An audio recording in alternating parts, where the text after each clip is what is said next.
Yes, guys, how you doing? Welcome back. Welcome back to the Spurs Talk Show. How are ya? How are ya? I hope you're all happy and healthy doing the things you love with those you love to do them. It's day 2. It is day 2 in the Hoffenheim double header. Strange one. We got the team news out. Now, listen. First and foremost, let's get something straight here, right? I had a lot of people reach out to me yesterday saying, where was the watch along? And the reason why I chose not to do a watch along was because I feel like I would have made some enemies had I seen what I saw from a certain man named Mathys Tel. Rat-a-ta-tel, ta-ta-ta-ta-tel-tel. It is clear. The science is settled. The debate is over. All of you lot who still refuse to see what Mathys Tel is cooking have got mud on your face and blood on your hands. Okay? It is this guy is levels above where you think he is. To those of you that think he's terrible. Choo, get on board the Mathys Tel train. You know, there's no more time at the bar for anyone to be pooing all over this man's parade. Okay? It's already one trying to find reasons. Hoffenheim was a good test, by the way. A good test. Decent club. Good team. The science is absolutely settled, Sully. That's what Dr. Fauci said. That's what Dr. Butler is saying. Okay? Here he is. Look at them all in the house, chiming in. They're so desperate to be right, they don't see how wrong they are. Anyway, he absolutely balled out yesterday. And I think what I might do is I might just play the 8-minute clip highlight reel on in the background whilst we're sitting here having a little chin wag. You know, just so everyone can actually see exactly how good he was. But by the way, it wasn't just him that was very impressive yesterday. Micky Moore, and I'll hold my hands up. Again, right, friendly against Hoffenheim, so what can you really tell? You can only play what's in front of you. But I said that Micky Moore hasn't really shown anything to my eyes to make me believe that he's worth sort of waiting for. And that if a giant bid of 30, 35 million or something like that came in for him, this was my previous assertion. But yesterday, I thought he was fantastic. I thought his finishing was sensational. I thought his movement, playing off his weaker side, playing off the right, where he's got a cut in. He's obviously more right-footed than he's left-footed, but he's not left-footed. His left-footedness, which is a percentage you can see about people on the old Spurs hubba-dub-dub, is pretty good. He had a couple of good shots, a couple of good touches, really good interaction with dipping his shoulder. And I actually was really impressed by him. So it begs the question now, I'm okay with updating my opinion because I have something called flexibility of thought. You guys are all flip-flops or stubborn agenda merchants. I, however, am balanced, flexibility of thought based, and I am willing to move my goalposts whenever they need to be moved. You know? What are we doing here? He was okay. Do really parcel tricks. It was very good. His crossing was very good. How's everyone doing anyway? Listen, it's not going to be an I told you so show, although it might be a little bit, depending on if you wind me up or not. About to have my first cider on a Sunday before even midday. I don't care. It's Sunday. I haven't drunk the last couple of days, so rat-a-ta-ta. Games are on. Now, the real reason I didn't do anything yesterday, I was too busy with life things to be able to do any content yesterday, so I apologise. And I'm kind of gutted I missed it because, you know, it is one of those moments where you pull your face up from the computer screen where you're watching the game or the TV, and you get your phone out and you're scrolling through your WhatsApp messages and you try to find people that you know need to be told a thing or two about Tel. So I messaged Sava. I've had countless arguments yesterday and this morning with the WhatsApp group. James Flower, Manuel, you know, lots and lots and lots of people are going to be getting it. If he's not playing today, is he? He's not. He's had well deserved respite after a solid show. Big up to everyone, guys. Don't forget, smash the like button for me on the video. Hit the subscribe if you haven't already.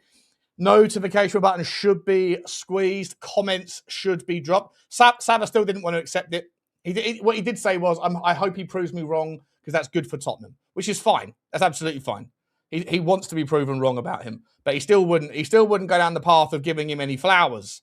Speaking of flowers, Flower has gone underground.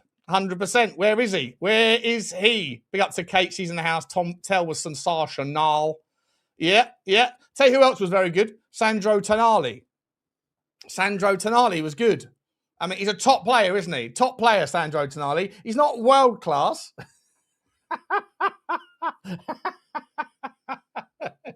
He's not world class, but he's top class. He's top class. He's a stage below. You know, probably top 30 midfielders in the world of football. You know, possibly top 10, top 11 in the Premier League. You know, but look, doing his thing. No kudos, Sean. Views. Oh, we got to the team, haven't we? Let's get the team up. Let's get the team up, shall we, people? Here we go. Oh, what's happened there? What have I done there? What's just happened there? Oh, here we go. All right, then. Bish, bash, bosh.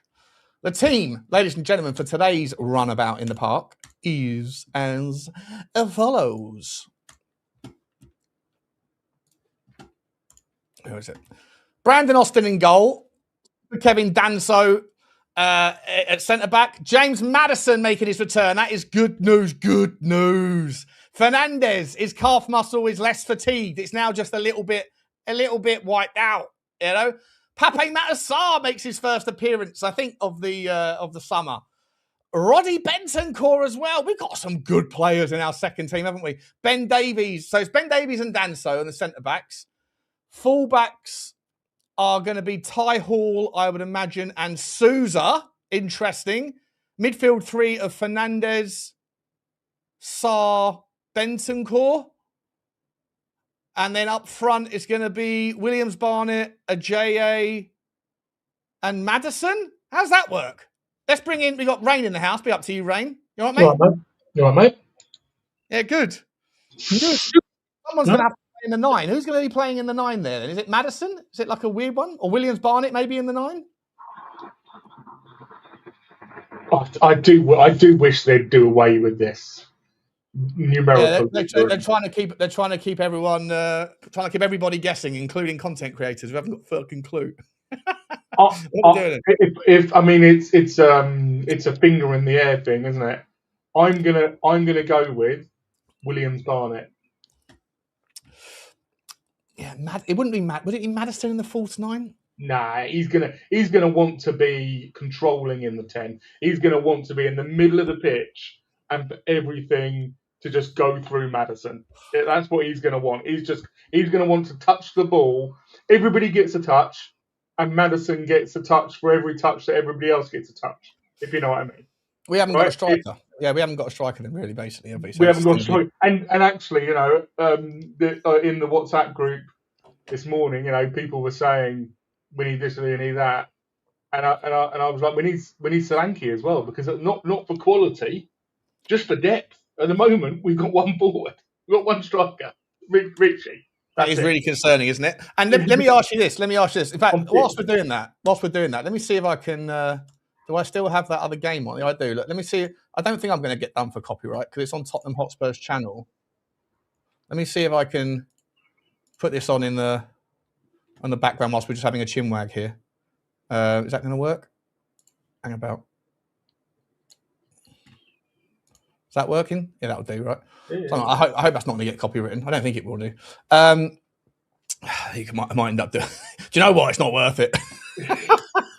It's not worth it. I'm not sitting here doing 4-hour stream just to find out that it was demonetized within the first fucking 3 minutes. No, it's not worth it. Was there something specific? Was there something specific that you wanted to? I just wanted to revel in the Mathys Tel and Micky more glory of their performance yesterday because they teamed up It was a real little nice combination. And I thought Richalison dovetailed off of the three of them really well. Like I say, I know it was Hoffenheim. I know it's a preseason friendly, but I would actually say that Hoffenheim took it seriously. They're putting Luca Williams-Barnett, by the way, in the 9 on Spurs play. Maddison off the left and a J out the top. And then Sarr, Bentancur, Fernandes as the midfield 3. There you go. Yeah, it makes sense. Makes sense. It's weird, a midday kickoff, isn't it? It's weird. It's weird. Yeah, I'm going to be pissed apart by 3 o'clock. Again. You know? What was I going to say to you? Yeah, no. And there was a bro moment. There was a bro moment between them as well, where Tel tackled Moore to the ground. They had a little tussle. On the ground, and then Tel picked him up. You know, that was right in front of me because I went yesterday. And what was the atmosphere like there? Oh mate, it was just so nice to be back in the stadium. It feels like, well, I guess it has been months. It was nice to see people. It was blisteringly hot. Yeah, stinky yesterday, wasn't it? Although it finally feels like it's broken. I don't know whereabouts are you in the world, Rain? South Bucks. Okay. Is it cloudy where you are today? Because I took the dog out this morning and it was actually like a little bit chilly. Yeah, I was like, I should have put on more than my hot pants this morning and a wife beater vest. Yeah. No, there's an image for everybody. In fact, I might just have a little just to double check. There's no chance of rain, is there? I've got my. It's raining in Sheffield apparently. Oh, that's good to know. That is good to know. I've got some clothes out. Let me just. No, it's not raining. You know what's interesting? Not to get off the topic. I don't know whether I'll get another alert. There's a couple of fields, right? So I take the dog. There's loads, so many fields around me, obviously. But there's like a farmer's field, and they've planted sunflowers, right? Oh, and considering there's been absolutely no rain in about 3 months in England, big up to flower. Considering there's been, so I'll go and make it go vertical for everyone. Considering there's been no rain, I'm surprised. But the sunflowers have gone from nothing to maybe 5 foot tall in the space of 3-4 weeks. And I'm like, I don't know how the sunflowers not need any water to grow. I thought that was like a prerequisite for most things. But anyway, sorry to get distracted. How are you, James? Good to see you. See, we cover all content topics on the Spurs Talk Show. We talk about cooking, hippos, and then occasionally some sunflowers as well. How you doing, mate? I'm good, mate. How are you? Yeah, I'm all right, mate. Yeah, just just like I say, just basking in my prodigal son Mathys Tel's glory. You know, he just like Johnny loves Mikey Moore, Jed Spence, and Adam loves Richalison. You know, we've all got our little pet favourites. I will always every time Mathys Tel touches the ball. And the home crowd love him, by the way. When he gets the ball, you can hear the atmosphere go, what? Oh, he's slowly becoming our new David Ginola. Whoa. They're both French. Yeah. And that's about where it finishes. That's about it, yeah. To be fair, I thought, like I said, I actually thought first half it was dreadful. I really did. I thought it was awful. It was triple man mark, mate. Yeah, okay, fair, but it wasn't very good, was it? Well, he didn't really, for me, in the first half, he didn't really do very much. Same for Mikey Moore for me. I know we got ahead, but I wasn't impressed first half. Second half, I thought they did really well, both of them, really, really well. That's the first time I think I've seen Mikey Moore play well to the point of I'd say, something's there. Yeah, because exactly what I was saying before you guys jumped on. Like, I'm happy to acknowledge these things because, you know, I don't want to be right if my opinion about a Tottenham player is poor or unenthusiastic. I want to be wrong, and I hope that Mikey Moore, continues on his development. The key question, though, which I was going to ask Rain, I'll ask both of you now before the sunflower distraction, was. We haven't got any fucking nines, right? We've got no nines. Like Solanke's out. Richalison played yesterday. So today we've got to play three midfielders or three sort of attacking midfielders, if you like, in the front line. Does that, and the fact that Mathys Tel is sort of turning up, the fact that Mikey Moore, and I'm sure he's probably still going to go on loan, but I think he'll be here until we get a replacement in. And you've got Kudus coming back at some point, you'd hope. Does in your mind, is a 9 more important than a winger? If you had to pick one over the other, it's a percentage point, isn't it? It is a, it is both, because it's not. And I'm trying to get this across to people, because people just become so first 11 centric. And I'm trying to get across to people in the stream chats, that I have. I was on quite a bit yesterday. I didn't go to bed until 1:30. I was still on stream at 1:30 yesterday. Streaming all day. Yeah, well, after before and then after the match. Yeah. Wow, nice. It's about depth. It's about depth. That's why we're playing Luca Williams-Barnett today up front. It's because we don't have everybody else. And Tel. Ultimately, it doesn't matter how good Tel is. If we haven't got somebody else who can help him out, he's going to get fatigued. He's going to get injured, and then we got no Tel.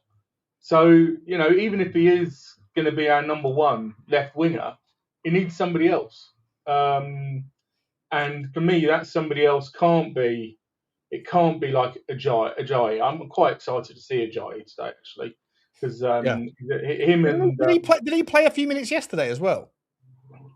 I don't remember. Don't think so. No, I don't think so. No, I don't think so. There was a young black lad that came on the pitch on the right wing, though, wasn't there, yesterday in the afternoon? I can't remember. I can't remember. I lost. I had the volume down on the TV. I lost track towards the end. But to the point, right? Didn't Mikey Moore? Weren't those good finishes? Right? I think it's easy to underrate. It's easy to underrate just how good those finishes were, especially the second one, because that was a nifty pass from Tel inside the penalty area, the little pocket, and he was so composed to just tuck it away. So good on the lad, Yeah. What are you saying, James? Do you think that is a number 9 a little bit more of an importance, or is it both? Just like we need 2 numbers in at least, don't we? Maybe 3. Yeah. I would say yeah. I think when we asked this question before, I think the main thing is it doesn't matter. You could have really good wingers and still score no goals if you haven't got a good striker, right? It does sometimes, to some extent, it is a bit like, well, I'm not sure how good you could be if you've got no one finishing in a box, or sometimes just movement in the box opens up spaces for the wider players. And if you don't have that, and there's no real goal threat, then you're going to make the winger's job twice as hard, right? I'm not against having someone like Tel in the squad or Mikey Moore, but I don't want both, purely because I think it's too much responsibility on 2 young kids. Hoffenheim is a friendly, good feel vibe. First came back to the stadium.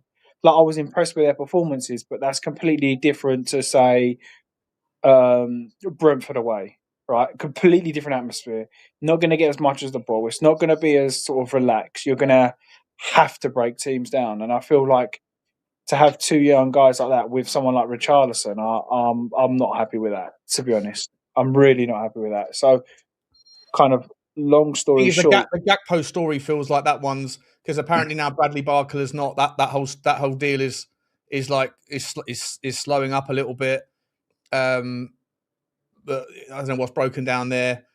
But if it's still this whole thing there that's like one in, one out for every football club, or one out before one in, or whatever, then I just feel like Tottenham are putting all their eggs into the basket of Savinho and Gakpo at the moment. We're not linked to anybody else. Yeah. There's rumours that we're trying to get a massive bomber and all that bollocks, but I don't see any of that happening. And we're now 6 days away from the start of the fucking league, No, yeah, I do agree, and there is a good point to that. But what I would say is, a lot of people slated us for spending big money on Tonali and Fernandes. That is the only way you get players out of clubs that they don't want to sell. Unfortunately, whether you like it or not, if Savio, for example, is De Zerbi's first choice, you have to now go pay 70, 80 million just to get it done. Just stop fucking around, get it done. If the answer to all of them, to both, if Man City and Liverpool are saying to Tottenham, yeah, okay, yeah, we will do it. It's fine, but not until we get someone else in that we want. and then it ends up that they don't get the player that they need in. But then you have to have the cojones to walk away, right? You have to, and at least even if it means, I mean, what Savio has done to City, there's no way they can keep him, right? For me, there's no way they can keep him. Whether it's Tottenham or someone else, he's done his part in pushing through that deal. So for me, Tottenham need to say, you know what, then, all right, well, you've asked for 60, we'll give you 70, but we want it done now. If they then say no, go, okay, fair. And then almost walk away, because then Savio is going to kind of go even more into the, what are you doing? I've said I'm leaving. You've now just said no and rejected it. You have to back them into a corner where they say no, or, okay, we can't refuse that money. That's how I feel. And that's how we got Tonali, because a lot of people are not giving us, or saying, wow, well overpaid for this or that or this. But look, we had Arsenal, City, all the big dogs were sniffing around him. Go, okay, I know this is overpriced. He's a top player. Here's the money. Let's get it done. Move forward. I think everyone reacted that way initially, though, right? But I think it's just one of those things like, what have you done for me lately? Because people are now getting a little bit more frustrated, and myself included, by the way. Like, what you know, I'm not calling anyone out for doing this. I think it's just a natural human psychology that when people, like, the last time your wife made you a ham sandwich, when you were eating the ham sandwich, you were like, oh, she's a good girl, isn't she? She's a good girl making me a ham sandwich. But like, if she hasn't made you a ham sandwich in a couple of days, you're starting to get wound up by the fact that she's asking you to mow the lawn. You know what I mean? Like, it's just one of those things where at Tottenham, we haven't really had anything for the last couple of months or last 5 weeks. At the time, everyone was full of praise and going a little bit kind of maybe overboard with what a wonderful move it was to get Tonali and Fernandes, despite the fact they were overpaying it. Everyone was tolerant of that because you end up getting the outcome. Now we've gone 5-6 weeks dry. People are starting to go, well, I'm a little bit pissed off now that we haven't kicked on. So now they're going to reflect back on those signings and find little things about it that will piss them off more so than the signing itself, because the signing of itself is not new information anymore. That makes sense. My concern is the consistent behaviour that I'm seeing with new ENIC, right? Because, again, everybody wants somebody to be perfect or, good or bad, black or white, wrong or right. Everybody wants the polar opposites. And the reality is that everybody lives in the middle. Everybody's like, it's grey. And so we can say that they've done good things, and we can say that there's things that they need to improve on. And the concern I have is the consistent behaviour I've seen last summer with Morgan Gibbs-White, Eze, in January, where they refused to go and get, a Lookman, an Akliouche, and this summer with Savio, it's an ultra focus on a single target, and the refusal to accept that actually sometimes you need to move on from that target and go for a different one. And we're seeing this consistently. And I was going to say to James, you know what? If we had just gone to a City, right? Okay, look, we've had enough of this. We're quite happy to deal with you at 70, say, right? 70. We're going to walk. We're now going to go and look at different targets, and then progress a different target. There is nothing saying that City wouldn't have gone, okay, look, okay. Let's do a deal. We need somehow to get City to the table. And they don't seem able to do that. And they need to work it out.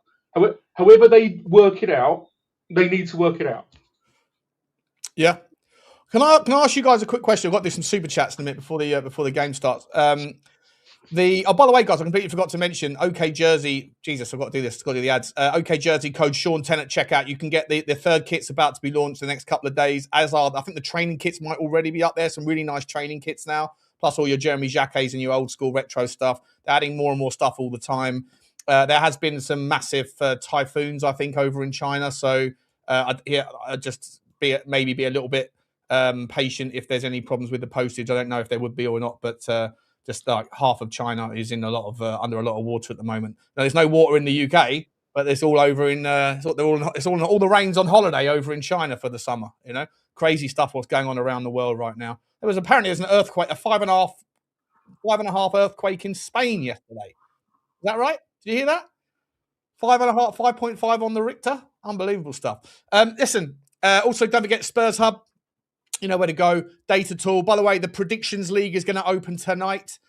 So same as the World Cup predictor, but it's the season predictor. There'll be prizes. I'll give away free shirts and all that sort of jam. Make sure you sign up. Make sure you participate. 3 points for a correct. So you put in your 10 Premier League scores each week. You pick a goal scorer. Whichever goal scorer you pick this week, you can't pick again.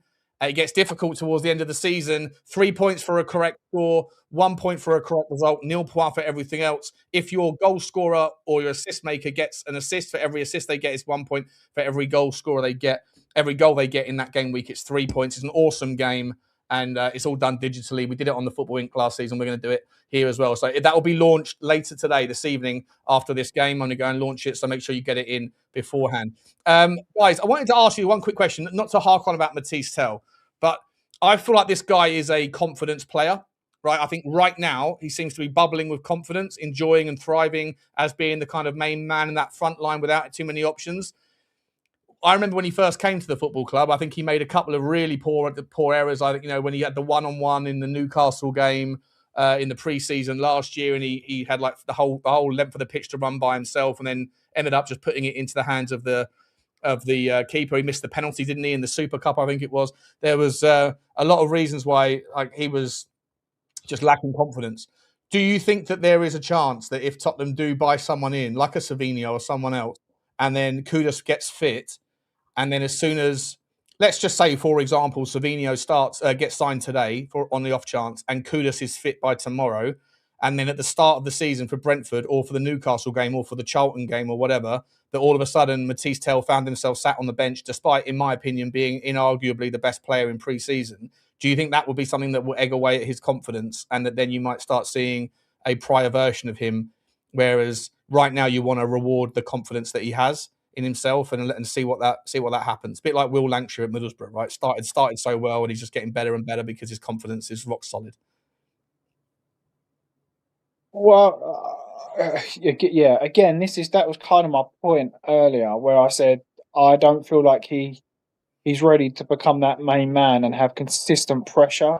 Because pressure, at the moment, he does have 3 games, no goals, no assists, or whatever, and it will happen because that's Premier League football, right? The best in the league do that. It all depends on how he reacts to that, how the fans react to that. You know what it's like, right? Or even me, it'd be like, how have we gone a window and not signed someone to play on the wing? And it'll be him playing in replace of that. So this is why, for me, I think you have to get Savio and Gakpo in and Kudus fit. And then I would rather have him rotating, if you're going to use him at all, than say, right, this is your position, because I don't think he's ready to be our number one winger yet. Yeah. And if he is based on confidence, you then don't want it to be like, right, you have to perform or we ain't winning. I feel like he's a bit young to put that pressure on his shoulders. The same was what I said with Micky Moore and Will Lancashire. Obviously, in the group chat this morning, people saying, we've made such a big mistake. Will Lancashire will thrive because he's gaining confidence, because he's the number one striker at that club, right? He's okay if he goes 3 or 4 games without scoring. He's still going to be the number one at that club. He wouldn't be number one at Tottenham if he went 4 or 5 games without scoring. Everybody would be going, well done, Levy, or Enoch 2.0, sorry. You're the reason we're left with Lancashire. It'll be the same with Tel. It'll be the same with Micky Moore. That's why I'm a big advocate of get them out, get them playing, and get them minutes, get them confidence, and then bring them back off of that confidence and say, right, now you're ready. Yeah. So, yeah, for me, everybody talks about technical ability for players. And for me, between the ages of 18 and 21, physical and emotional development are almost more important than technical development. So obviously between the ages of 18 and 21, young men develop both physically massively, and you see it all the time, right? Massively. Look at Harry Kane. He was like that. He was like a stick at 20. By 22, he was built, right? Mm-hmm. But emotionally as well, it's a harsh reality. We don't want to accept it, but men don't actually emotionally mature until their early 20s. It's just a fact. Right? If then, bro. May I remind you, I'm 43 years old this year, and I still say rat-a-ta-ta-ta-ta-ta-ta-ta every 5 minutes. So one of the things that I really didn't get with like Buskovich and his advisors was this desperate need to play, when actually a massive part of modern football, no matter what club you're at, is learning how to fight for your place in a squad-based system. So, I'm the with opposite. Tel, he is going to be. Let's make the assumption we're going to get Salio, right? Tel will still be in the mix, and it will be at Tel's age, coming up to 21. It's in his possession to play 30 minutes and show why he should be playing football, show why he should be starting. That's where I stand. Now, I know you disagree. I know you disagree. I just want to say why. Just before we move on, is being around my son and developing footballers and seeing footballers develop. I know it's a completely different level. The most important thing is that they're playing every minute of every game in their position and learning and learning and learning and learning. For me, Tel is still really young. Mikey Moore is really young. Vuskovic is so young. Lancashire would learn more. Lancashire will learn more being on loan or going and signing for a club permanently and playing it week in, week out, every single minute than he will 10 minutes every 3 games or 4 games for us. I understand the fighting side of things and what you're saying, but a real football player develops on the pitch. They learn on the pitch. They build confidence on the pitch. That's where they need to play. That's my opinion. For me, all of that is important, right? But then I think there's a final stage. There's a final stage, and it's so important that you have a player, you have a person who wants to get better. And the only way that you can make sure that you can see that there's a person who wants to get better is if they have some kind of strife, and they have something that they need to fight against. And if they're just in the team all the time, yeah, what you mean. Yeah, obviously you've got players. You learn more from your losses than you do from your victories. Absolutely. Obviously you've got people world out there, though. I think we're only seeing it from like Premier League. Like I see week in and week out, kids get dropped and they want it. They really want it. I'm saying it's the final stage for me in terms of development. So obviously you've got some people, it's just innate. They're just constantly developing. But for me, Tel, but we can disagree at the time point. But for me, Tel is at the point where he needs to be learning that. It's starting, right?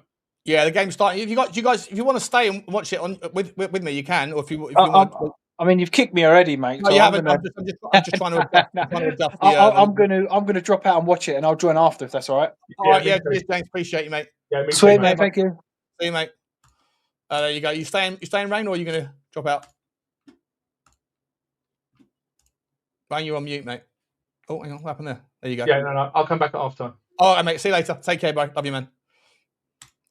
He's coming back at half time. Big up to him. How do I do this then? Let me get the fucking game. How do I do this properly? All right. Give me 1 second, guys. Sorry, the game started and I haven't got the fucking thing ready to go. All right, save that. What are we doing here? Score and what we're on. 1 minute. 1 minute. Okay. Try and sync up with us, people. Try and sync up with us. I'm going to do some super chilly chit chats in a minute as well. What are we on? 48, 49, 50. I'm going to get into it. Who's that? Here's big Kevin Danso looks inside towards Roddy Bentancur. And we are off. Go. We done? Oh, you fuck. How did I miss that? Jesus fucking Christ. Okay, we are now synced up, people. We are synced up. Hi, Sean. Have you caught a carp yet? I haven't been carp fishing yet, mate. But when I do, it'll be an inevitability. I'd love it so much if I literally press go live and go, right, here's this geezer he's met me. His name's Tom or whatever. He's dropping off. He's handing over the fishing rods.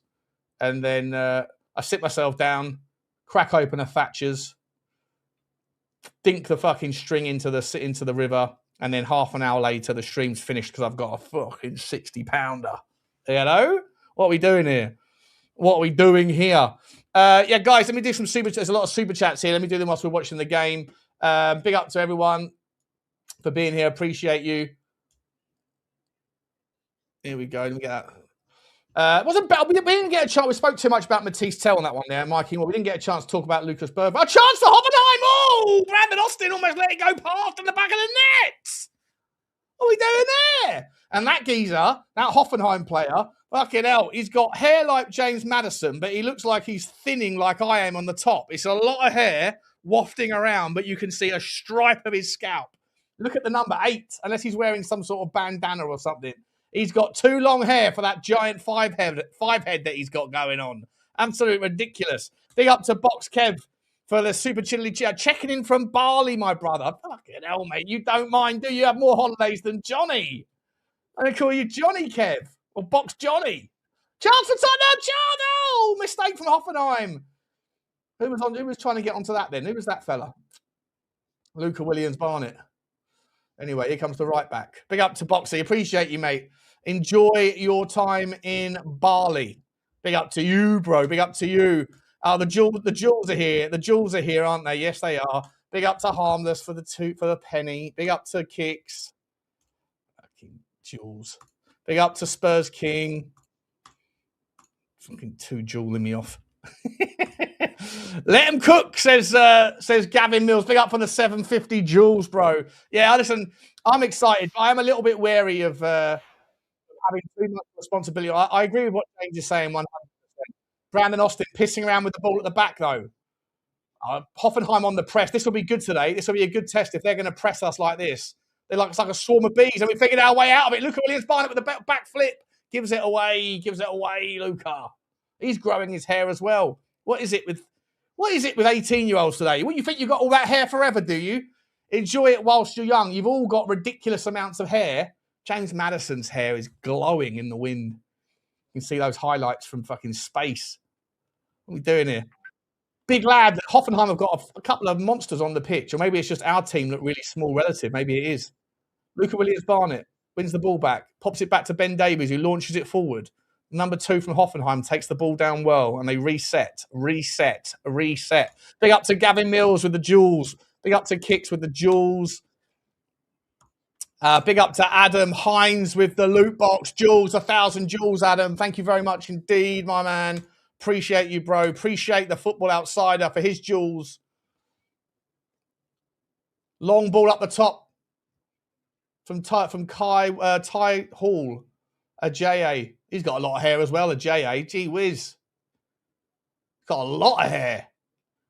You've got to imagine that hair of a J.A. has taken a hell of a long time to grow. If that's all natural. Because obviously black hair is very curly. So if they were to straighten it out, it'd probably be down to his arsehole, you know? And he's only 18. 19, is he? Lot of hair. Winding me up, if I'm honest, everyone's long hair. Because I ain't got any. Look, mine's going quick. It's going quick. I'm off to Turkey soon, though. Ta-ta-ta-ta. Ta-ta-ta-ta-ta. Big up to the Football Outsider. Big up to AV 2022 with the super chat. Tel would be great if he could find the net. Mate. What are you doing here?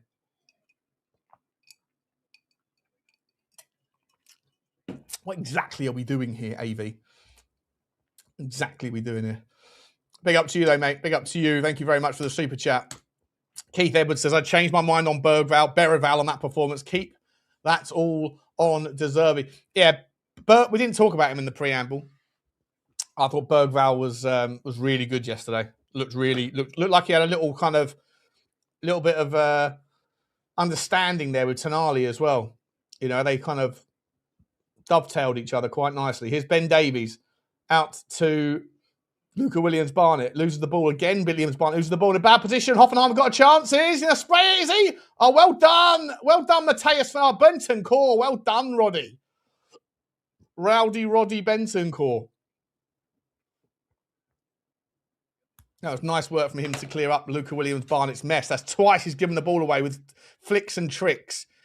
He's got to learn when to not do the flicks and tricks thing. That's going to wind me up a little bit, I think. Very talented player, but you don't need to do that all the time, mate. We know you've got it in your locker. Sometimes just keep it simple, stupid. Get that ball, Brandon Austin. Nice claim, Osto. Nice claim, Osto. Big up to you, Keith. Thank you very much, my man. Phil Coys with the 1,000 Jules GOAT trophy. Big up to you, Phil Coys. Thank you very much, mate. Thank you very much to Chudini as well. Look at the jewels, bro. Big up to you, mate. Thank you very much indeed. Cowboy Spurs also with the jewels saying GOAT trophy as well. Big up to the Cowboy Spurs. Thank you very much indeed, my man. We got another jewels from Laughing Disco from Ant Kakaris. Big up to Ant. Big up for the jewels. And Nick B says, if Tel was 21 from our academy, people would be singing his praises. Fantastic effort and application since he came to the club. He's getting there. Nut and bolt, mate. That is exactly how I feel. If he had come through our academy, people would worship him. They'd be so excited about him. For some reason, some people in our fan base have just decided that they said he was shit too soon. They probably know that deep down, but now they almost want to. And it's not just him. With lots of people, they do that to a lot of players. You know, they do it to a lot of players. The Destiny Udogie would probably get similar sorts of shit from people. It's just weird. It's so weird, and I'm here to wind people up with my constant reminding people that he is a baller, and he's our baller. I think he should be a cult hero, personally, not someone that people want to hate. You know, big up to you, Nick. Blaine's in the house. Big up to Blaine. Smell my jewels. Big up Butler. Good stream. Good stream. Big up to you, Blaino. Big up to you, Blaino. I hear he's got a lovely treat in store potentially for a certain fan, certain person of the community and on this channel. I'm not going to spoil anyone's surprise, but someone's getting something nice. So big up to Blaino. Big up to you, Blaine. You're an absolute sweetheart. One of the most generous people I've ever met, mate, to be honest. And big up to Spurs for the penny. Appreciate you. Why am I obsessed with him over any other player? You seem to only like players of colour. I seem to only like players of colour. Fucking hell! I've never been called I've been called racist a lot, which is also stupid. And now I'm an inverse racist.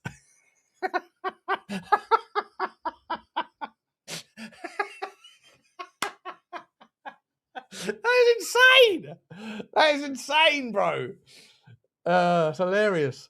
I'm not obsessed over Tel. Listen. You have to understand in the content game, right? In the content game, you have to take opinions. You have to take you have takes on things, and so people naturally get wound up by the things that by the takes that you have, and when things go wrong, like when Daniel Levy would do something that was unforgivable.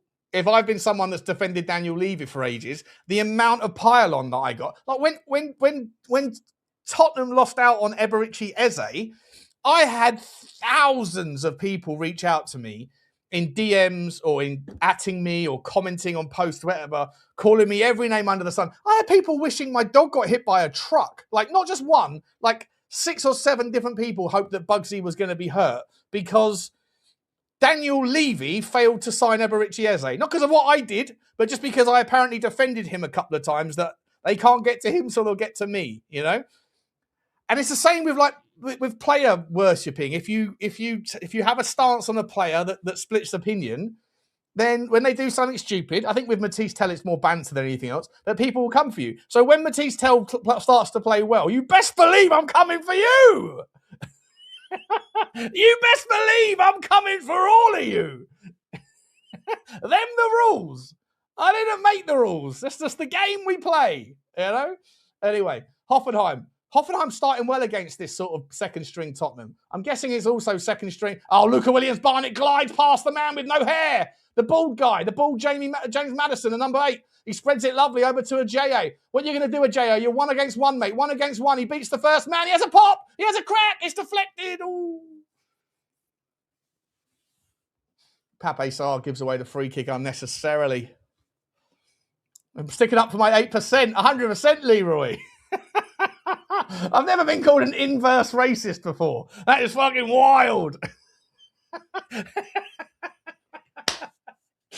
I've been called anti-Korean when I do the when I do that accent.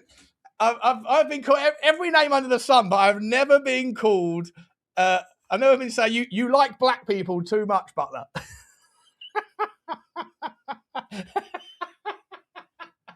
That is fucking crazy. That is absolutely insane. Hello? What are we doing here?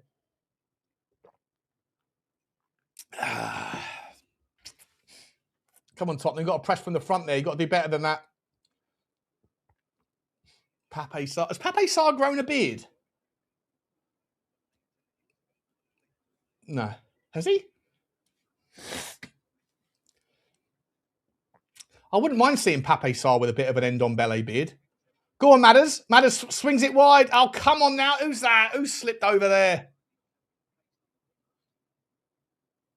Look at the hair on Maddison. It's getting redonkulous, mate. Come on, bro. It's going to slow you down. There's no aerodynamism. Dynamicity. The lineup for Tottenham is Brandon Austin in goal, Danso and Davies. Souza is at left back. I haven't actually seen him touch the ball yet, I don't think. And right back is Ty Hall. Midfield three of Sarr, Fernandes, and Bentancur. And then a front three of a J.A., Williams-Barnett, and Maddison's playing as sort of like a false nine. But he's not really, though. Look at Maddison. He's right back. He's right back defending. Like Maddison right now is almost in the left back position, right back position. We've got 11 men behind the ball against Hoffenheim in a pre-season friendly. You can take the 10 out of the boy, but you can't take the boy out of the 10. You know?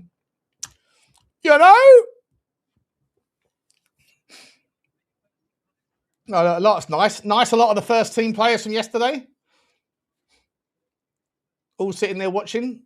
Interesting that Vicario's there today with his teammates, but he's sitting a row behind. Like they're all sitting in a line and he's sort of sitting behind them. And yesterday, he watched the game in like a box area or in the premium lounge area, but with no one else around him. Everybody else that wasn't playing was in a different part, and he was right down the other end of the park by himself. Interesting, isn't it? You know? Yeah. We've got eyes, you know. What does that mean? Are you complaining that I'm doing some commentary for you? Because people complain when I don't. People just complain, don't they? People complain all the time. If I'm talking about carp, get back to football. If I'm talking about football, we can see the football, you know. Fuck's sake.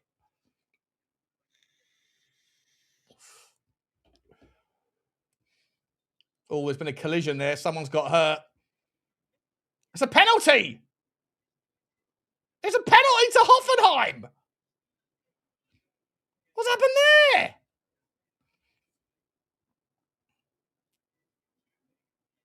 What happened? Let's watch it again. Oh, we fucked up playing out of the back. Maddison's all over the place. James Maddison, you're supposed to be a fucking striker, bro. What are you doing back there receiving the ball that deep? What are we doing here? Here comes the strike. Oh, Austin gets close. Good save there. Good goal. 1-0. It's just the first time we've gone behind in our pre-season. It's the first time we've gone behind in the game, isn't it? Or did we go behind against Chelsea? No, we didn't. We didn't, did we? We were 1-0 up there.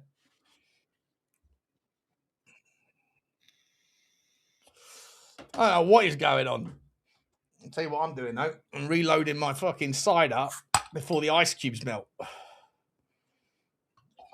Get in there. Get in there and get yourself cold. Get yourself cold in there, my little millimeters of joy. Why are we playing the ball? Oh, Danso again! Danso! I tell you what, Kevin Danso playing out from the back. We have to have a conversation about him. I know he had a great season last year relative to his standards, but like, is he right for a De Zerbi ball? Sometimes it's horses for courses, you know? Sometimes it's horses for courses. You can get the kind of Gold Cup winner from Ascot and then say, go on then, see if you can do the Grand National. And the answer's no, because they're not used to jumping. I don't know. I don't know about Kevin Danso. Maybe it's Kevin Dan's got to go. Got to go. Go on, Luca. What are you going to do, Luca? 1-on-1, mate. You've got some pace. Burn the geezer. Burn him. Mathys Tel would have smashed you in the face by then for that one. He's done well.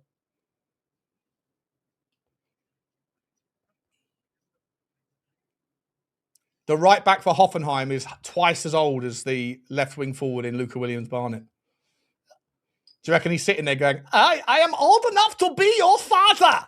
Where are your homework? What is your homework? You are my son. Oh, the scoreboard. Scoreboard. Fuck's sake, the scoreboard. Dan Slow's got to go. He's got to go. Danzo being homegrown. Yeah, that's a good point, actually, Pete Smith. That's a good point. That is a good point. Ajayi looks forward into the path of Pape Sarr, who cuts the man out in front of him. What's he going to do? Pape Sarr, he's doing black flips and tricks. Referee plays play on. Here's Souza, another one who's grown his hair. Another one who's grown his bloody hair. What is going on? What is going on? The only person who's got like a short back and size is Ben Davies. And even he's got a little bit, even he's trying to grow it. Ben, you're 34 years old, bro. You don't need to follow these kids. You know? Did I say backflips? I did say backflips, didn't I? I meant back flicks. Flicks and tricks.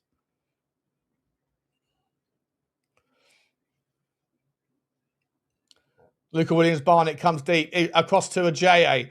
Ajayi into the path of Fernandes. Puts it in. Lovely, delicious ball across. Pape Sarr. Pape Sarr being asked to play in the 10/9 role. What are we doing here? What exactly are we doing here? Yeah, it is massive envy, mate. Massive envy, bro. Massive envy.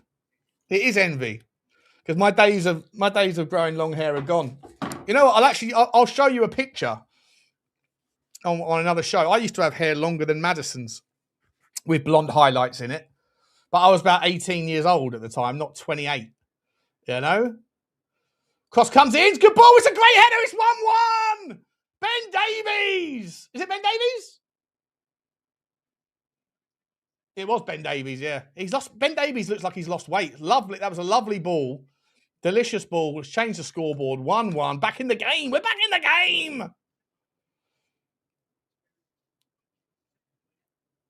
Look at Ben Davies. Is that his second? Did Ben Davies score another goal, didn't he? Is this his second goal in pre-season? So Fernandes pulls it short towards Maddison. Maddison puts it into Fernandes. Fernandes just dinks it over. It's too easy. What an easy goal that was to score. You won't get that sort of room in the Premier League. He doesn't disappoint, old Ben, does he? He doesn't let you down. Solid, dependable Ben. Dependable Ben. Dependable Ben. There you go, Alan. Took the words right out of my mouth. Go on, Souza. Souza's like a more tanned version of Luca Williams-Barnett. You can barely tell the difference. They've got exactly the same hair. Just one of them is fairly tanned, and the other one is really tanned, like really tanned. You know? Look at the Zerbi screaming and shouting, "Hey! Hey, this is not good enough for me." It was a good cross. It was a good cross, Garden Restore. Is that the name of your business? Garden Restore. I could do with some. You must be flat out with people right now going, "Can you come round and do some watering? You can't use a hose pipe, so you know, save our garden." Do you put your prices up? Like, chance for Hoffenheim, spilled by Austin. Good clearance there from Souza. Brandon Austin always looks like he's shocked himself that he's kept the ball out of the net. He's always got this kind of like...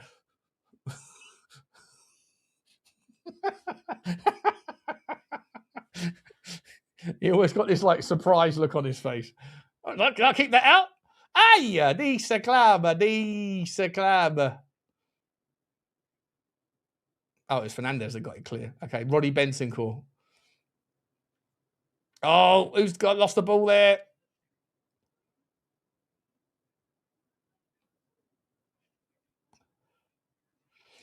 Corner kick. Roddy Bentancur clears up. My name is actually Ross. Yeah, but that's your business, right? Your business must be called Garden Restore, or unless you just Just decided that that's your name.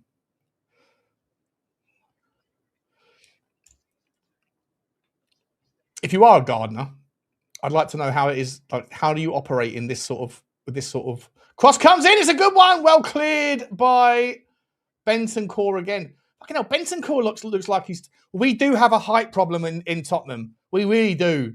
Like Bentancur and Pape Sarr look like they are monsters compared to everybody else. And Ben Davies and Danso as well. Like they're not that big. Like Kevin Danso's what, 6'1"? He's not that big. But they look big compared to everybody else in a white shirt. You know? Hoffenheim's been a decent test for Tottenham. Got to be honest.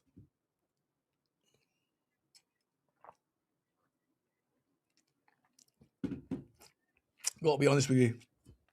Speaking of being honest, my man Rain, who was on the show a minute ago, I'll ask him at halftime when I do a little bit of advertising. But he signed up to the old Oxford Natural. Cross comes in. Oh, it's a great. Oh, so it hit the back of the net, but it didn't. It's hit the side netting. Good free kick. Is that Soufal again? It is. Is that the same Soufal as played yesterday? It is. That's the ex-West Ham player. He played 90 minutes yesterday, and he's playing the first 25 minutes today. That's fucking ridiculous, isn't it? That's wild. How could you play a full game yesterday and then play a full game today? It makes a mockery of the whole, like, 2 games a week is too much bullshit, doesn't it, eh? You know? What hosepipe ban? Oh, there's a hosepipe ban where I live. You know? I don't get why businesses are okay to use hosepipes, but like people aren't. You know? Like, does Tottenham have to pay, like, I suppose they're on a water meter, aren't they? Anyway, drinks break. Sean, their first team is out. What do you mean? Their first team is out. They played 45 minutes. What? So they played 45 yesterday and 45 today? Is that what it was? Was it? Oh, fair enough. Fair enough. Okay. Okay. Gotcha. Fair enough. I didn't notice that. Yeah. No. Rain started. He said he messaged me this morning saying, he said, by the way, day 3, definitely feeling a difference. Better sleep. Wake up bright-eyed and bushy-tailed. And I'm just about to throw away half a bacon sarnie because I don't fancy it. And yes, the dreams are vivid. The dreams are wild. The dreams are fucking wild. Like if you listen to a podcast or something, like I regularly wake up really, really angry with Joe Rogan because I'll listen to him having a conversation and I'll be dreaming like I'm in the room with Joe Rogan and whoever else he's talking with. And like, I'll be participating in the conversation and I'll be trying to speak. And then, of course, like they just interrupt me in my mind because in reality, they're in the room just talking to each other and I'm not really there. But like, I wake up kind of going like, fucking let me talk, Joe. I've got some really insightful bits of information to pop in here. So I regularly wake up angry with Joe Rogan because he won't let me interject in their conversation. Who scored? Ben Davies scored the goal. But if I whatever happens to be on my playlist, like I just got autoplay, so it just goes into the next video, whatever video that YouTube thinks is going to show me, and like if it might be something wild and weird, and then like you enter that state on these sleeping pills, they unbelievable dreams, unbelievably weird dreams. Compromised, definitely compromised. Good boy. So. Yeah, that's a bad dream. If you can't get involved in a conversation that you want to get involved in, that's a bad dream for sure. But I'm just saying, Oxford Natural, they definitely embarrassing to admit to watching Joe Rogan. I'm not there to listen to him. I'm there to listen to people that he has on that are interesting people. So you know, Ben Benji, not really embarrassing, is it, to expand your mindset on things that you don't know much about? But that's you, bro. That's you. Anyway, let's get back to the game. Here we go. Hoffenheim are pressing like fucking orange peelers right now. It's insane.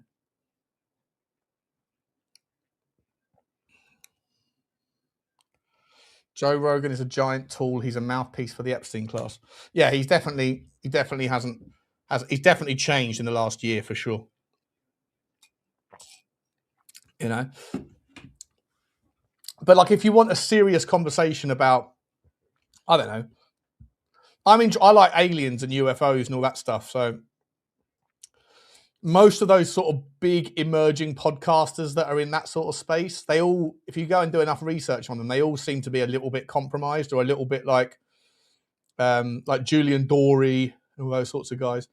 They all seem to have access. Chance! Oh, what a save! What a save from Brandon Austin! It's a good save, Brandon. Now look at his face. Yeah, he looks shocked again. I don't, well, fucking how did I do that? How did I do that? I'll keep that one out as well. Fair enough. That's a good save, though, bro. Got down well to that one. Point blankos. I'm surprised Dubravka's not playing today. Anyway, here comes the corner. Corner floated towards the back post. It's in a good area. Kevin Danso gets up, does well. Big Kev. Can always rely on Big Kev to get his head on the ball. He's noggin. You just can't rely on him to handle playing out from the back. Sean, what are your thoughts on Cody Gakpo? I like Cody Gakpo. I've always been a huge fan of his. Supported him. Supported that idea of the transfer from when it first came out. A lot of people weren't on board it. You know, we did a whole review of him on the Spurs Hub data tool. Everyone was shocked to see his output was as good as it is. He's a different type of profile. He's a big lad, and when you look at the pitch today, if you're watching the game, if you look at the pitch, you can surely see what De Zerbi's talking about when he says we've got to be considerate of the height of the team. Because I'd say our average height, I don't know. I'd love to, if anyone can find out, if I'm sure there's like someone like Connor leaving Nomics. He's a sort of geezer that knows where to go to find a website that talks about the average height of a Tottenham squad versus everybody else. He comes up with that sort of shit all the time. Get rid of it, Pape Sarr! Get rid of it! You've given the ball away, you absolute donut, a dangerous area! And again, what are you doing back in there? You're supposed to be a striker today. Get rid of the fucking ball, Luca. Rid of it. Well done, Luca. Well done. Tottenham struggling under this Hoffenheim press, by the way. Really struggling here. Lot of mistakes. A lot of sloppy mistakes that are happening at the back.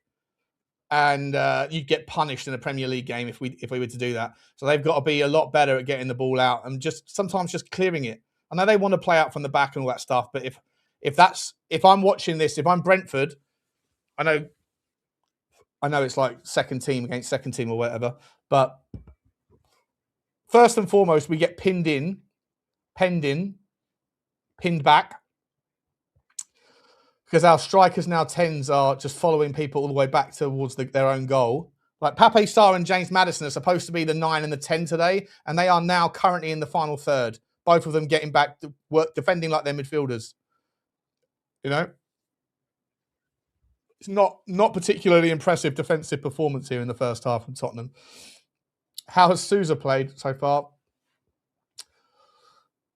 Not really noticed him, to be honest, mate. As I say, the only thing I've noticed from him is that he's playing on the same side as Luca Williams-Barnett, and they base from the distance and the look on the camera angle, they basically look exactly the same. It's just one of them's been on holiday for a couple of weeks longer than the other, because one of them is like very tanned and the other one is like well tanned. 30 minutes on the bell. 31 minutes, sorry. What was I talking about a minute ago? Love a conspiracy. Yeah, I know, Desto. Yeah, I know, bro. Sean, did you watch Joe Rogan and Graham Hancock? Yeah, of course, mate. Of course. That one comes up all the time on my feed when I'm sleeping.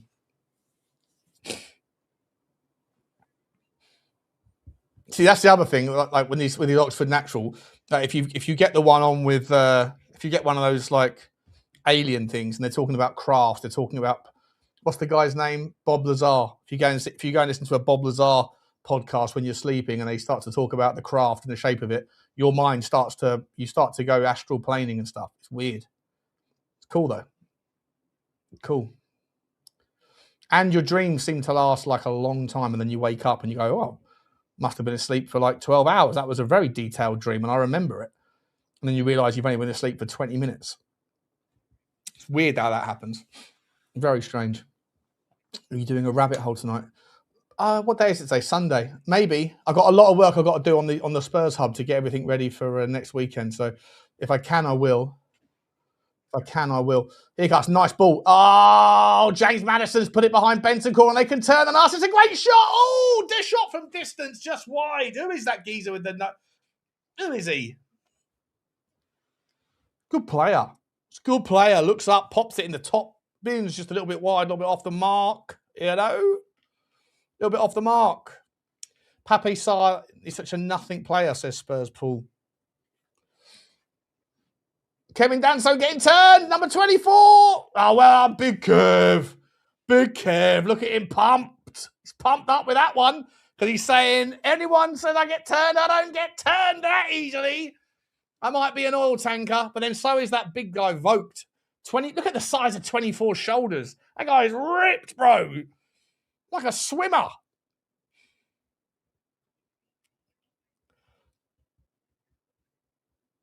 I listen to mainstream only. I like being told how to think. I enjoy being spoon-fed. Rid of that, Brandon Austin. Nice clearance, clearance from the corner. What did I say then? Clearance. That'll do. Tell you what, Hoffenheim the better team. I've got to be honest. Hoffenheim the better team. Yeah, of course. Yeah, of course. Oh, nice Pape Sarr with a long legs interception, but he goes out into touch anyway. Don't like dreams.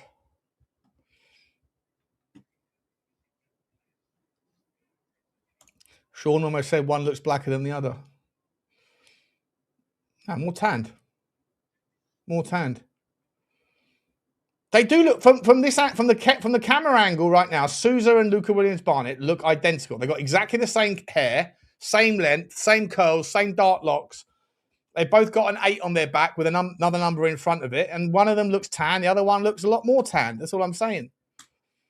Can't be accused of being racist and inverse racist in the same stream. For fuck's sake, what are we doing here?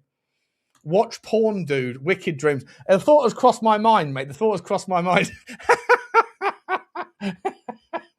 You know what will be worse though? Like if it's the same with that whole Joe Rogan sort of vibe where you're sort of in the dream, you're part of the conversation, but you're not really allowed to be part of the conversation. I don't really want to be in a porn movie scene where you're basically sat on the chair having a wank whilst you're watching other people getting it on. It'd be very frustrating if that was the case.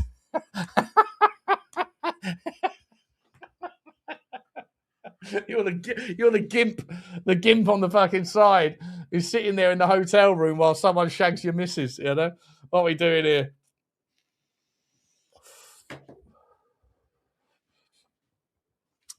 Nah, Dubravka's third choice. Come on, J.A., what are we doing here?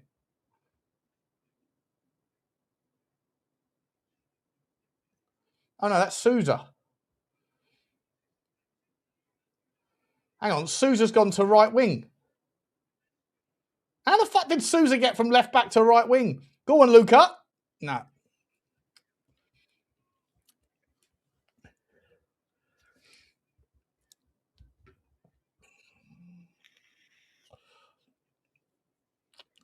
Just don't as dark as the. No. Not saying that. Careful, Brian. Cockhold talk Spurs.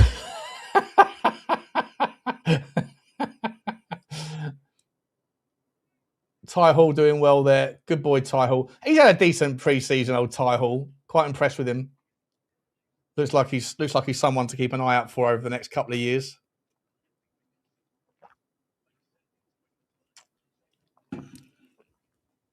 It does sort of feel like we have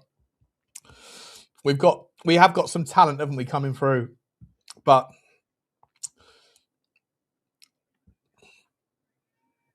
Here comes the corner kick. Whipped in near post, flicked on by the 8, the balding Maddison. Well done, Ajay. Who's that? Fernandes. He's getting stuck. He's getting penned in. Oh, he's done really well, though. Now, fing it. Now, you got space. Fing it. Move it. Kevin Danso, no, you got to move that. You got lucky there, mate. You are so fucking slow. Do you know what? I've come to the conclusion. I'm sorry. This is going to wind people up. That Kevin Danso cannot play. He can't do it. He cannot do it. If Tottenham are linked with another centre-back after selling Romero, I understand it. I understand why. If De Zerbi's looking at this, he has not had a good pre-season. He hasn't. Here's Fernandes, clears the ball. Oh, he's giving it away. Hoffenheim are pressing us like fucking ironing boards. Back to it's whipped in. It's a good chance. Well done, Roddy Bentancur. Gets back really well. Nice, and he carries it lovely out as well. Now Fernandes, spray it. Come on, we got to move now. We got to move. That's it. That'll do. Bentancur recycles it backwards towards Fernandes. Fernandes, lovely little slice kick out towards Souza, who's back at his natural left-back position. Up towards Luca Williams-Barnett, who feeds it inside towards Maddison. Luca Williams-Barnett. No, that's Souza again. No, that's Luca Williams-Barnett. Back to Maddison. Back to Kevin Danso. Come on, Kev. Let's see what your passing's like. No, he just goes sideways to Ben Davies. Yeah, sorry. I feel like I've been teetering towards this opinion. I've been edging towards this opinion. Oh, so actually, that's a nice ball there from Danso. He listened to me. A ref! Come on, Madders getting held all day long there. What are we doing? Oh. I've been edging towards this opinion about Kevin Danso, and I'm edging closer towards it. Yeah, as soon as you say that, couple of nice balls. Yeah, couple of nice balls. But he's slowing things down. Look, yeah. It's just not. It's not natural to. Oh, he's giving the ball away. Bentancur's giving the ball away, and Danso's down injured.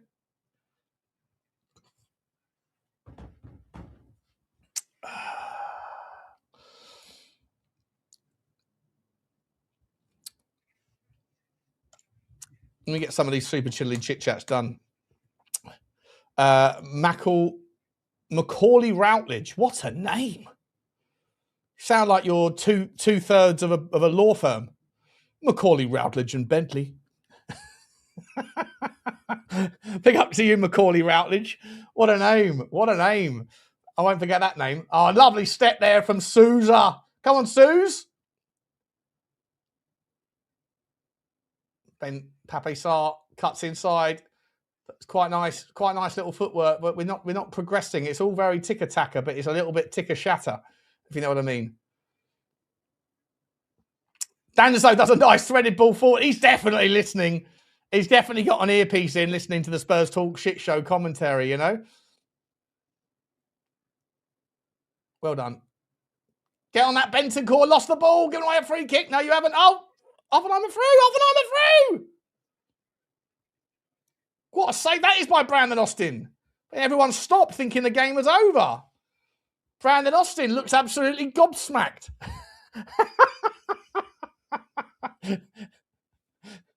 That's a fantastic save from Brandon Austin.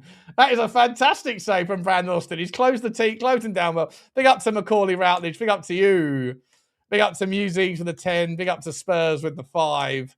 Big up to Cowboy Spurs. If dreams are vivid, try some Bonnie Blue. Yeah. Ugh. It's a shame about Bonnie Blue, right? Because she's actually, and the other one that's like her sort of menace, her what's the other one's name? I've never seen any of their work because I actually don't watch that sort of content. I'm not really into it, to be honest. Into Corn, but whenever I see her on like podcasts or whatever, they actually come across like they've got good banter. Lily Phillips is the other one, isn't it? They come across like they've got good banter and that they're, you know, quite intelligent and fun and all that sort of thing. It's just a shame because they get like, at some point in the podcast, they always get like, essentially the podcast host sort of talks to them like they're a piece of shit because of what they do. And because they play up to that whole kind of routine, you can see that they sort of get on board it, but you can also see in the glimmer of their eye that they feel a bit like ashamed, but they're playing the part, you know. But then I guess they wouldn't be famous if it wasn't for that. So it is what it is. I don't know. Big up to you, Macaulay. Thank you very much, mate, for the super chili, for the super sticker thing there, the jewels. And then Matt C from Canada. Big up to Matt C from Canada. Says use this towards a purple Tel kit. I can't. Do you know what? I've got about 40 different football shirts in this house. About 10 of them or 12 of them are Tottenham shirts. None of them have Mathys Tel on the back. I really should get one, shouldn't I? Big up to you, Matt. Thank you, mate. Appreciate you, bro. Whereabouts are you in Canada? Whereabouts are you in Canada? Let me know. What do I watch? Hentai? No, I don't really. I'm not really into that sort of thing. I know it sounds odd, but like I like podcasts, man. I'd never watch the news, never watch anything mainstream ever. Don't have a Netflix account. You know, I've seen I used to watch if I ever watch something that's fictional, I will always watch series that I've already seen in the past. I don't watch anything new. I don't watch movies. Don't go to the cinema.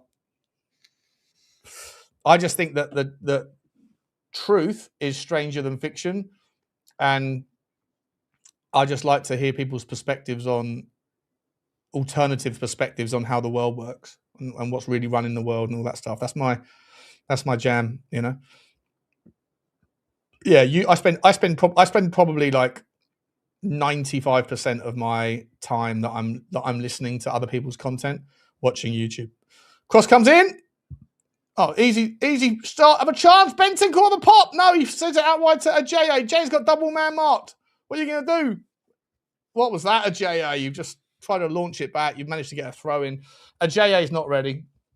Let's make some. Can we have some fun and make some absolute ridiculously early stakes of claims based on this 45 minutes of performance, and then I will hold you all to those particular takes forevermore. Brandon Austin is a world-class goalkeeper that is stunned every time he makes a save. Luca Williams-Barnett and Sousa are doppelgangers. Get out of the way, ref! Kevin Danso is never going to work for a deserving ball system. James Maddison's hair is ridiculously long. He's 28. He can't stop playing with his hair. Stop playing with your bloody hair, mate. You're winding me up! The entire Tottenham team needs to have a long look at themselves in the mirror when it comes to why it is they think that long hair is the new short hair. You know?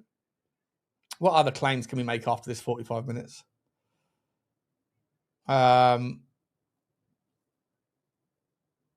We need a striker, because when we're asked to play people like Maddison and Sarr in the 9 and the 10, we've got an issue. Good Sousa move there. Lovely Sousa move. Matheus Fernandes smashes it, switches it early, and it's nice into the feet of Ty Hall. Go on, Ty. Gallop, son. Look at those legs on Ty Hall. He's a fucking galloper.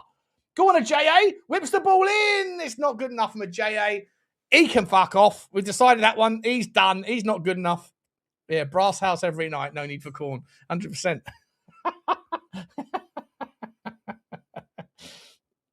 Danso is a generational line break passer. The Big D. The starting 11 was Austin in goal, Danso, Ben Davies as centre backs, right back Ty Hall, left back Sousa, midfield 3 of Sarr, Bentancur and Fernandes, front 3 of Williams-Barnett off the left, Ajay off the right, and Maddison in the 9. But Maddison's not playing as a 9 at all. We haven't. Pape Sarr's playing more. Pape Sarr's more of a 9 than we haven't got a 9, to be honest. We're basically we're kind of like 4. I don't know what we are. 4-4-2, but the 2 are wingers. It's all very narrow. It's all very deep. It's not impressive. It's been poor. Really poor. The quad is on. Ben Davies, top goal scorer. Yep. He does look surprised. He looks shocked. Yeah, Pape Sarr's broken through by himself. A chance. It's a good goal for Luca Williams-Barnett. 2-1. Because Pape Sarr was too scared to have a shot himself as a 9. Luca Williams-Barnett. Ra-ta-ta-ta. Ta-ta-ta-ta-ta. It's a good finish by Williams Barnett. Good finish. Pape Sarr does really nice there, by the way. He does do very nice. Drags the ball out, creates some space. Williams Barnett, good finish. It could have been a little bit further away. It's like, I think that gets saved more often than not in the Premier League. Keeps it low, keeps it nice, though. James Maddison is our new backup right back. Any brasses in my area? Nearest brasses are Woking, I think. I say I think. I know. lot of brasses in Woking. Lot. And they're on rotation, you know. So you go back to the same apartment 1 week, from a couple of weeks later, and you get 3 or 4 different selecciones. But I'm cutting down on all that, mate. I haven't had a big night out in months. Who's texting me? I haven't had a big night out in months. I haven't had any. Is it half time? It's half time. It's half time. No, I'm familiar with the setup, mate. I'm not. Listen, I'm a fucking open book. You know everything about me. You guys know, right? There's no secrets with Butler. I tell you about my lifestyle. I'm single. All right. I'm 43. I own my own home, but my mum lives here most of the time. And because she lives down the road, but she's like, there's no point in her. You might as well be here because she does more around the house and stuff. I got a brother who's done really fucking well in his life, really fucking well. Like, we're talking, you know, extremely wealthy, powerful man, and very good at his job. I got a dad who I love to pieces, who's been sick. His new missus is now sick as well, which is sad. Both of them are in a bit of trouble. And Butler's never had a long-term relationship. And as a consequence of that, you know, I still live my life like a single man, which I am. So it is what it is. There's no secrets with me. I'm not ashamed of anything. Half time it is. Rain's in the background. What's cracking, Rain? What are you saying about that, mate? Just a quick double check. I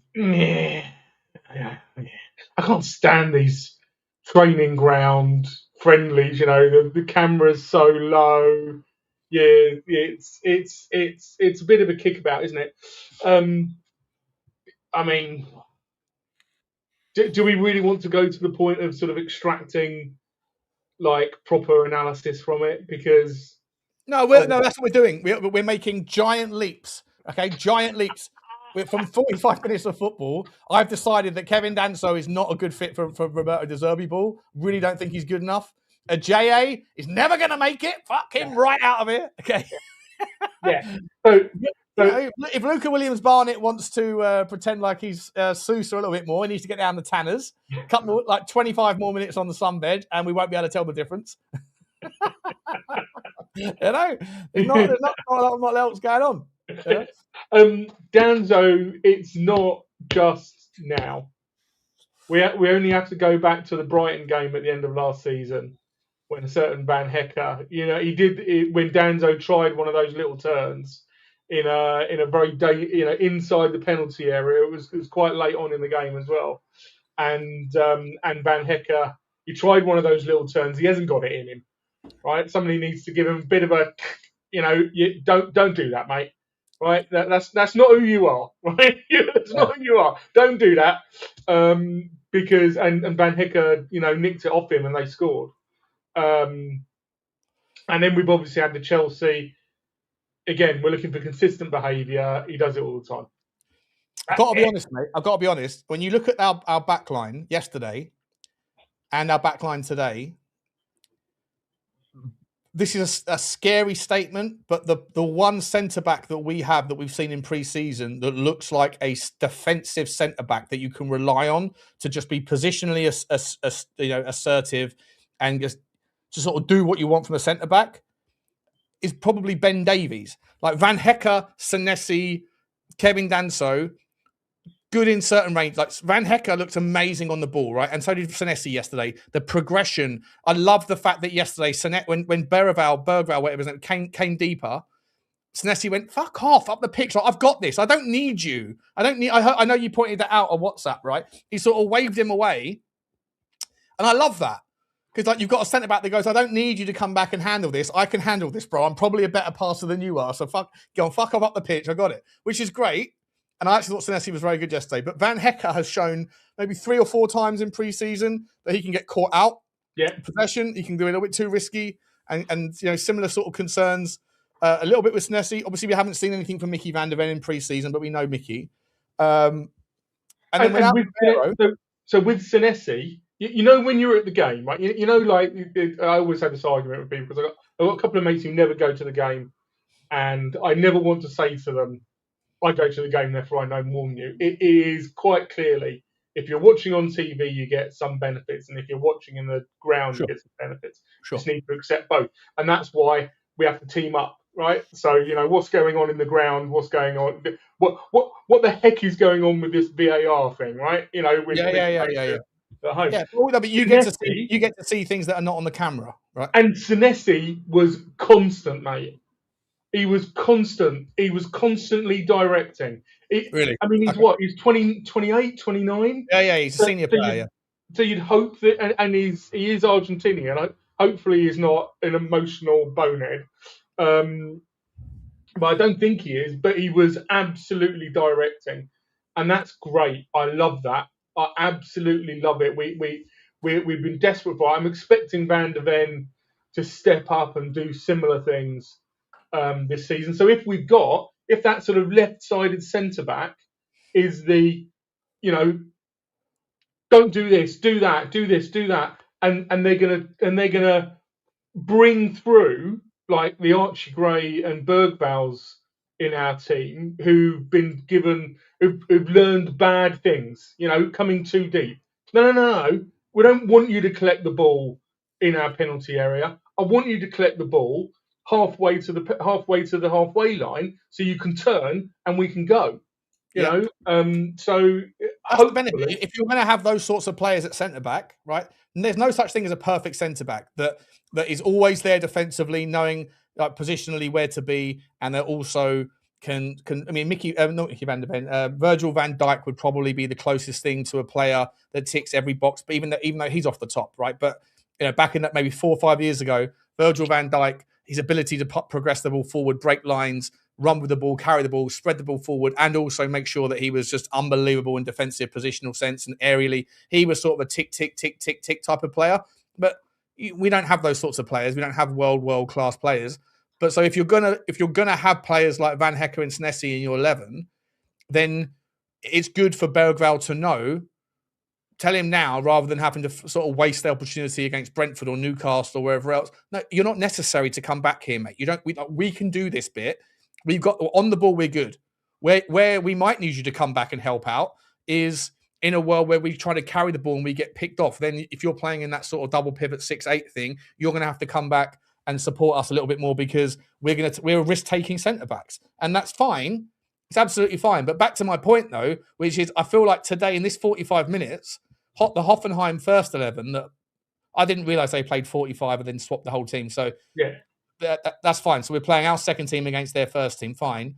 But they pressed the life out of us in that first half, and we looked pretty poor at the back, in my opinion. Yeah, and but like patterns of play though, you can see that Danzo. So back to your point about Danzo. Danzo is trying to do that playing out from the back thing, and again, somebody needs to go, that's not who you are, mate. It's like and it used to be the way, right? You used to have like you used to have like a John Terry and a Rio Ferdinand, that type of partnership, a Palace Stu and a Bruce, a player who was like a proper centre back, just centre back. That's what he does.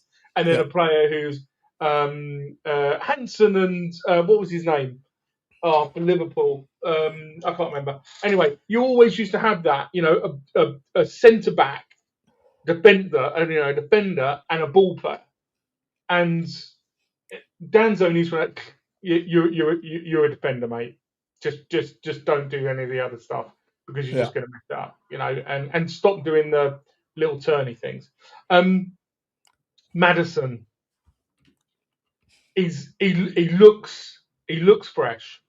He's doing his little turns. If we can take anything from this game from Maddison, it's that all of the concern was with his knee being rebuilt.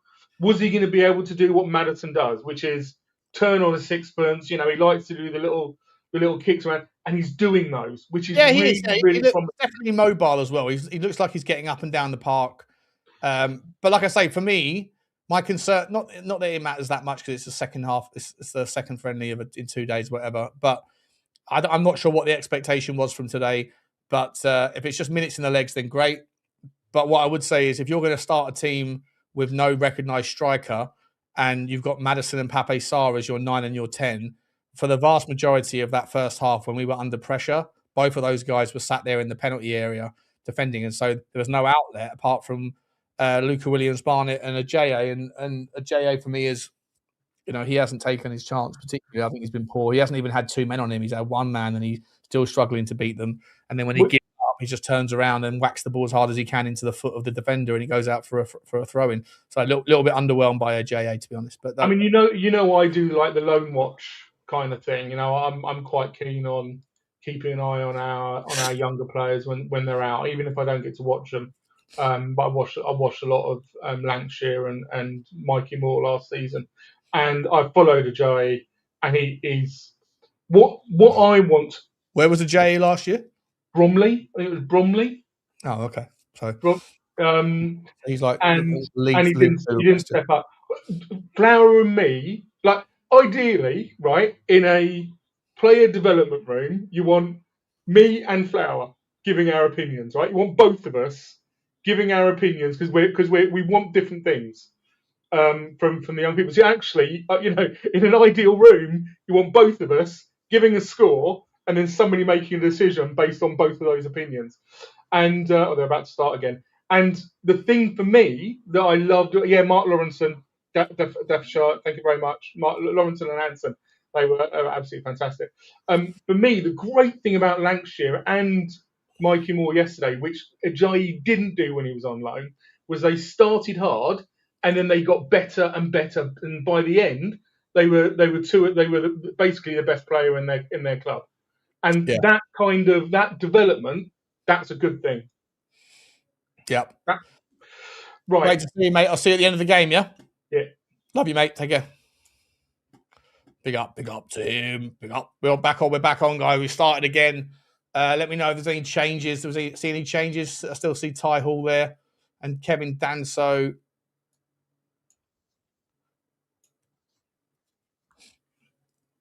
Chance for Hoffenheim. They're a lot bigger team, though. Oh, it's a good ball from Hoffenheim there. Well done. Luca Williams-Barnett getting back.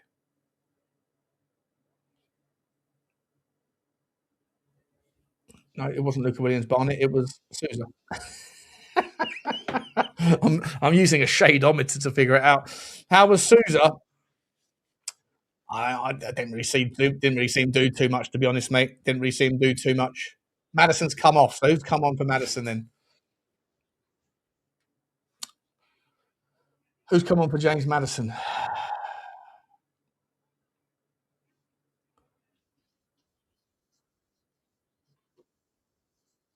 Who's come on for Maddison?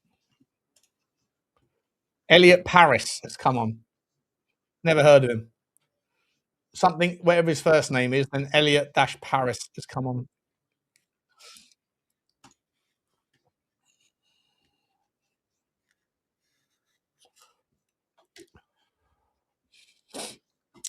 No, there was no content last night. Teabag you. Is that?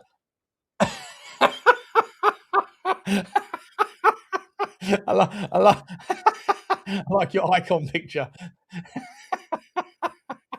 Yeah, guys, don't forget to smash the like button. I forgot to ask, but smash the like. I always forget to ask. It's important that you guys do it. If you're enjoying the stream, there's 900 people here. I love to see it. Just find the space in your on your channel just to stick something on there for us. Elliot Paris is, I don't know who he is, to be honest.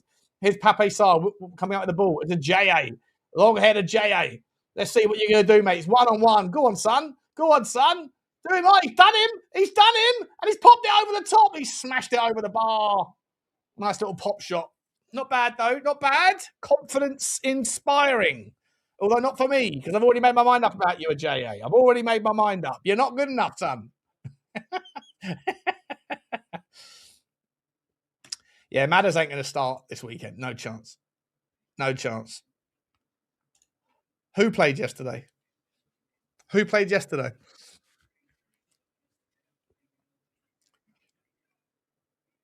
He subbed in for Richie yesterday. What, the Elliot Harris guy? Oh, was he the guy that came on yesterday? Yeah, I said that. Yeah. Yeah, the black lad. That's right. 2 games in 2 days, eh? 2 games in 2 days. Love to see it.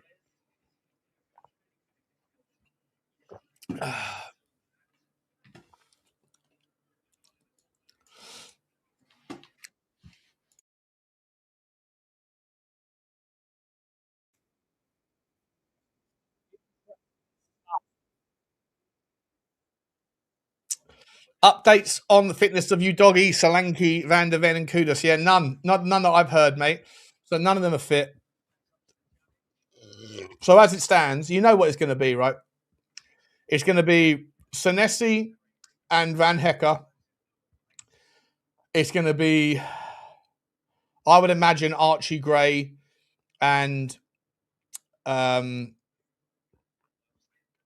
Robertson, Kinsky in goal, and then a midfield 2 of Tonali and, I don't know, if Fernandes can get through 90 minutes, maybe him. Sorry, yeah, if Fernandes can get through 90, maybe him. If not, then possibly Berghvall. And then Conor Gallagher in the 10. And then a front 3, I would imagine, of Mathys Tel, Richalison. And honestly, it's going to be Micky Moore, isn't it? Micky Moore's going to start our season as our starting right winger. Unless we bring, even if you bring someone in, though, are they really going to start? I don't think they are. You know, I don't know if he will start though. Like, he hasn't played a minute. He hasn't kicked the ball since June or since July the 2nd or whatever, right? July the 3rd, was it? When was the final? July the 16th, 17th. Sorry. So he hasn't kicked the ball in a month. I know I'm not saying he's not fit, but I'm saying he hasn't participated in any of the pre-season. He hasn't participated in any of it. It might be Porro. You might be right. It might be Porro. It could easily be Porro. But I would imagine that Archie Gray will start. And it's not a spectacular lineup, is it? You know? And Brentford away is a very, very tricky place to play. You don't like Brentford away is like, you just want, what we ideal would just be like Hull at home. You know? You wouldn't want to get one of the relegated teams away from home. You wouldn't want them because that'll be their first home game. They'll be right up for it. And you might be asleep out of the traps. Chance for Hoffenheim here. A nice little free kick for them on the edge of the box. 3 yards inside the box from the sideline. I've decided that Brandon Austin just looks surprised / confused all the time. It's not just when he makes a save. He just generally's got that shock horror look on his face. It's a good shot. It's a good save. It's a good save again from Brandon Austin. It's his eyes. His eyes are constantly like...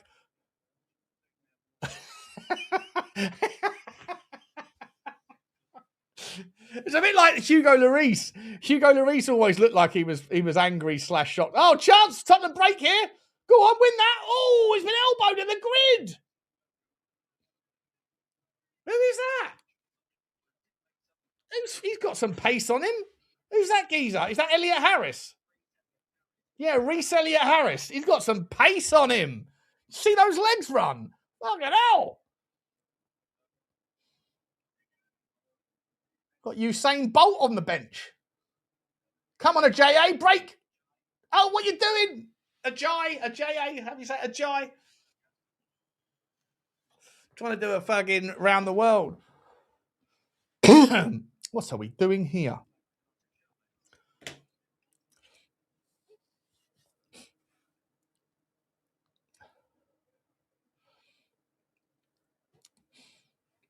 I think Tottenham I think the priority should be Gakpo over Savinho. Because Gakpo's got a bit. Look how small our team looks. Just look at, if you're watching the game, I know they're big, lanky Germans and that, but they are all much, much, much bigger than us.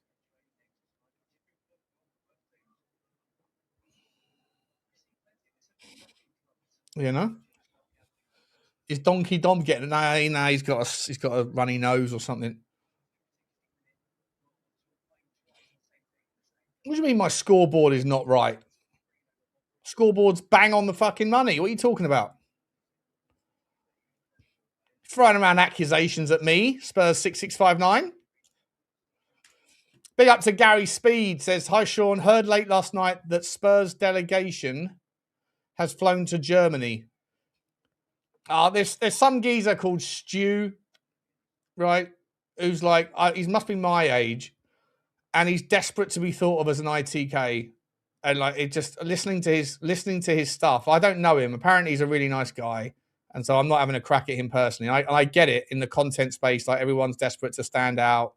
Everyone wants to be thought of as someone that knows a bit more than someone else and whatever. But like, this geezer comes out with like content going, I know who the bomber is, but I can't tell you. You know, well, shut the fuck up then, mate. Like, with all due respect, like, what do you put yourself in the shoes of people that listen to that and recognize that anybody can say that. Anybody can say, I know what's going on. And then yesterday, apparently, he came out and said, I can tell you who the bomber was now. And it's Harry Kane. And I'm like, bro, like, everybody has heard that story. Everybody has heard that story. It's like, you saying it 3 weeks later or 2 weeks later or a week later than everybody else has heard that story, and then pretending like the whole time you had some inside knowledge that no one else had. It's just so stupid. Like, it's such sloppy fucking bollock content, you know. Like, you know, I love Johnny to pieces, right? I absolutely adore Johnny. He's one of my best mates, and he's certainly one of my closest pals in the Tottenham community. But when he says things like, oh, what a goal that is, by the way. What a goal that is for Hoffenheim. That is an absolutely sublime finish. Sublime finish. 2-2. 2-2. What a finish that is. Whips the ball over the top. Sousa completely out positioned. I'll come back to that story in a second. Lovely dink over the top. No one's marking him, and he's just slammed it top bins from like a very acute angle. That's on the edge of the 6-yard box on the side, and he's managed to put it in. Wild, great finish, great finish. No, like when Johnny was saying, like, you know, to Kate the other day, and I've had this conversation with Johnny loads of times because he says it like, you know, no, Sean, no, Sean, look, I know, okay, it's not hearsay. It's not hearsay. I know. Well, it is hearsay because you weren't there. And second of all, if you can't tell us what you know, then there's no point in saying it.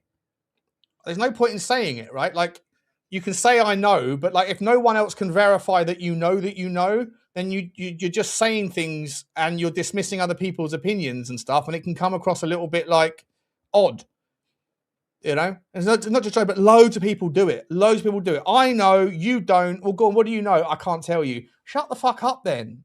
Shut up, right? The thing is that I do know that Johnny does have those relationships, and I do understand that his people might not want him to share that stuff. But as far as saying that stuff on a stream, I don't know what you're trying to achieve from it, because if you can't tell anybody, then you're just claiming that you know. And to anyone that's listening, it can sound a little bit fucking frustrating to hear, you know?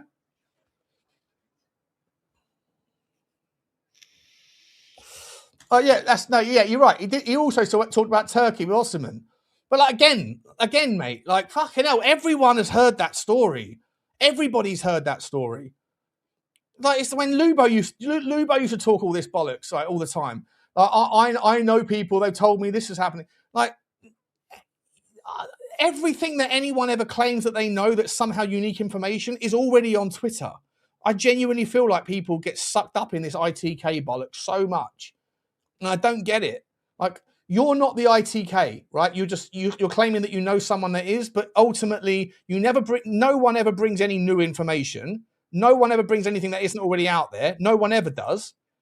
Even the sizzies and all that lot. But no one, I don't know of a single ITK, unless I'm wrong, a single wannabe ITK who says out of nowhere, Tottenham are about to sign, I don't know, insert a fucking name that no one's heard of before or no one's been linked with before. Tottenham are about to sign Pavlidis, right?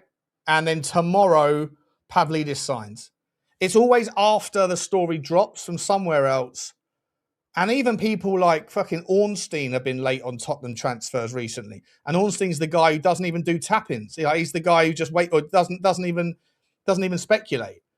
But like, I just find the whole need to be thought of as an ITK. I find it so fucking cringy. You know, you're not the ITK, right? Even if you're claiming that you know someone who is, why would they tell you rather than just not setting up their own Twitter account if that was important to them? You know, it winds me up. Especially when you say, I can't tell you.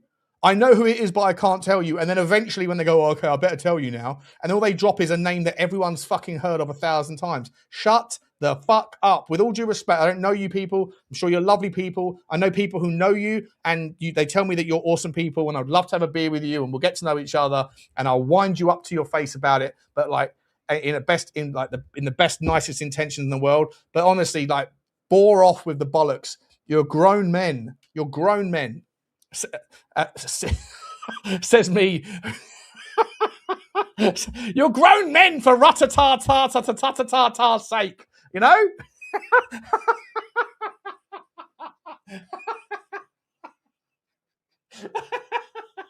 I'm such a fucking hypocrite. I'm such a giant hypocrite. Fucking hell. Anyway, back to the game. Back to the game. What are we doing here?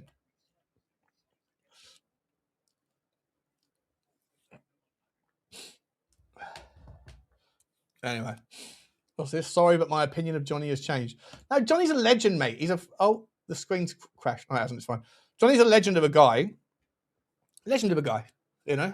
And I think, you know, he just obviously feels a little bit frustrated that when he hears things that he believes to be completely untrue because someone's told him something. And like I say, I know that he does know, like his mate is the agent of those players, right? So he is going to, oh, look who's in the fucking chat. Look who's popped in. Oh, hang about. How do I do this? 1 second, Drewski. Let me fix this. Give me 1 second, Drew. 1 second, mate. Add another item. Camera slot. Hang about. Hang a fucking ball. Drew, you there? Hello, mate. Hello, mate. How are you? Oh. 36 hours, but I'm not doing too bad now. Well, your internet connection is a bit shitty. You all right? Oh, is it? Is it? Do I need to come out and go back in again? Ah, you're fine. It's caught up. All right. How you doing, mate? How you feeling? You feeling better? Yeah, I'm feeling a lot better, actually. I don't know what came over me about Friday and through yesterday morning. I was feeling well rough, but I started to feel a little bit better yesterday afternoon. Had a good night's sleep, had some food. So, yeah, I thought I saw you were on, saw the link. I'm not disturbing, am I? Not disturbing at all, mate. I'm glad to have some company because the game's relatively like a little bit boring. I don't know. Do you have a link and another? Another WhatsApp. Hang on. Hello, everybody. Hello, everybody in the chat. Hello. Drew's here. What is going on? Let me get this going for you, mate. What have I walked into? I'm not angry at you, but I am disappointed. Brilliant. Oh, I just had a crack at people that claim to be ITKs, but then can't say anything, and then when they eventually do say it, they then say the shit everyone's heard of anyway. Oh, yeah, waffle. Absolute waffle. What's up, everybody? No, random number. Ange Ball, Tim Foyle, Stephen Jackson, Matthew Ball. Oh, everyone giving it the hello. Hello, boys and girls. Hello, boys and girls. Yeah, Marshall. What's up, Marshall? Alan. Daniel. Fucking hell, what are we doing here? I'm Mick James. Nice one. There you go, Drew. Click on that in the WhatsApp, mate, and you'll get the feed. Oh, all right. It's So what are we Sousa. doing? Is it all panic stations? Is it? Well, it's 2-2. 2-2 in the game. Sousa could have done something there, decided not to. Get him out. He's not good enough. Cheeky Today, Desmond. we're making grand assumptions based on 62 minutes of football. Around, all right. Around, and you have to sort of live and die by your take. And I'm making the takes that Ajay is never going to be good enough, that Sousa is never going to be good enough, that there needs to be some serious haircut work in the team. They've all grown their hair and not their bodies, because we've got an average height of about 5'8" on the fucking pitch. You know? Oh, nice. Let's just add Savio to that and bring that average height down, shall we? Come on then. Yeah. No. And of course, our Mathys Tel, mate, not on the pitch today, but did enough yesterday to settle some fucking conversations, I think, you know? Well, I don't know about that. Doing a stream with Stel this week, just in time to absolutely mud the man for his Mathys Tel take, you know? Yeah. Well, Bozo's going to bozo, aren't they? Fucking hell. I thought he did all right yesterday. I thought he had a really good game.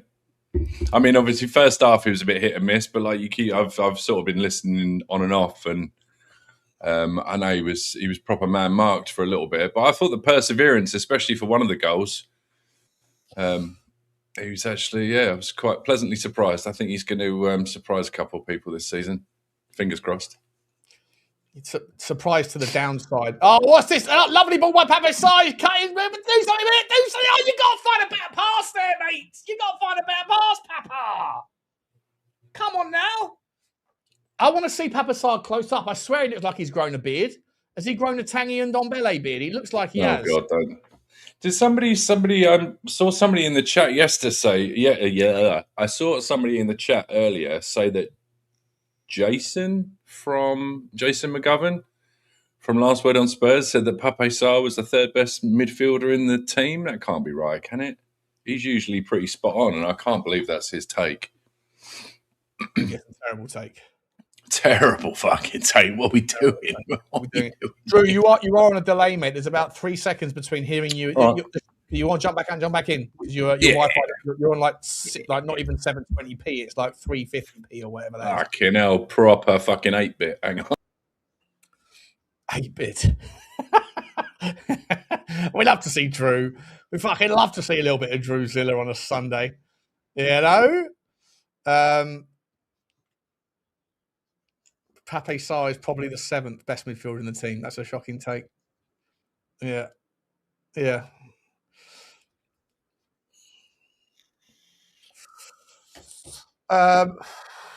Where are we at? 65 minutes. Are they going for their drinks? They're having a little drink break, are they? Or someone's down injured? Who's down injured? Is that Pape Sarr? Oh, he's back. He's back in 1080. Hello. How are we doing, eh? How is that? Better, he's a lot better. Have you all seen that 1080p? It's fucking mega clear. It's mega clear. Have you heard about 4K? It's almost fucking clarity, it is. It's almost fucking clarity. Pete Smith saying I'm on the dial-up internet. Come on now. 56K. Drinks break is on. Guys, I want to take this. There's a 2-minute drinks break. I want to take this opportunity to talk to you, just to throw an ad out there. Bear with me, guys, because Oxford Natural is changing my life. Maybe it will change yours. Have a little watch of this. Let me know what you think. Some of you may be aware that I've recently begun my own health journey as we move into the second half of 2026. And that's all being shaped and aided by the sponsor of today's video, Oxford Natural, and their new improved formula and recipe for their optimum day and night pill. Now, it's not a miracle cure. You have to put in the hard graft, but essentially it works by taking a tablet in the morning, that will keep your cravings at bay, keep your metabolism firing on all cylinders, and make sure that your mind stays sharp and focused and avoids all of those distractions and temptations. Now, they do that by combining the very best ingredients in the game at the right levels to make sure that you can maximize your results. The nighttime pill is essentially about recovery and making sure that you have the best night's sleep possible, so that, again, you're not tired in the morning, whereby you're more likely to fall into those temptation traps. Now, look, you can follow my journey and see how I get on, or you can skip ahead here and see exactly what other people that have gone before me have achieved using Optimum day and night. We could look at Robbie Lyle from AFTV, who is down over 100 pounds now in his weight loss and health journey. Quite incredible. How about Michael Owen, who's down over 40 pounds in his health journey using Optimum day and night. There's also Anita, who is down over 60 pounds now in her journey, and Linda, who is down over 50 in hers. Quite incredible. As I say, it's not a miracle cure, but if you would like to join me on my journey, then we can do this together. And you can do that by going to the link in the description below, or going to the QR code, scanning the QR code. And when you go to the checkout, if you use the code STS70, as in Spurs Talk Show, STS70, then you will get 70% off your first order. And I'd love to see how you get on. We can do this together, guys. Let's get our health back on shape as we move into the second half of 2026. Big up to them. Big up to them for the sponsorship. Yeah, Rain's been on it. He said he feels great as well. Really? Yeah. Still sounded like he was talking waffle earlier, so his brain's not working.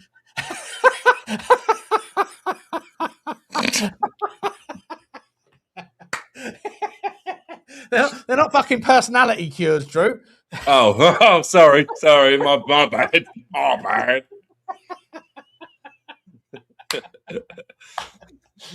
Sensational! And Rain's still in the background. He's going to come back in and fucking... Yeah, I know, right? I'm just come out swinging. I feel great this morning. Come on. Come at me. Come at me, bro. Brilliant. Oh, dear. Well, All right, guys, we are back in the out. game. The game has restarted again. 69 minutes on the clock. That's a tartar. Drew used to smoke a lot more, but Sean stopped waffling about Levy. Been a drive. No, I've just changed. My Daniel Levy's been replaced by Mathys Tel. You know? There we go. You got to have multiple hills. You can't just have one hill to die on. You've Exactly got to be able right. to crawl to the other one. That is exactly right. This is exactly it. Chance to break now. Go on, Luca. He's been pulled back round the throat, Rev. He's been thrown to the floor. Oh, fucking go on that. What is that about? Give the guy a yellow card. Got to be yellow. They've come with a bit of an attitude, this lot, yesterday as well. Did you see Senesi get his elbow in the throat? Yeah, I did, yeah. Did you go to the game, by the way? No. You didn't? Oh. No. I thought you got a ticket. I thought you were there all day getting it large. Johnny offered me a ticket, but I slipped up and I had a couple of magnums on Friday night. Mate, That's it. I've decided not only does it make me aggressive, right, but it also makes me feel like shit. I don't know what is in that tonic wine, but there's like there must be like madness amounts of preservatives and sulfates or whatever they call it in. And it just it messes me up, man. Like that. Isn't there a shit ton of like some sort of fermented sugars and all sorts of crap in there? Whatever right? it is that's in there. I'll tell you what, bro. When we get to our age, I'm not being funny, mate. I had a sugar hangover a couple of weeks ago. I don't typically eat a lot of sugar. I try not to, and I had a binge because there's this Korean French fusion place that do like all sorts of donuts and snacks and stuff, and I went overboard and bought like $100 worth of donuts, and then I was like, well, I can't throw them away, can I? So I was literally like 4 donuts a day, and 2 days later I was in such a sugar coma. It was unreal. Yeah, can't do it, mate. It hit me worse than booze would have done. Anyway. Yeah, the only drink that I think I become like not to say better. There's no better version of yourself than probably the sober version of yourself, but one where I don't feel like I get too many hangovers, and one where I feel like I stay in a good mood is cider. Okay. I feel like I've whittled it down. I've got to knock those things on the head. The problem is that like I like them. The problem is, mate, is that I actually quite like them. Don't mind if I do. I'm not addicted to cocaine. I just really, really enjoy it. Brilliant. You know? Oh, yeah, I'm like that with I'm like that with blow. Let's go, Luca. Into Pape Sarr, tallest player on Tottenham's pitch right now. Ridiculous. Still ain't put any weight on though, is he? Okay, no. Whoever said he's the third, like Jason Govan, that is a proper fucking... Jason McGovern. I know he's usually. I usually feel like he's got some pretty good takes, but I mean, each to their own, innit? Far be it from me to, take shots at people with terrible takes. I would never do such a thing. I would never. Do you think if we were to go into the Brentford game with a team like Kinsky, Senesi, Van Hecke, Gray, or Porro? People in the chat saying Porro's going to start. He hasn't played a minute in pre-season, not a minute. Yeah, I mean, I know the lad's fit, but that might be asking a bit too much, eh? Could he not have got 20 minutes today? Just to like, stretch his legs. I mean, yeah, there's an argument for that. Do we not have any more? Is this can't be the last pre-season game, right? Or is it? No, it is. We've got the season starts on Saturday, isn't it? Really? Is it the Charity Shield this weekend? Charity Shield today. What are we doing here? Where's the world going, mate? Charity Shield. Let's have a look. When is it? Today at 3:00. Arsenal versus City. Yeah. Starts in an hour and a half's time. We're back. We're back, baby. We are back. Fuck. I mean, 50 quid on. Oh no, who usually wins the Charity Shield? Does Man City usually lose the Charity Shield, don't they?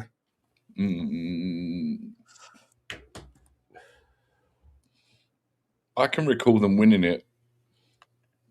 Do we? But maybe not for the last couple of years. Are we on board? If we put a bet on Manchester City for what? To win the Shield. Win the Shield, yeah. I mean, fucking, what odds do you get on that? Is it worth it? Oh, I'm saying that like I know anything about betting. You could have answered that, and I'd be like, okay. No, I don't think there'll be a huge amount of space in the betting markets between the two. But right. Yeah, this is Maresca, not Pep. That's the point.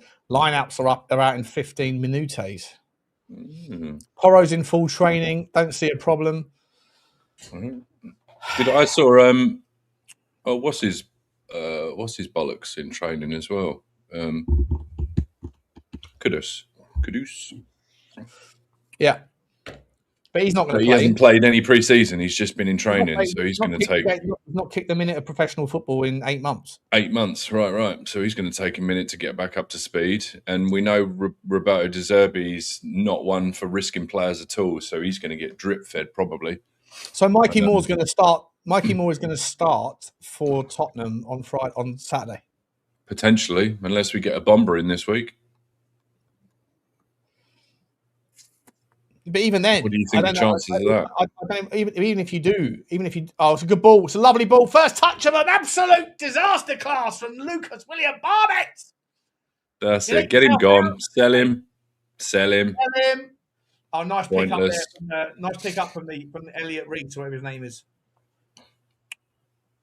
He's making a mockery. What you got, Jay? What you got? Making a mockery of my prediction. Said Luca Williams Barnett's going to have a better career than Steven Gerrard. Well, based on the rules of today's game, which is that you have to make permanent, lifelong commitments to your opinion, right. I'm going to say that Luca Williams Barnett's never going to get past the League 2 level of football. Never gonna. If you never gonna. Where is Marzi? Where's Marzi? He's not in the chat today. You let him down. I've seen Marzi in there somewhere. Is Marzi in Drew's been on the Magnums. I've been on the Marijuanums. the Magnawanums. Who's never gonna give. Never gonna give. Just the house remix. You got the house remix of that song, have you? Love it. What music do you play on your DJing sets? Is it house music? No, I play drum and bass and jungle music. Oh, do you? Interesting. Yes. The only. But if you were driving your car, right, would you listen to drum and bass music? Yeah. Especially especially sundown, brake lights, makes you want to go 120. It's fucking. I mean, I don't because I got a RAV4, but it makes you want it. Yeah. You know what I mean? Beyond 72's got a house channel. Oh, well done, Beyond 72. Am I a D&B DJ, Danny Kiriakou? I am a drum and bass DJ. And yes, Spurs Paul, I do like D Bridge, one of the founding members of Bad Company. Fantastic. Gentleman as well. How much money do if you're like a Taylor Swift and you're making 100 million quid a year, right? A lot of concerts, a lot of pop music and stuff. How does it work with like music that doesn't naturally get into the top 40? Right, who's the number one drum and bass artist in the game at the moment? It's weird because there's the biggest selling artist might not necessarily be the biggest DJ. Like as far as drum and bass goes, there's an argument that probably the most popular and the best DJ is Andy C, who used to run a record company called Ram Records, and he sold it to BMI, Sloaney. He's regularly, when they do the yearly drum and bass awards, he's regularly there or thereabouts. It's usually him, a guy called AMC, Voltage, I think, is another guy that's won it the last couple of years. But as far as actually biggest global name, there's a guy called Boo who's done it. He's sort of taken it somewhat mainstream, and he's gotten pretty big because I think they even use some of his tunes on like backing on like Radio 1 and stuff like that. A guy called Subfocus. How do they make their money? Because they make their money on booking. I mean, they'll do record sales, but most of these guys will be booking fees for actual gigs and stuff like that. And I think like Andy C, like he can command up to between, I think, 30 or 40 grand a set in some instances. So like, you know, decent money. Netsky, another big one. Do I remember Helter Skelter? I was at a couple of Helter Skelters. Yeah. It's funny, weird, we got a fucking lot of people in the chat. How do you even hear like the latest? There's no top 40. There's no our price anymore, or like our price. Did you just say our price? No, there's no cheeky HMV. What are we doing? HMV, there's all that shit. So like if you're a drum and bass or a house, or no, not necessarily house, it's more mainstream. But if you're a drum and bass or a jungle like musician, if you're a DJ, if you're a DJ, then you're going to get sent stuff. If you're an aspiring DJ, then you're going to go to Mixcloud, SoundCloud. There's a place called Beatport where you can buy tunes. DJ, if you're an artist, if you just make it on, you use Logic on your computer and then you just make a song.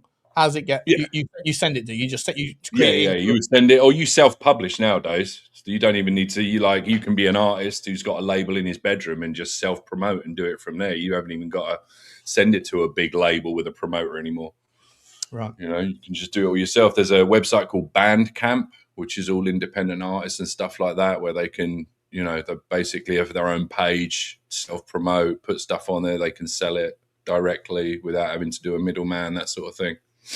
But how do you sell this? Do people just download the song for like a couple of quid? Yeah, a couple of quid, or you know, anywhere from $1.69 usually to about $2.50.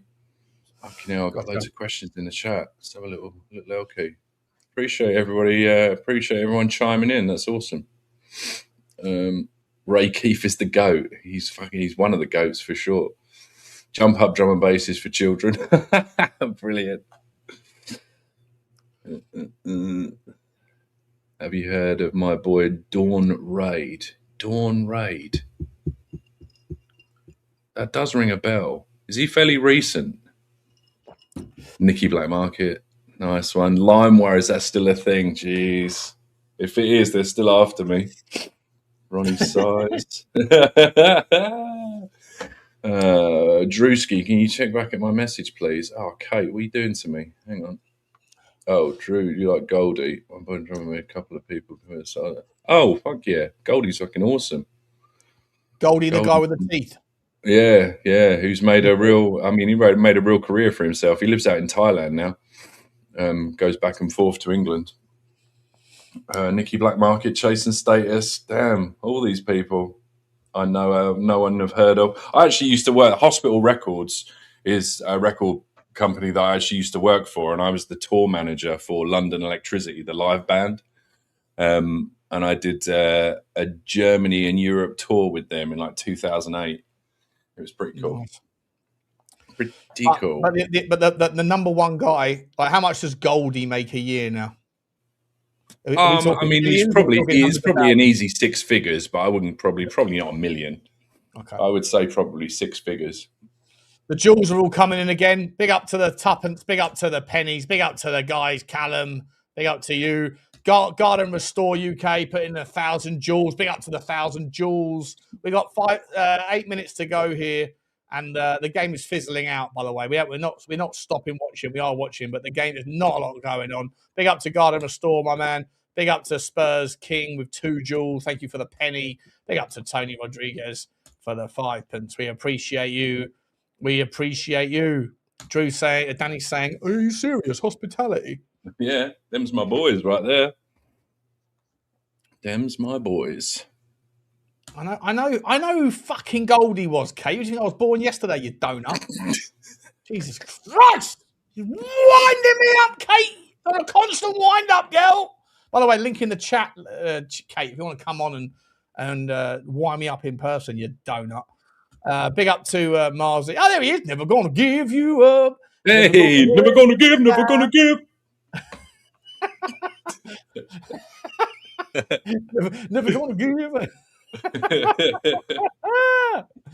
Big up. I love a soundbite, dude. I'm awful at work. I am terrible for just I'm like a fucking parrot. I just fucking it's bad.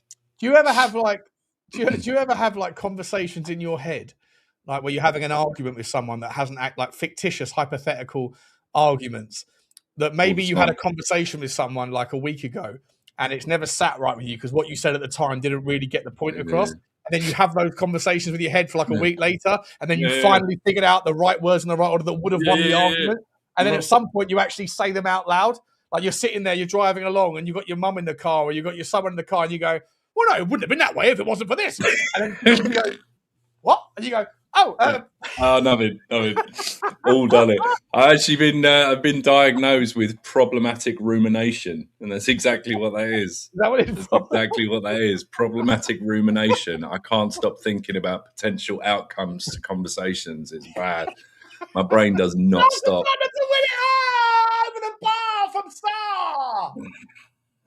There's not Star. It's number 72. It's the longest. It's Paris, isn't it? Elliot Paris or whatever his name is. Elliot Paris, my man Paris. Oh, he's just got up a little bit too high over the top like that. Is that what that's called? Problematic rumination. Is that what it's called? Yeah. Yeah. I do that all the time, mate. Like I sit there, I'm walking the dog on the field, right? And I'll be just having conversations out loud to myself, and I'll turn around and there'll be someone walking their dog that's 5 feet behind me. Then I get my phone out, and because I'm embarrassed, I pretend as though I'm talking to someone on my phone. And then I have to finish the conversation and go, "Yeah, anyway, mate, listen, I'll speak to you later on, okay? I'll speak to you later on." And they put my, "Oh, hi, mate, how you doing?" Because they sit there and go like, "What the fuck is up with this geezer? Why is he talking to himself? Talking to himself? Or is he talking to the dog? Or is that the dog talking? What's going on?" Brilliant. Problematic rumination. Yeah, I do that all the time, bro. All the time. It's fucking awful. But you know what? I've got 100%. Because then I rewind shit as well. Like I'll get through to the conversation, I get to the end of it, and I'm like, "Well, hang on a minute. There was a branch in that conversation where it could have gone another way." So then I'm like, and I go back to that bit, and I'm like, "Well, what's the fork there? Oh, we could have gone that way." So then I start having the conversation that goes down there. It's like the Marvel multiverse in my fucking brain, and I cannot what it is, get though, it. Drew, I have never lost, to this day, I've never lost an argument in my own head. Once. Not once. I'm 100%. I'm 100% winner. And I'm a proper smart ass with it as well. Proper smart ass with it. I'm glad it's not me, bro. Brilliant. I'm glad we can diagnose each other and help out. Do you know what I mean? Yeah. It's fucking awesome. It's just sometimes you have the conversation in your head, but sometimes you can't. You just can't help it. It comes out of your mouth, and then you're with someone. I go, who are you talking to? Yeah. Oh, no one. No one. Really. Don't worry about me. Fuck. Done it again. Right. Here comes a free kick to Tottenham. Fernandes stepping over the ball here. What are we doing? Pops it in. It's a good chance. Oh, it's punch clear. Punch clear, but it's not cleared properly. Are you not going to use the Derek Ray school of commentary? It's Fernandes. And here's Fernandes. I can't do that, mate. I can't do that. It's embarrassing, to be honest. It's embarrassing. It really is. Yeah, no? Honestly, he does it all the time as well, to every fucking name. Tonali! Berghvall? Yeah. Berghvall, okay? It's I know, you tit. You say it like you're a fucking native, but you're not Swedish, are you? So it's Berghvall, exactly. Like the rest of us. Say it as it is, you donut, you know? Yeah, look. We've got 37 fucking dual chats. I'm not calling all these out. I'm not doing it. I'm not doing it. Well done. Thank you. Thank you. Well done. Thank you. Nice one. Appreciate it. Thank you. Cheers, you're a lover. Cheers, you're a charmer. Absolutely wonderful. Never gonna give.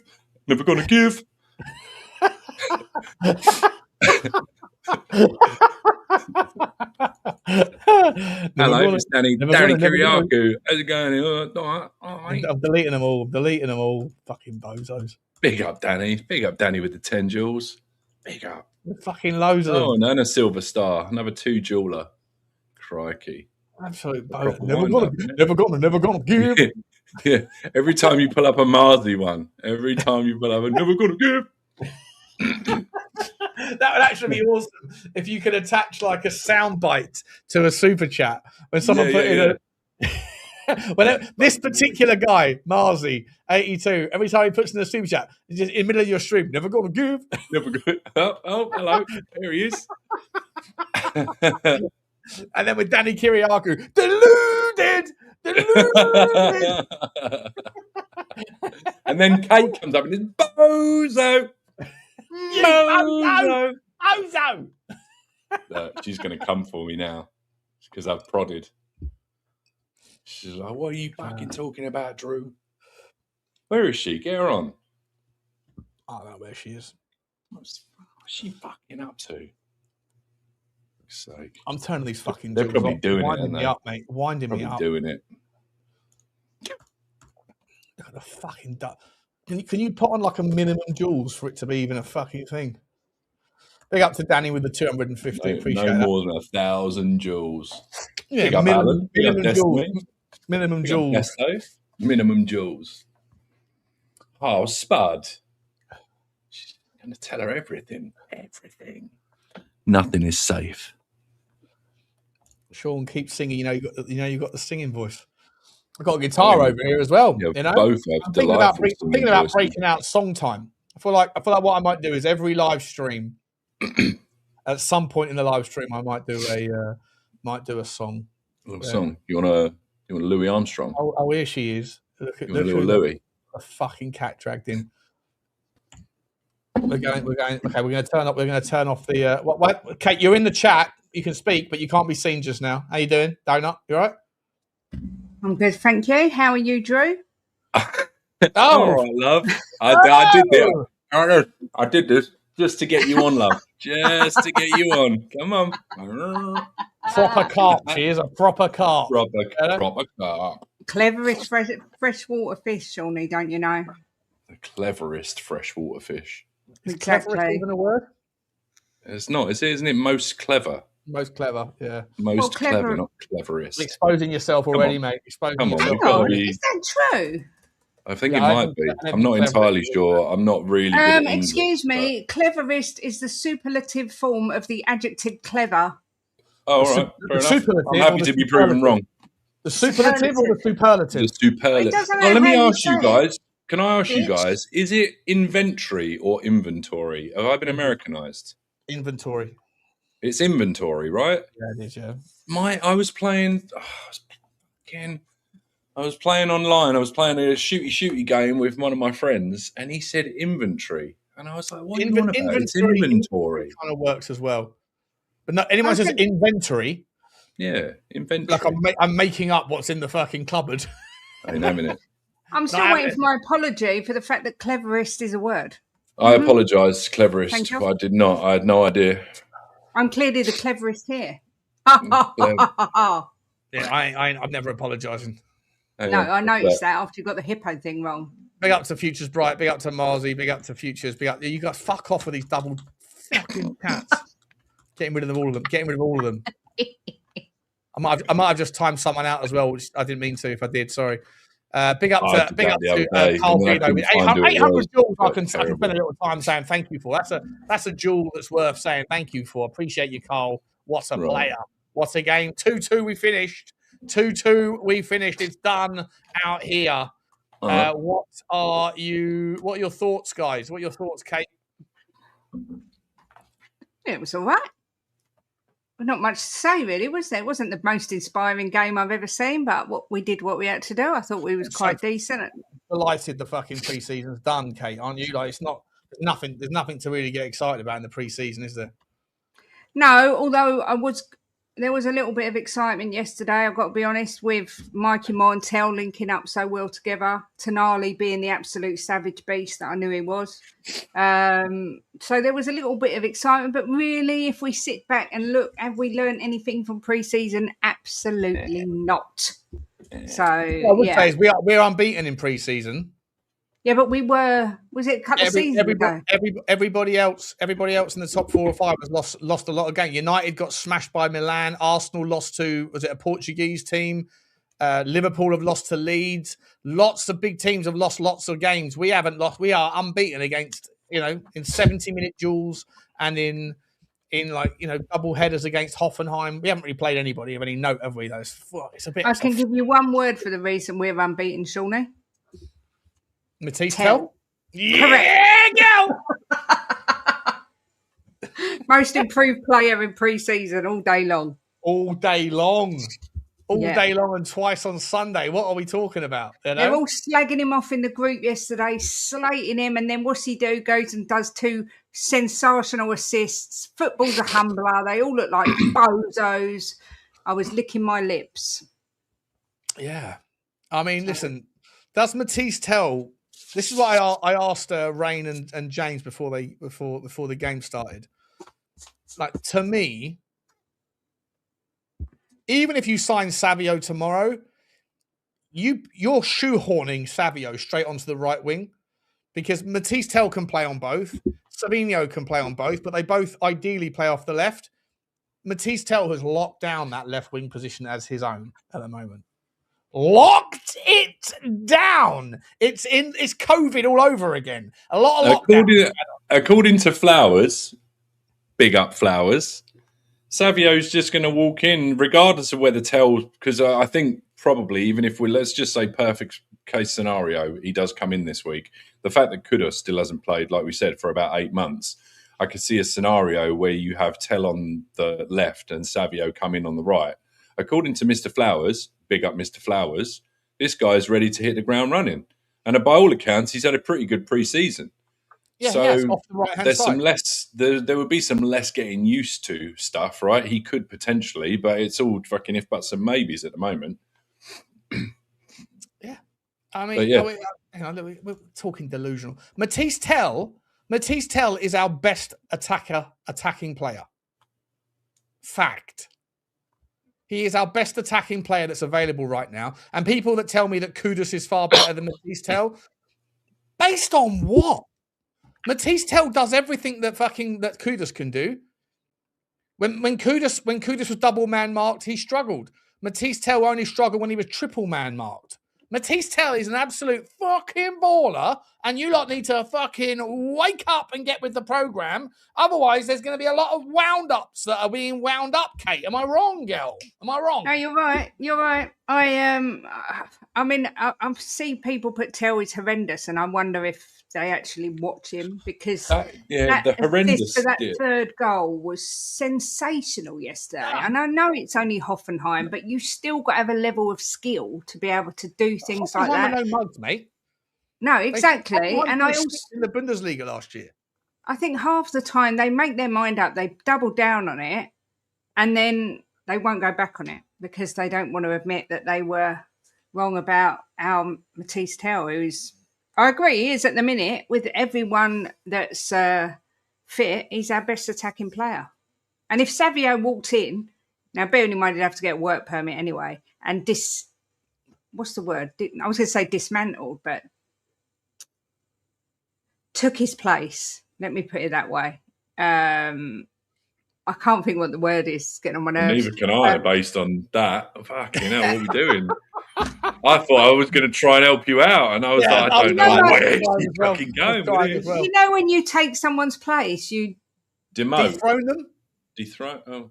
No, it'll come to me. I mean, they're both decent work. It can't be. What other word could it possibly be other than those? Dethrone is absolutely perfect for whatever you're trying to say. Yeah, you can say dethrone. It's not the word I was thinking of. Displace. No, that weren't it either. Dislodge. No. Desettle. No, it weren't replace either. It was a good word. Club. Club. But either way, if he came in tomorrow and took Tel's place for me, I think that would be murder. Really unfair, and then kidnap. Did it start with this? Dismember, yeah. I think it did start with this something. Club. But it wouldn't be fair. All right. I can't remember. I'm going to Google it. I think you're trying to remember a word that doesn't fucking exist, is what I mean. You've had 7 or 8 words that could have worked perfectly well. You're doubling down on your own bollocks, and it's annoying me. So let's move on. Quite frankly, it's winding us both up. It's winding me the fuck up, and Drew is also getting fucking a little bit pissed off with the whole situation, if I'm honest. So, yeah, Kate, move on, girl. Move on, you know? What are we doing here? Oh, where's Jim? You're looking for the word in the chat and you can't find it, can you? It's because it doesn't exist. No, you don't know. It's displace. It's displace or dethrone or it's displace, and it is dislodge. Now listen, we've got 1,000 people here, Kate. But either way, it's crumble. Kate, you are crumbling in front of 1,000 people are watching you right now, going elevator music going on in your fucking head, girl. Figure it out. Move on. One or the other. We're going to just say displace, but that's not the word. Right. If he was going to come in and displace him, but that's not the word, that would be wrong. And I don't think De Zerbi would do it. I think you've got to pick players based on merit. No, stop trying to make me think of it. I can't think of what it is. Yeah, you know, it's not even that fucking interesting. Even if you do land on it, it would still probably be a fucking shit word anyway that the other ones would have settled for. Let's just move on. Let me ask this guy. Really quickly, before I forget, somebody earlier, when you said come up with unrealistic expectations or, you know, just out there expectations, I can't remember who it was, and I really wanted to big them up.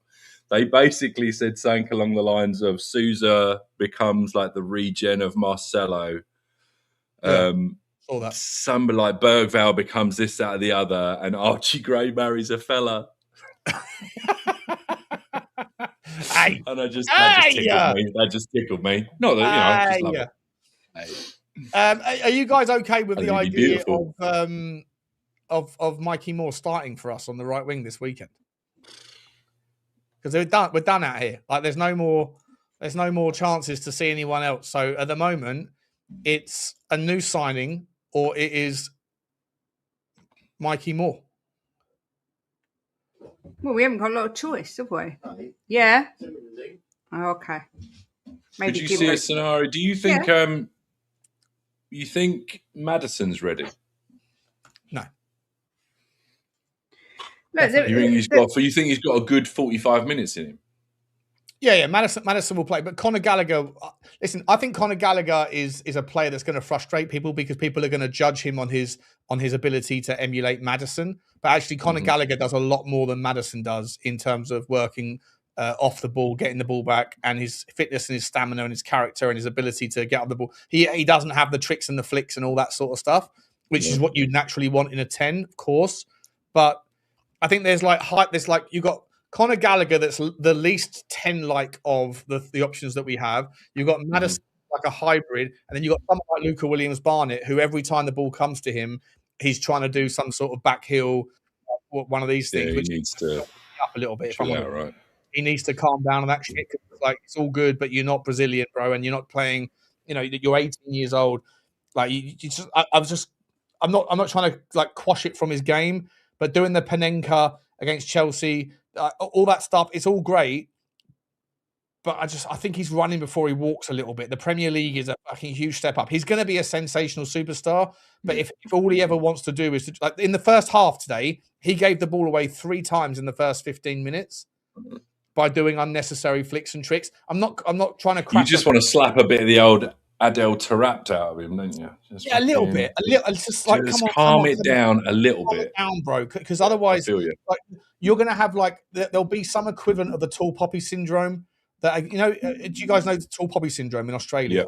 Yeah. I don't. Okay, it's a thing, right? So I lived in Australia. I'd heard about tall poppy syndrome. It's a thing.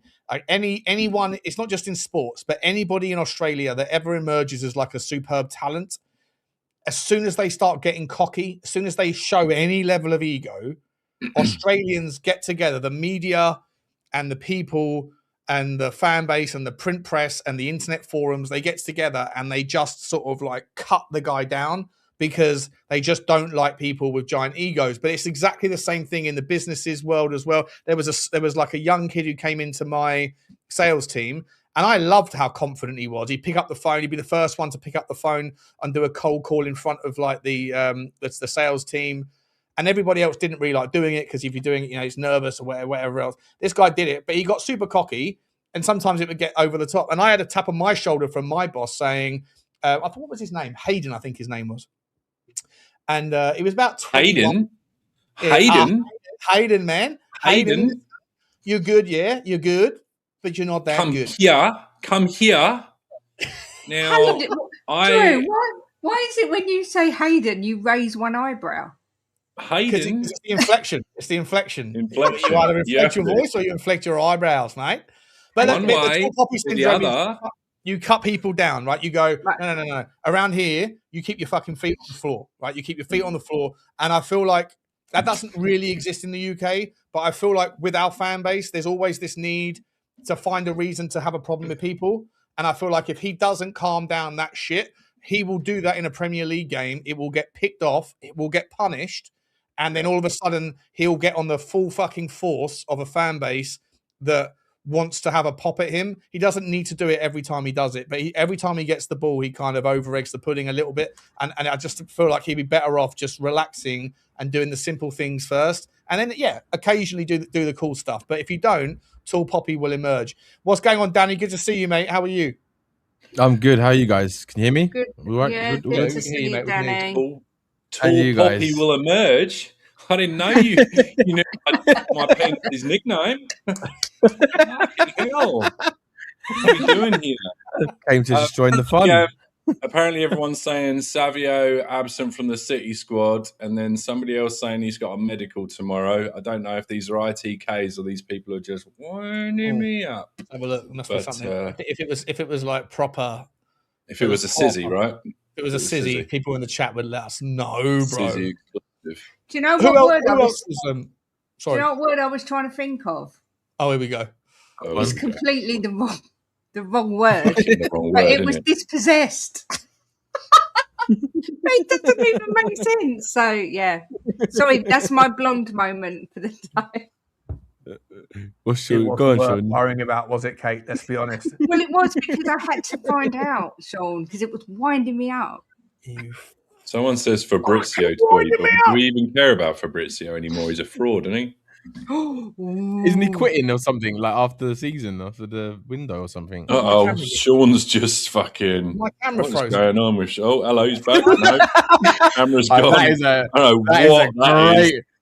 That is a great print screen moment right there. Can you still hear me? Yeah, we can still hear you. Oh, you can still hear me. Okay, one second. Oh, that is a beautiful shot. Sean, I've just saved that for you, mate. That's going to be the next sticker. Lovely. It's got to be. It's got to be. That was Lovely. I love that. Let's see. Where's I'm going to jump onto. I don't usually do this. I'm going to try jumping onto X. See what he's saying. Good fraud. Keep winding me up. You're winding me up, mate. And can you believe I've got English A level and I still got it wrong? English O level. O level or A level? A level. I got 11 GCSEs and 4 A levels. Yeah. What grades did you get in your A level? I got grade B in English, and I got a C in So bang average. art and design. I got a C in sociology, and I got a C in general studies.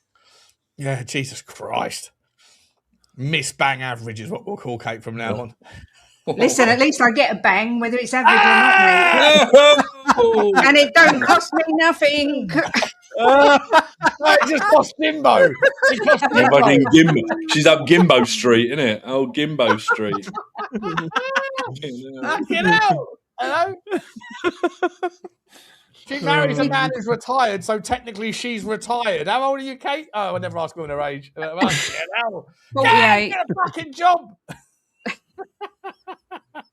He's got so much sauce, this geezer. Yeah. Honestly. Is Jimbo coming on by that? Did I not hear his dulcet tones in the background? Yeah, saying, he's just setting himself up. Send me the link. Yeah, he's setting up. Yeah. Oh, let me ask you this, guys. Big up, Danny. Danny, what's your starting 11, mate? Starting 11 for Sunday. Is it Saturday or Sunday we're playing Brentford, by the way? What day is it? Saturday? I don't know, actually. When's it from start? Tottenham is Saturday night, is it? 5:30 Saturday night. 5. Do you know what? I might go and drop some money, because that's you know when you have a few jobs, Kate, like when you actually earn some money, you might drop some of that money on some things that like going to see a game of football. Hello, sure. Hello, Kate. Hello.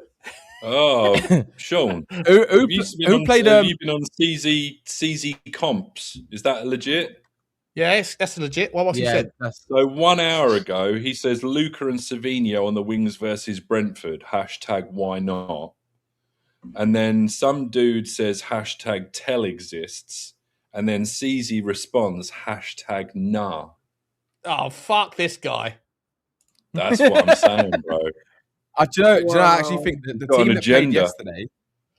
team that played yesterday, I think it's going to be the starting 11 against Brentford. I think that was the pre-warm up game for Brentford. That team. So no Fernandes in the starting 11. I don't think he's fit enough.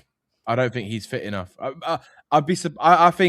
out of the ones who've played more preseason games, I think Berghvall will start with Tonali in the middle. It could be the same team. I've got to respond to this. Can do it. Literally benches them all. You might want to put a space in there, Sean, so you don't look like a crazy person. Just light in the touch paper. So it begins. And there should be a question mark, but hey, you're the one who knows English better than I do. Not on Twitter, mate. Not on Twitter. We just get to the point on Twitter. Is it 140 characters? There's no room for context. There's no room for grammar. There's no room for punctuation. It's just fucking fire and fury. What the fuck is he talking about? Tel gets bottomed out by Gakpo and Savinho. What are we doing here? Especially when you just said, you absolute donut, that he was going to say Luca and Savinho on the wings versus Brentford, and then to justify it, he says Gakpo is ahead of in the pecking order. Not for Brentford, is it, Sizzy? Not for Brentford, you donut! What are we doing here? Do you reckon he's watching? Is he watching? Hey, I don't know. Are you out there? Sizzy? It's me. I am Sizzy Comps. I'm just going to put it out there. What's he actually fucking doing here? Oh, look who's come in. Another bozo. Another donut. Is At he least here? he knows about fishing and hippos. He doesn't know how to set up a stream, though. He's got a big black mark. What's this? Look. What? You've got a big black screen over your face there, Jimbo. Careful what you're saying here, Shawnee. And we can hear ourselves. Oh, no. It's because he hasn't put his right webcam on, bless him. No. It's Batman. What's he done? Honestly, though. Still getting dressed, isn't he? Still putting his clothes back on.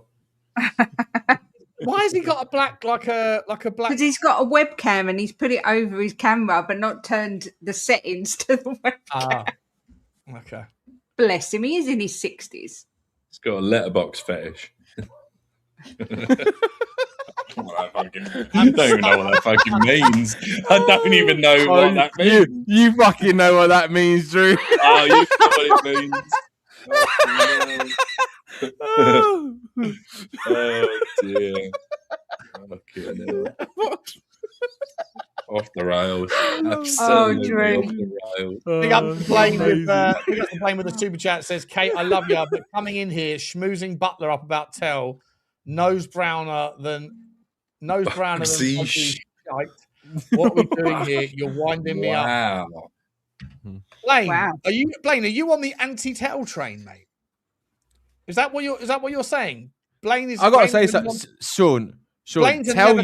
Never tell. Tel yesterday was really, he was very, very good in the second half, right? The cross, if you just look, even the way he dribbled past those three players, right, and able to look up and cross the ball to Mikey Moore, he saw the run. That was a brilliant cross. And then on the second goal for Mikey Moore, the way he did the little 1-2 to himself to pass the ball into Mikey Moore's area, that was a brilliant pass. Like, that was very fucking skillful. Like, you can see he's growing in confidence. And honestly, I'll say it now, I think he's going to get 12 to 15 GA this season. If he doesn't have injuries this season, I think he's going to be our most improved player. I'm saying it now. Blano, I've been on the Tel train. He ball out this season. He's going. Listen, if he gets a chance, he is going to smash it. Okay? I cannot wait. I cannot wait for him to be on 10 GA by Christmas time, so that I turn around and go, now what?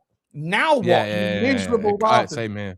What are we doing here? Big up to someone who's always stood by him. He's in the and Sean, when you have that show, when he does that, you need to go at Stel. You have to do it. I'm going to murder Stel. He hates him. Sava, Stel, Manuel from the chat. I didn't say how do you say his name? Was it Manuel or Manuel? Emmanuel.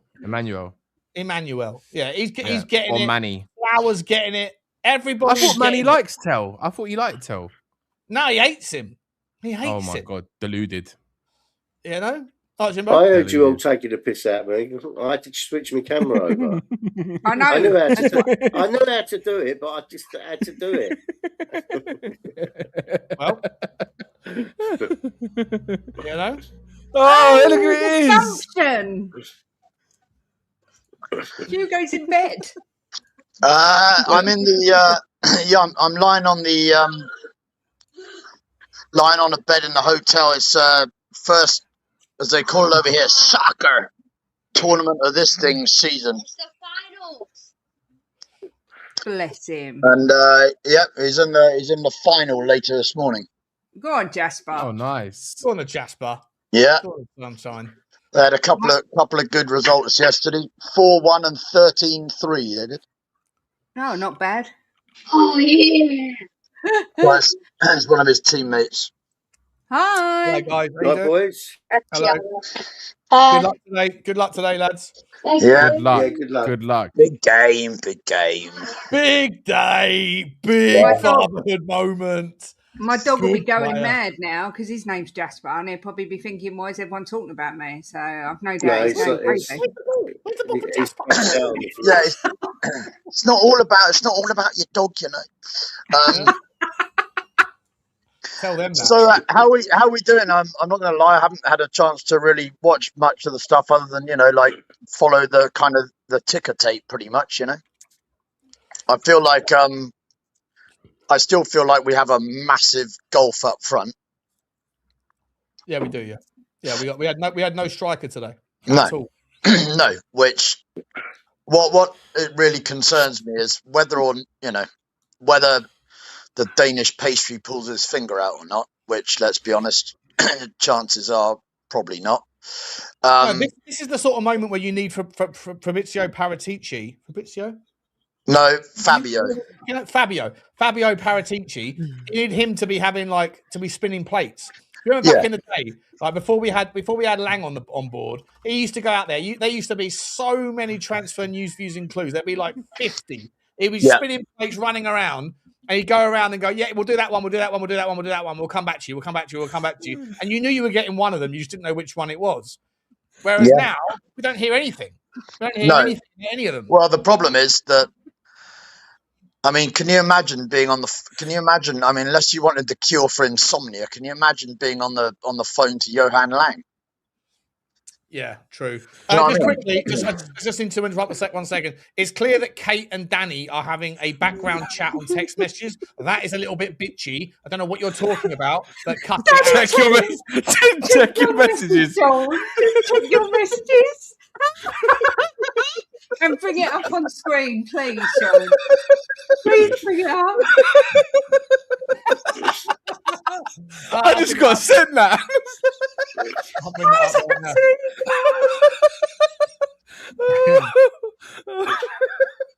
Oh my days. This is hang on. What's that video? This is courtesy of a certain Irishman. Paddy, aren't it? It's so funny. Oh dear. Oh god. Did he send you another one as well, Danny? No, he just sent me that one. I'll send you the one he sent me. This one. Yeah. That is a fun fucking time, by the way. That is a fun time. It's all the brasses this week. You know what though? Usually, if you say rank them in order, you'd know the number. But they're all stunned, dudley, undone. Where'd you get them from? Who's done that? Well, that's the benefit of AI. Fucking hell!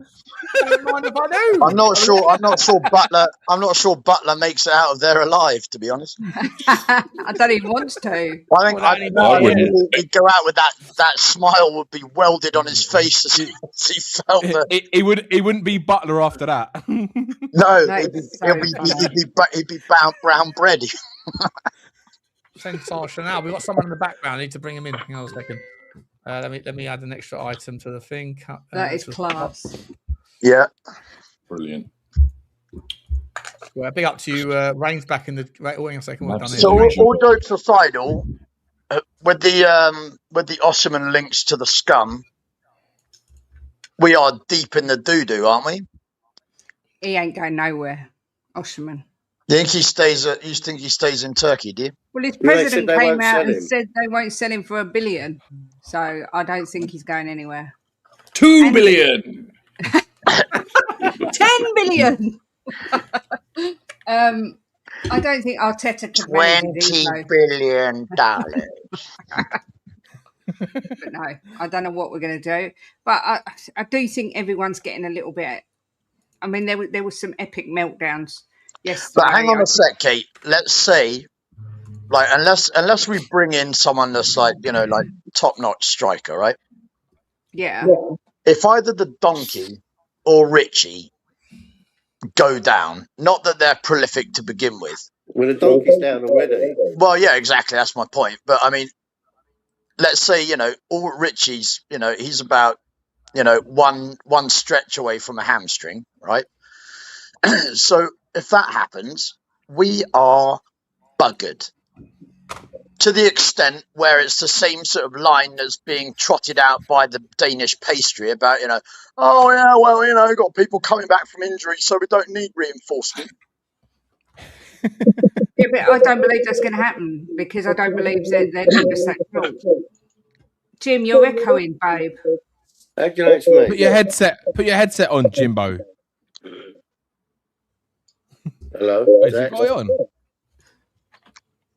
Yeah, I'm just petrified that while we thought that we were, going to be a brand new and improved ENIC 2.0, that it's just going to be more of the same, where they balance the books and they've left us short.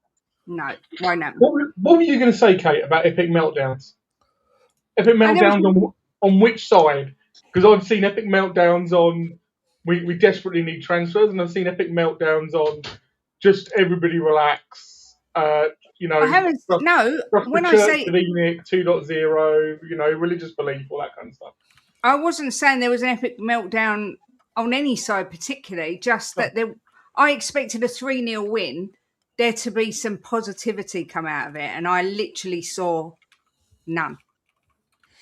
Which is why I didn't really watch YouTube that much yesterday, because I just think, what is the point of screaming and saying nothing's going to change when there's still time left and things have already changed? Yes, the window would be incomplete right now if it closed, but things have changed. I'm not buying this agenda and this narrative that things haven't changed. They have changed. The wage structure's changed. Agree. We bought in players we never dreamed we could get. So if we happen to leave ourselves short, okay, it's a terrible situation to be in. But at the same time, the clubs we're trying to buy from aren't selling. Well, that's the point. That's the whole point, Kate, is that I think that we're barking up the wrong tree by going after players from the wrong echelon of club. But we also don't know what's going on in the background. We're all assuming they've put all their eggs in one basket. And I just think people just look for a reason to whinge and bitch constantly. Yep. That's football fans. Are you not familiar with the Tottenham Hotspur fan base? Well, that's why I don't watch YouTube that often, if I'm honest. I'll be honest. I don't really care about I don't really care about it. All I care about is the fact that we're currently in a not good situation, and they need to fix it. That's what I care. I don't think it's that bad as everyone seems to think it is. It is that I don't bad. think it is. It I don't is. think it is. Okay. Well, we can agree to disagree. Well, I don't think it is. Well, let's get some facts on. Are you comfortable with Luca Williams-Barnett being our second string left winger? No, that's not the point, Rain. Well, the point is, a yes or no question, and then let me. If you're gonna let me answer, then let me answer. Right? Don't overtalk me when I'm trying to answer your question. Right? So let me answer. Right? Early. All right, Rain. All right. Is that all right? Don't do it. So don't get rude then, right? If you don't like that, don't be rude when you're trying to. You ask me a question and then you're over talking me. You don't like it, do you? So don't do it. It's a yes or no. Don't do it. I'm going to be serious here. Play nicely, children. Fuck's sake. Because if you're going to do that, I'm going to be a fucking idiot. So it's up to you, mate. Well, idiots are idiots. Will it's a yes or no? You're going to be an idiot. I'm going to be a fucking idiot. We can both play this game. It's up to you. Chill. There's no need for this. No need. What's going on? What's going on here? Relax. Well, when someone asks a question and then overtalks and you're trying to answer it, what do you expect? Okay, so answer the question. There's no need for any. I believe we will get the players in that we need. That's why I don't have a problem. That's why I'm not worried. I'm not like other Spurs fans who are crying about it. Will they be in before Brentford or after? You got through the part where you said don't interrupt people, and now you're interrupting people. Sorry, I genuinely don't care. I don't care if before Brentford, after Brentford, as long as we get them in by the window closes. I don't give a shit. That's my opinion. So the whole point was you said it's not that bad, and I went, correct. Are you happy that our current second string left winger is Luca Williams-Barnett? I didn't even get to the fact that our first string right winger, as it currently stands, is Micky Moore, and that today we didn't play with a number 9. So I didn't even get there, right? So this religious belief that something might happen in the not too distant future, it doesn't discount the facts that we can look at where we are now and go, yeah, it's a problem. Yeah, for me, it's course we need more players, right? We need a lot more options. Of course, I completely agree with that. I believe that we will get those players in, regardless if it's not Savio or anyone else, right? I think we will get them in. So it's just a matter of who, right? That's how I see it. I believe. Yeah, I I just- believe. I just wish that we had the players that we needed, as opposed to like an additional squad depth signings. I wish we The had thing like is, the right- starters that we need before the Brentford game, and that they'd had more than like a week to get their feet under the table and to be, integrated into the squad. That's all. Do you know what, right? If we had have signed a forward line, but we hadn't strengthened at the back, everyone would be sat here moaning about that. Just Would wait they though? and fucking And here's see. why. Here's why, right? It's because They with the back line that we had last season, Right. once De Zerbi had come in, we were, top 6 form, and defensively, under De Zerbi, we were pretty tidy and we were pretty compact, right?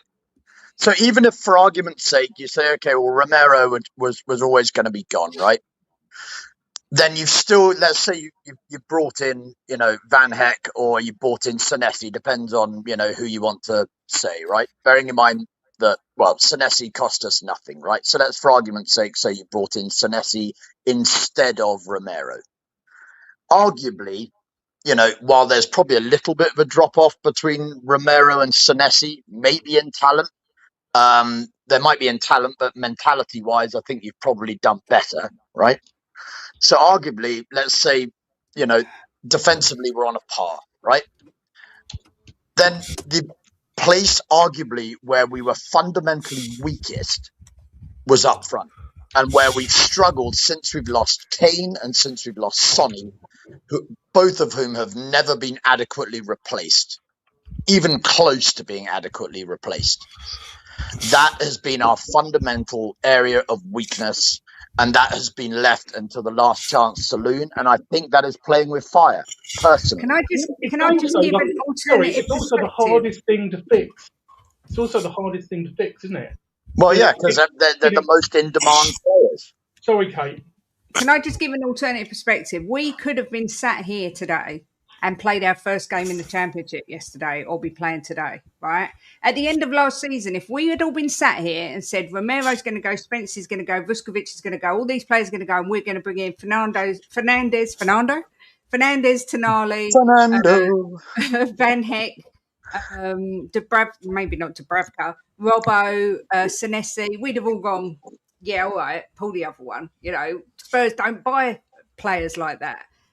You've got to trust that things are moved on and things are changing. If we go out today or tomorrow and we get a bomber that we've signed Balogun, you'll still get people come on stream and go, panic buy, see, this is what happens. He's not good enough.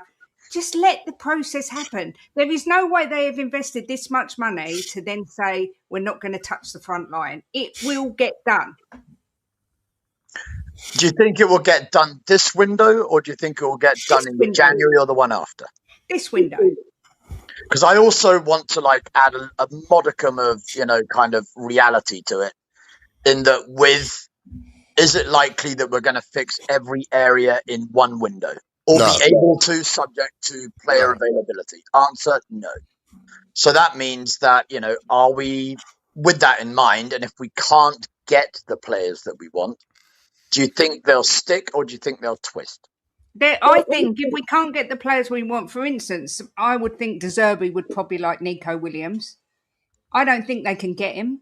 So that I think they'll go for a Daniel Munoz to replace Spence. He's 30, but he'll do for a couple of years, and then we upgrade. And the same thing with a striker. If we went for someone like, I know Drew don't like him, but the guy from Palace, Mathys Tel,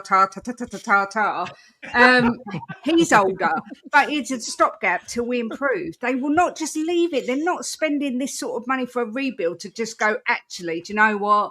We'll leave the forward line as it is. They can do it. De Zerbi can put up with it. No, I mean, the thing that I'm going to say it based on yesterday, with him dropping deep and actually doing a half decent job of popping balls out into the wing. I would currently take Richie over Jean-Pierre Benteke.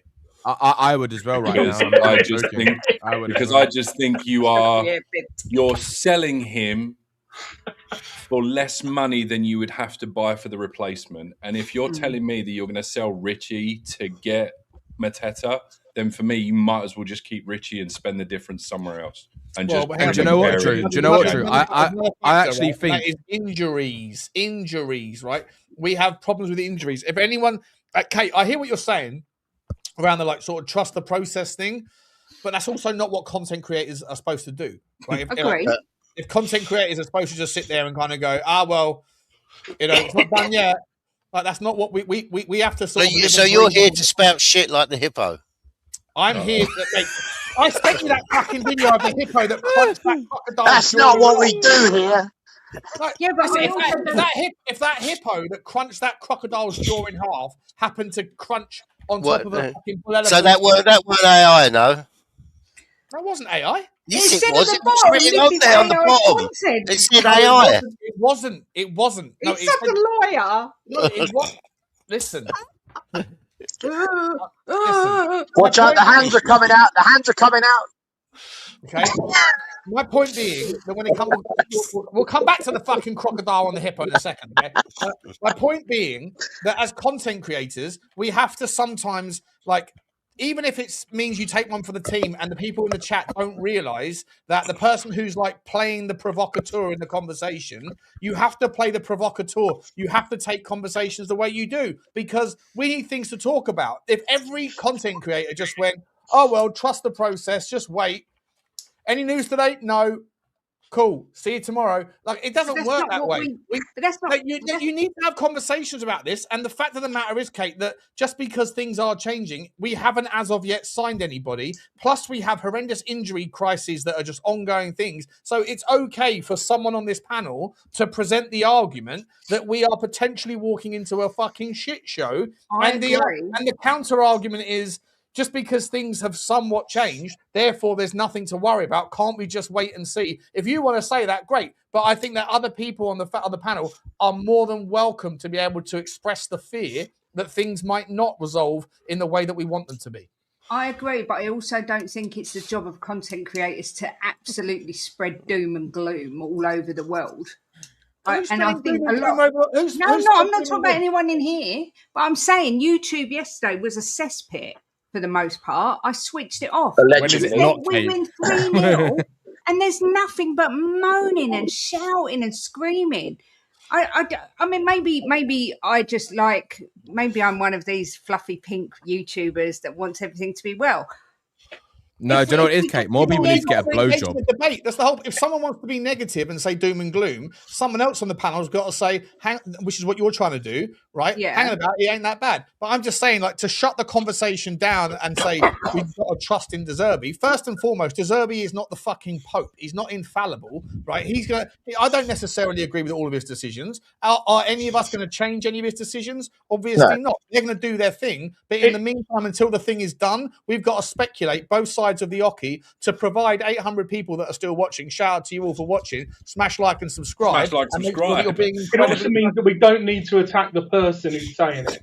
That's the really critical thing. I've been attacked a lot. I encourage. I've been attacked a lot for saying where we are. I'm not interested. I like these arguments yesterday about Enica changing. I'm like, I don't care. All I care about is where we are, where we want to be, and the gap between the two.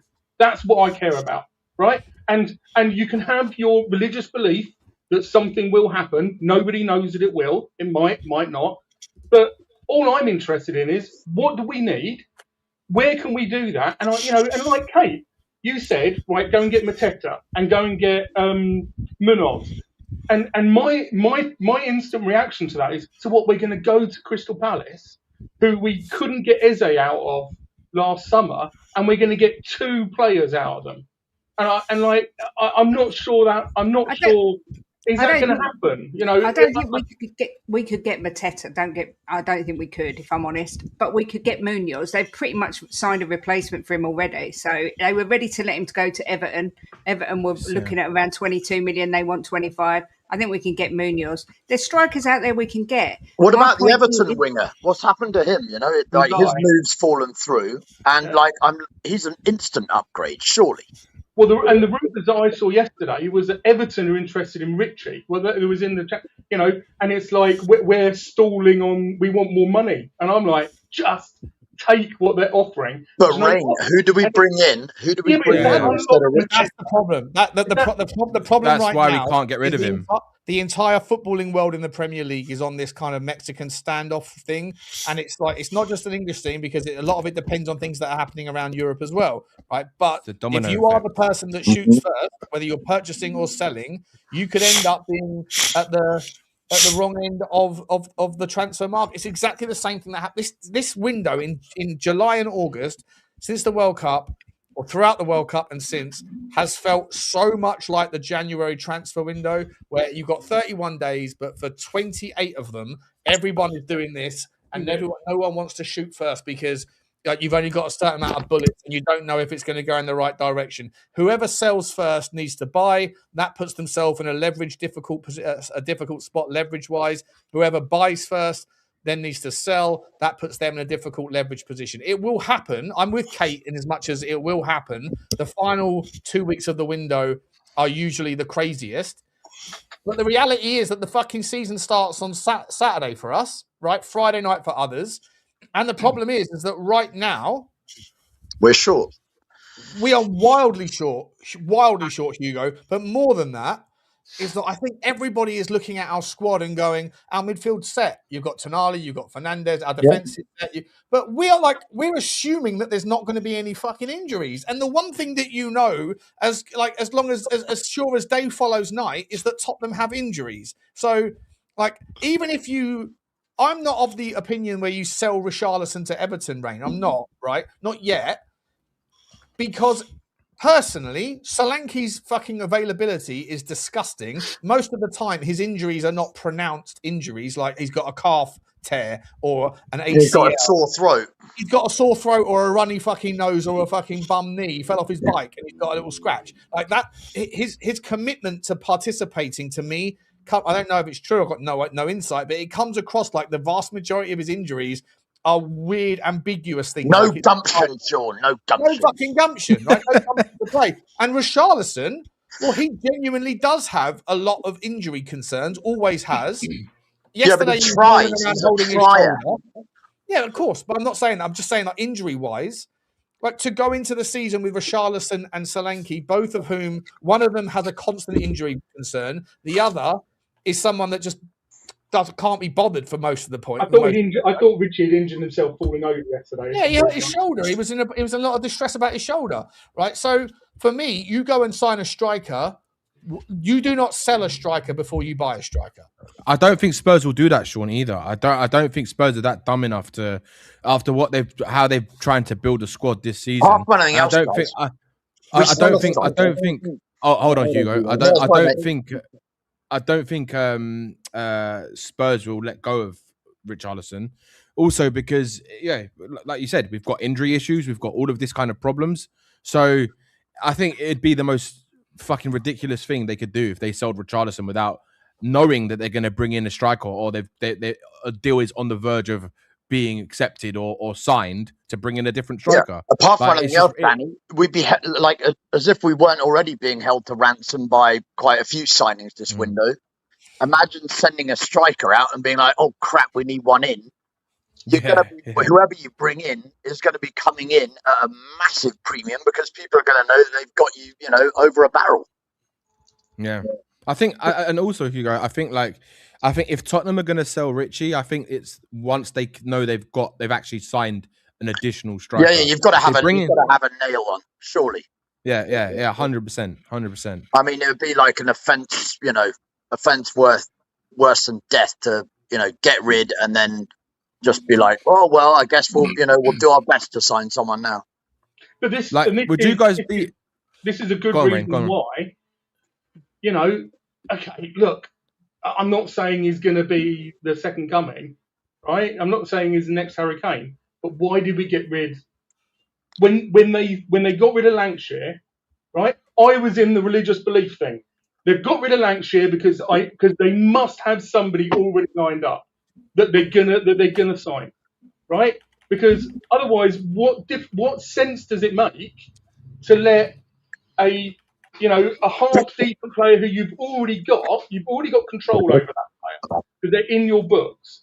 Why does it make sense to let him go if you don't already have somebody lined up to come and take his place? See you later, Hugo. Bye, boys. See you, Hugo. Good luck, Jasper. Good luck, the boys. Good luck, Jasper. Good luck, the team. See you later. Cheers, take it easy. Bye. Good luck, the boy. Can I?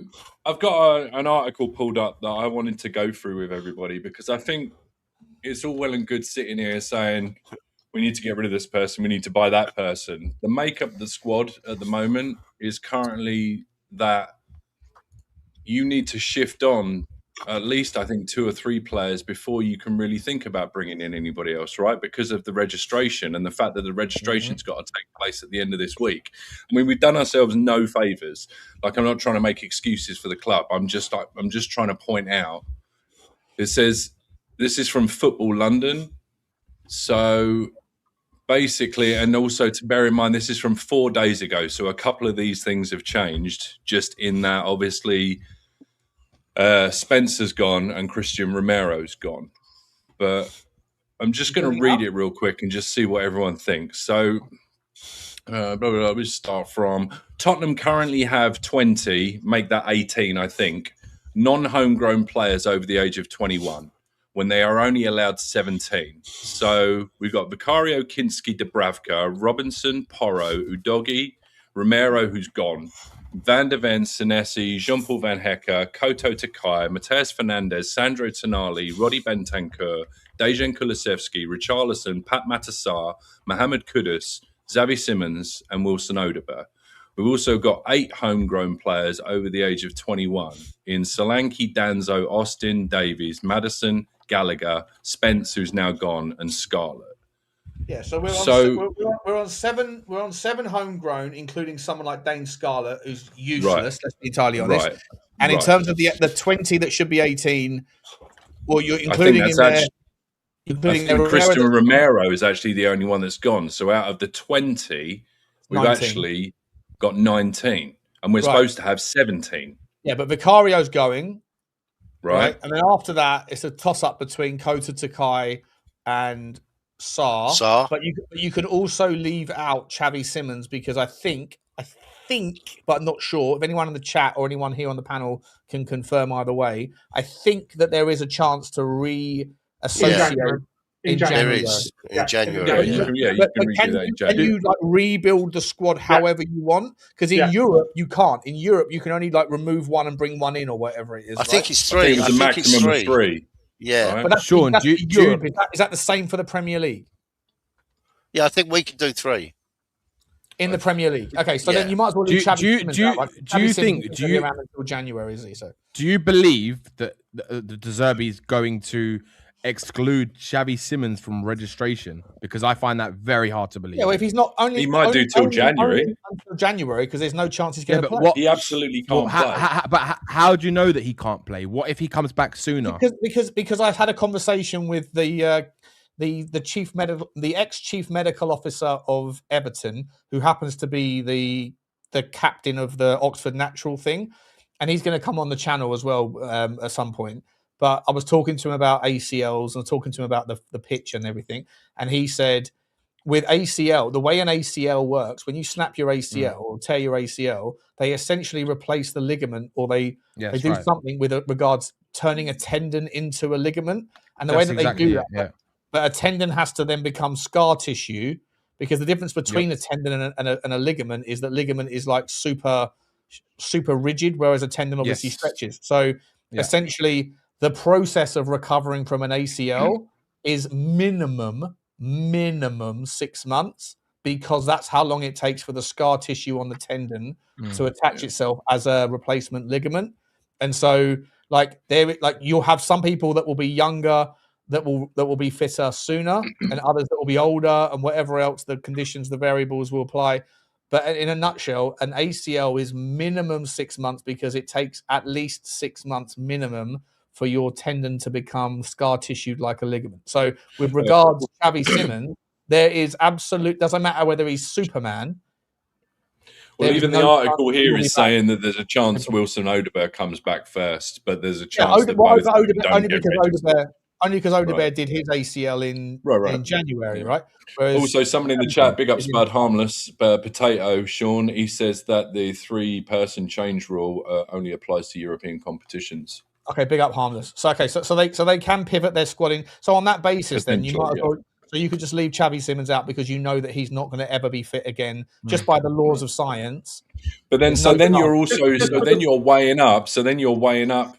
All right, we know they're not going to be back, but can we run the risk of going and then buying another player when we know that they're going to potentially register them in January? So you're kind of juggling the numbers that you need to, play with here. And I'm wondering at that point is if you can go out there and find some sort of, I don't know, can you find a little loan, a cheeky loan for a couple of players for 6 months? I mean, other clubs do it. Otherwise, we may just have to... How bad was our loan for Colo? Sorry, Rain, come to you now. Right. How bad was our loan for Colo? Awful, but that doesn't mean you write off all. But that doesn't mean you write off all loans, right? Because Polini was also a loan, and he was fucking brilliant. So, and this is what I said to Connor this morning when we were having a chat about this, which is you're kicking the can down the road from a rubbish summer window where you can't sell the players that you need to sell. And let's be clear, we still need to sell Vicario, Sarr, right? We still need to sell these players to get them off our books into a January window, which, selling players in January is traditionally, really, really difficult, right? I think that Vicario's move is done, right? This is my speculation, nothing but this is. Let me know if you agree or disagree. But I think Vicario will earn more money at Tottenham than he will in Italy, and therefore every week that he's still a Tottenham player, he's getting paid $100,000 a week or whatever he's getting paid, and he won't be getting that. So he's more than happy to kick the can until the end of the window, knowing that, and Juve know it, and Tottenham know it, and everyone else knows it, that he's going to leave, but he's just turning up to football right now because he's picking up his salary because he's probably going to earn an extra $100,000 over the course of the summer while still being a Tottenham employee than he would be at Juve. Does that make sense? And it's part of the agreement, maybe. And I hope you're right. And it's part of the agreement. So it's like there's no noise about him, but there's no one coming in for him. There's no speak about it. Because I think it's already done. Like there was a Juve, and who was it? Chiesa? Who was the player who was like, or Cellini maybe, the ex-Juve centre-back who's now like a spokesperson for Juventus, that's come out and said, "Oh yeah, Vicario is going to be a fantastic player for Juve." Like, they're talking about it like it's done. I think it is done. I just think it's like one of those things where, there's no rush on it because Vicario is picking up $20,000 in a week extra than what he'd get somewhere else. $20,000, $20,000, Why rush? Why rush it if you don't need to? Fair. But yeah, the point I was just making is just a lot of movement that's got to happen. So you obviously, it's all fun to speculate and stuff. We just don't know what's going on in the background. I've just got a feeling. I would like to hope that there is going to be a lot of movement this week, especially if you consider if they really, really do go for it and they're looking at bringing in Gakpo and Savio and another forward. That's at least 2 foreigners, potentially 3. So that's just a lot of. I just think there's a lot of moving parts over the next 4 or 5 days. And as I say, that's not. It's not a good thing. I would have liked to have had this done a lot sooner. I don't. And you make a good point about the earning as much money as you can right up to the point of moving, because you would have thought that otherwise he would have gone before the World Cup, right? Because he didn't go to the World Cup. It would have been such an easy deal to do. So it does make you wonder. And we got Dubravka quite early, Drew. Right. So clearly part of the plan is clearly they, coming back to you'd expect them to do a deal knowing that another deal is kind of in the pipeline or is good. You don't get Dubravka in if you don't have a good idea that Vicario is going out. Right. But I do feel for our lot, right? Because who could have predicted, even with the World Cup, who could have predicted that this transfer window was going to be so dry? Yeah, Yeah. it's been nothing. Like we've even heard the Barcola to Liverpool might be off. It's like, there's been so little movement this transfer window. It's bonkers. Yeah. There's been a couple, obviously, there's been the real big one, the couple, Elliot Anderson and, your Morgan Rogers. But yeah, other than that, Well, and I guess I think United have done a couple of bits, but there is, like, compared to, like, transfer windows gone by, kind of almost regardless of the World Cup, you would still think that a lot more stuff would have been done. But then maybe that's the state of the market. It says a lot about the fact that every time you go and try and get a player, if it's European, then the European team are trying to fleece you for all you've got. And if it's another Premier League team, why are they wanting to sell to you to either make you better or make them worse? So I don't know. It's pretty stagnant across the board. I think, Drew, also it's because if you look at the quality of players available right now, it's like everyone seems to be going in the same sort of bucket, right? They're all shopping in the same area, and the problem with that is that it's limited to who you can bring in, and not only that, what I've seen more so this summer than I have seen ever before is that it seems to be a really massive, big kind of domino effect on transfers. It's like this club won't sell unless they get a player, and then that if they're trying to get a player from that club, they won't sell unless they get their player. So it's like no one's really letting the players go until they know they've got their kind of replacements. And if none of the clubs can get who they want, kind of a bit like how Tottenham are at the moment with the attackers, if they can't get who they truly want or who they've been chasing for a while, then it feels like no one's going to make the movements, because if a club can't release a player because they can't get a replacement, then it's like no one's going to have movement, and that's why I think we're seeing less. But having said that, I still think you will get towards in the next 2 weeks. I think you're going to see a lot more movement, see a lot more dominoes effects, kind of transfers going through. But City have got loads of wingers. They can let Savio go. Just being awkward. Yeah, they could. No, very much so. There probably is, we're playing checkers and they're playing chess. Like, it's just, I'm sure they're leaving us dangling till the last minute. If it was me in charge, I would have gone somewhere else by now at this point, because I feel like it's making us look a little bit silly. And Savvy, let's be honest, right? Listen, by the way, I am fully on board Savio. I know I'm always doing the whole kind of like the Tel versus Savio comparison, and where my loyalty. Didn't want Tonali, did you? Yeah, he don't rate him, that's why. No, I think he's world class. No, you said it's not worth 100 million and that you don't like him. Yeah, well, when you get over 100 million quid, you're in the world class category, and I don't think he's world class. Not anymore, Sean. Move with the times, love. Move with the times, Pedro. I think it's a fair take, Kate. I think it's a fair take, Kate. Okay, it is what it is. He's not world class. He's top class, but he's not world class. Either way, you fucking wind up merchant bastards. Okay, this is where I'm going. The situation for me, though, yeah, you're a fucking sneaky little prick today, Drew, aren't you? I'm fucking watching you, bro. You come in with a fucking rocket up your jackpot. What are we doing here? Hello? What are we doing here? But the reality is that Savinho, for me, whilst I love the fact that he's fully coys before he's even got here, I've never seen a player. I've never seen a guy who's been like, he's committed to coys, like 100%. Right. It's almost a religion. Leandro Damião wasn't that committed, was he? No. You want him to come in. However, if you want players that are, tricky, technical, can take a man on, but doesn't really have the output thing, Stretch, there's plenty of other players that you can go to. Like, I don't rate Said El Marlo as much as I rate Savinho, but at 50 million euros versus 100 million euros, or whatever. Careful, Show. Hey, show.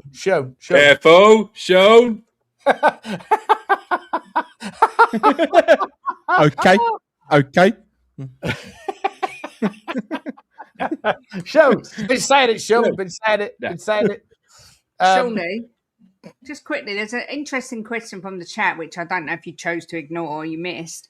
Does that mean that Anderson and Rodgers are both world class then, because they're over 100 million? Sorry?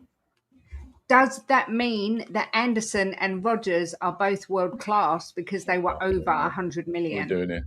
I think Someone you get rid start. of this I bozo. think the expectation is that they will become, if not, hang on, get rid of that shit. Listen, Can somebody get rid of the bozo?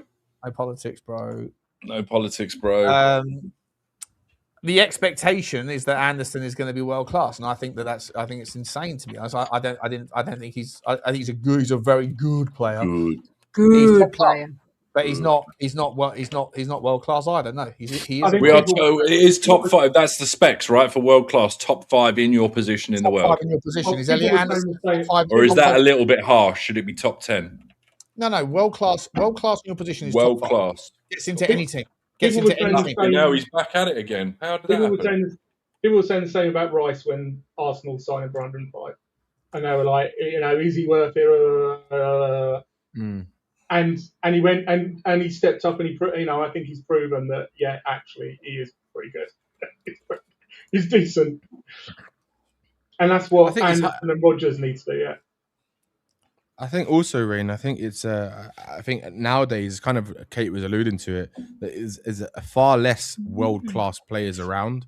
Yeah. I think you've got very, very good players, but who's truly world-class is very, very few nowadays. And I think it's just the way that football has gone and the way coaching has gone in the last sort of 5 years or so. And if you look at, I don't know, in terms of midfielders right now, would you class Caicedo as world-class? Maybe you class him as one of the best defensive mids in the league or in Europe. Caicedo, but is he world-class level? Rodri, Rice, Rodri is world-class. Rodri, Rice, Tchouaméni, Kimmich, Caicedo are all better than Elliot Anderson right now, 100%. But would you say Caicedo is world-class bracket? Or would I'd say Tonali is. Yeah. Go on, Jimbo.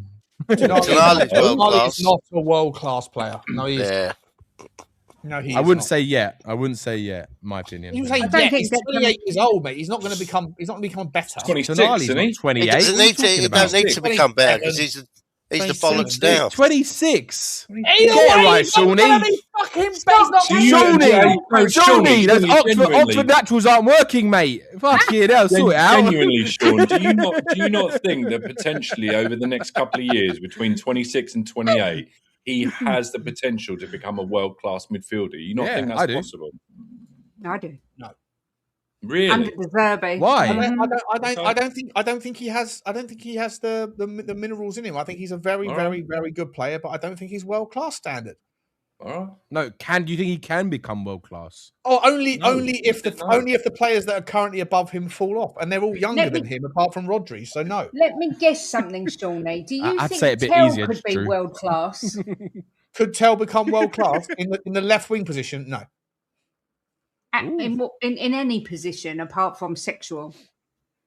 No, I'm just making sure. I don't think Tel's got the ability to become world class. I think that what you need in a left winger, what you need in a winger generally is someone that is to become world class. You need someone look at Kvaratskhelia. He sets the standard. Kvaratskhelia. Kvaratskhelia. What is that? Breath. I'm talking here. All right. You need to up the Oxford natural dosage, Shawnee, please. What's going on today? Shut your fucking mouth! You're winding me up. Kvaratskhelia. What is that? Kvaratskhelia. Kvaratskhelia. Shut your fucking belly up.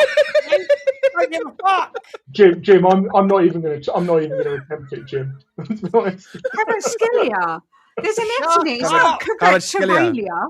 Shut the fuck up. It doesn't matter what his name is. He sets the standard for his fucking talent, okay? He is class beyond class. He's fast, his movement, his two-footedness, his low back lift, his low back drop, his fucking power of his shot, his IQ, skill, his ability everything. to know when to pass. Everything about that stuff is levels above everyone else. Lamine Yamal is a different style of winger, right? Has unbelievable footwork, unbelievable output, unbelievable input.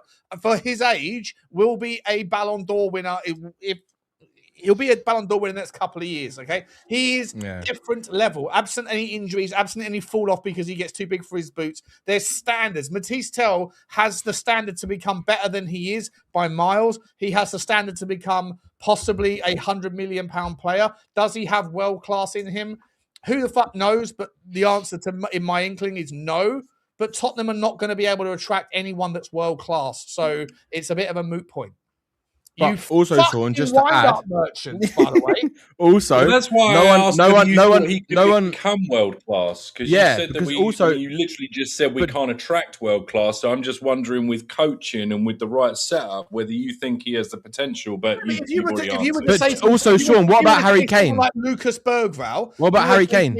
Can Lucas Berghvall become world class? I would say I don't honestly know. Maybe he could, right? Because that's a position where he's 18, he's already got it. Maybe Archie Gray. I don't know if we have players that have the ability to become world-class for sure, but there's nothing that's on paper that's demonstrating those things to me right now that suggests that anyone in our team has the ability to be world-class. None of them. Sorry. But maybe Luke Kane at the same age. Maybe Williams but Sean, I don't know. There's an argument to say Kane at the same age. Kane at the same age didn't. Fernandes. No one saw that.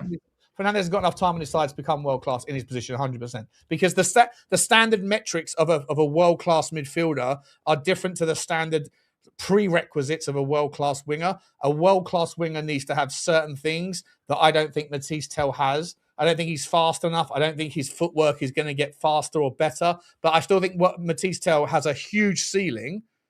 Luca Williams-Barnett, at his age, or someone like the geezer at Arsenal, Dowman, they have enough time on their side, enough talent in their boots showing already to be able to sit there and go with a lot of luck, a lot of hard work, a lot of things going in the right direction. Those guys could emerge to become world class, but they also could have the entire opposite. They could also fall off a cliff if things go in the wrong way, injuries. I mean, or also, for their boots or whatever. Could you not then say, Sean, that Kane could have the same kind, that Tel could have the same kind of rise that Kane had? Like he just becomes like an absolute monster left winger and becomes one of the best on the planet. Yeah, the world class left wingers for me have either unbelievable finesse, unbelievable athleticism. But Kane didn't have that at 21 years old. But he didn't have none of that ability. Kane is not a winger. Kane is not a winger. No, I know, but he didn't. But Kane's got everything. He's an overall package player, right? He's got the football intelligence. He's got everything.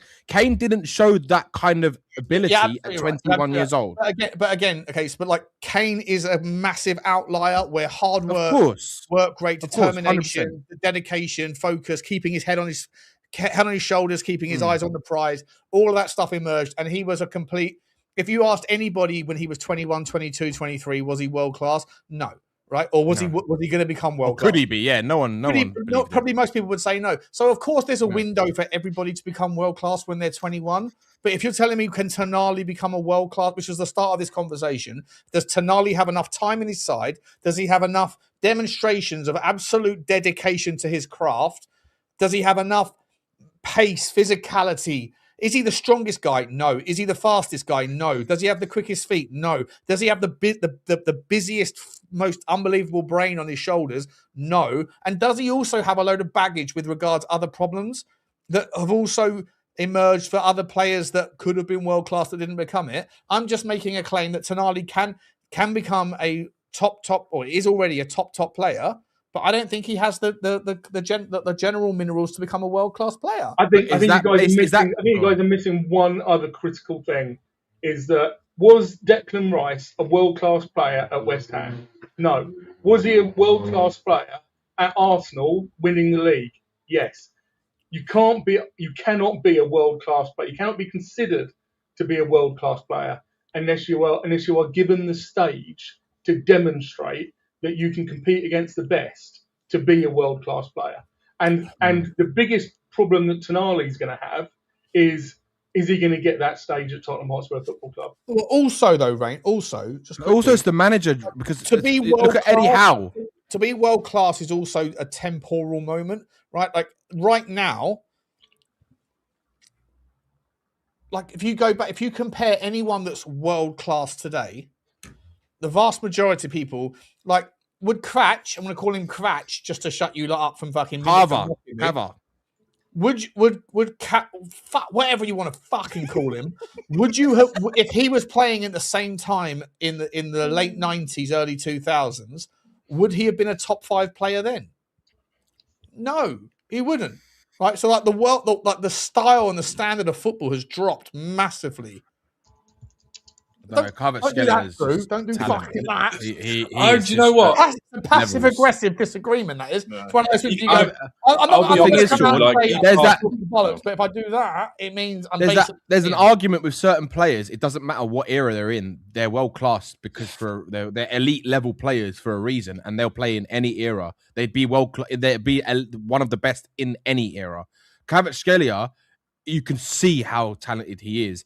If he was playing 10 years ago, he'd still be one of the best winners on the planet. Right. If Sandro No doubt. Tonali was playing alongside this at the same time as Gerrard and Lampard and fucking Deco and the, I mean, I could name all day long, Xavi, Iniesta. When those guys were playing, Tonali at this standard playing against that ilk wouldn't be in the top 50 midfielders in the world. Sean, he was instrumental in AC Milan's last title win, right? When they won the title with AC Milan, he was instrumental. He was unbelievable, right? He was dubbed as the next Pirlo and he could do everything. He could score free kicks. He could do everything, right? He hasn't but it's because look at the team he's had at Newcastle. He hasn't had a world-class team around him. You put He's had a a player like that. world-class midfield playing alongside Bruno Guimaraes. He hasn't had a world-class midfield. Guimaraes is a top midfielder, and I love Guimaraes, right? Guimaraes is a Hang on. Sorry, just one second, Danny. You just said Tonali has been playing in a world-class midfield. You don't even think Tonali's world-class. I don't think he's playing in a world-class midfield. Oh. No. Sean just said he's playing in a world-class midfield, and he's not. That midfield contained Joe Linton and Bruno Guimaraes. Yeah, Guimaraes is a better player than Sandro Tonali. What are you doing? But you're saying he's world-class, but he's not world-class either. But you just said Newcastle's midfield was world-class. World-class, as a 3-ball.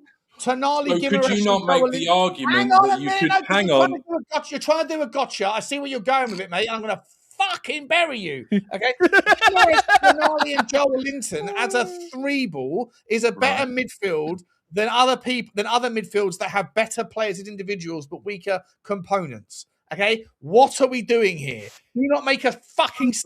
I'm talking about the team, Sean. Right? I'm just asking you. Under Eddie Howe. Right, he played in a certain system under Eddie Howe. If you play him in a system that suits his style, right, and suits his game, then he will show more of his quality that he hasn't been allowed to show at Newcastle, right? Because he was doing a certain role.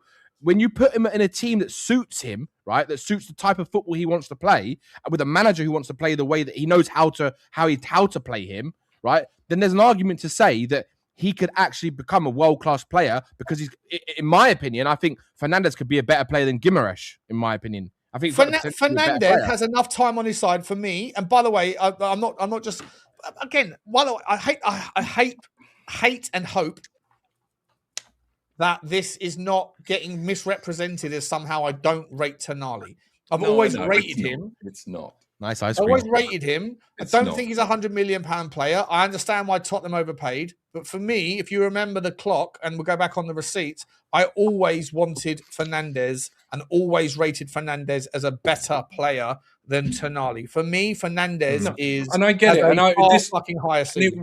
This wasn't me trying to be a gotcha, right? I was just genuinely asking you if you thought he could become world class, but then based on personally what I believe, based on your own logic, just then that you said Newcastle had a world class 3. Of which Tonali was one of them. So therefore, could you not then surmise that you could take Tonali out of that 3, put him in another 3, and him potentially still be a world-class midfielder in that 3? No, I don't. I think that he could be part of a world-class midfield. I think he could become part of a world-class midfield, but I don't think that world-class midfields versus world-class players are two different things. I think that for Tottenham to have a world-class midfield, you need to have better than Fernandes, Tonali, and whoever it is we're inserting into our fucking 10 at the moment is Conor Gallagher. At the moment, Gallagher, Fernandes and Tonali is not a world-class midfield, and none of those are individual world-class players. For me personally, for Tottenham to get to a world-class midfield, you would need to see Fernandes level up to become his potential, that he's got far more time on his side to develop and demonstrate. Tonali, I think, has shown, for the most part, he's been in the game for 8 years now. I think he's a very, very top talented player. But again, you didn't watch him at AC Milan. World-class midfield, you also need a world-class 10. And Maddison is not a world-class player. Xavi Simons is not world-class, nowhere near it. Yeah. He might, again, he has enough time on his side potentially to step up and do it. But again, I don't think. But in order to be part of a world-class midfield, I think you need to have 2 of your 3 world-class players, and then the other one needs to be somewhere in the kind of 5th to 15th player in the world. That's what I would call a world-class midfield. And I don't think Tonali, Fernandes or Xavi Simons tick that box right now. Maddison sure as fuck doesn't. Conor Gallagher sure as fuck doesn't. Neither does Berghvall. Neither does Archie Gray. Neither does anyone else in our team. So all these things are potentially possible, but at the moment they're miles away, in my opinion. Would you say then, Sean, the last world-class midfielder we had was Moussa Dembele? I think Christian Eriksen was probably world-class at one point in his time at Tottenham. But like mid-central midfield, I mean, like central midfield. Modric was after. Was Modric Do you not think Moussa Dembele was world-class? David Howe. No, I think Moussa Dembele probably was world-class, Yeah. Probably was, yeah. Arsenal are winning. Oh, for fuck, we got to come in with the doom and gloom. 25 seconds. Doom and gloom after listening to you waffle on about how bad our midfield is, you bozo. Yeah. Wait, someone in the chat, I don't know who it was, but someone said Flowers playing with fire with that chocolate on that white shirt, boy. Honestly, you playing with fire. And What channel was the fire starter? TNT one. TNT? TNT one. And big up Matty Cox. I know you hate me, but yeah, Gareth Bale. Yeah, Gareth Bale was a world-class player, right? Oh, and he's a perfect example of someone that can become world-class when you've got enough time, and even amongst not a world-class team. Again, I'm not saying that none of these, like, to close the door on the idea that Tonali's world-class is probably a little bit harsh on me. But if he's 26, I thought he was closer to 27. I thought he was 27. But either way, I feel like if you're 26, 27, whatever, I don't know if you. It's midfielder prime, Sean, as well, is like 28, 29 years old. I know, but like you look at players and you kind of go, by the time you're 26, if you're not world class, will you become it? A lot of people would probably put Serhou Guirassy in the top sort of. I'm not saying he's world class, but you might put Serhou Guirassy in the top 10, in the top 10 strikers in the world currently, right? Currently, because of his output. However, it took him until he was 27, 28 to even break through. So, like, yes, there's anomalies. You said it yourself. There's anomalies, right? There's anomalies for these people.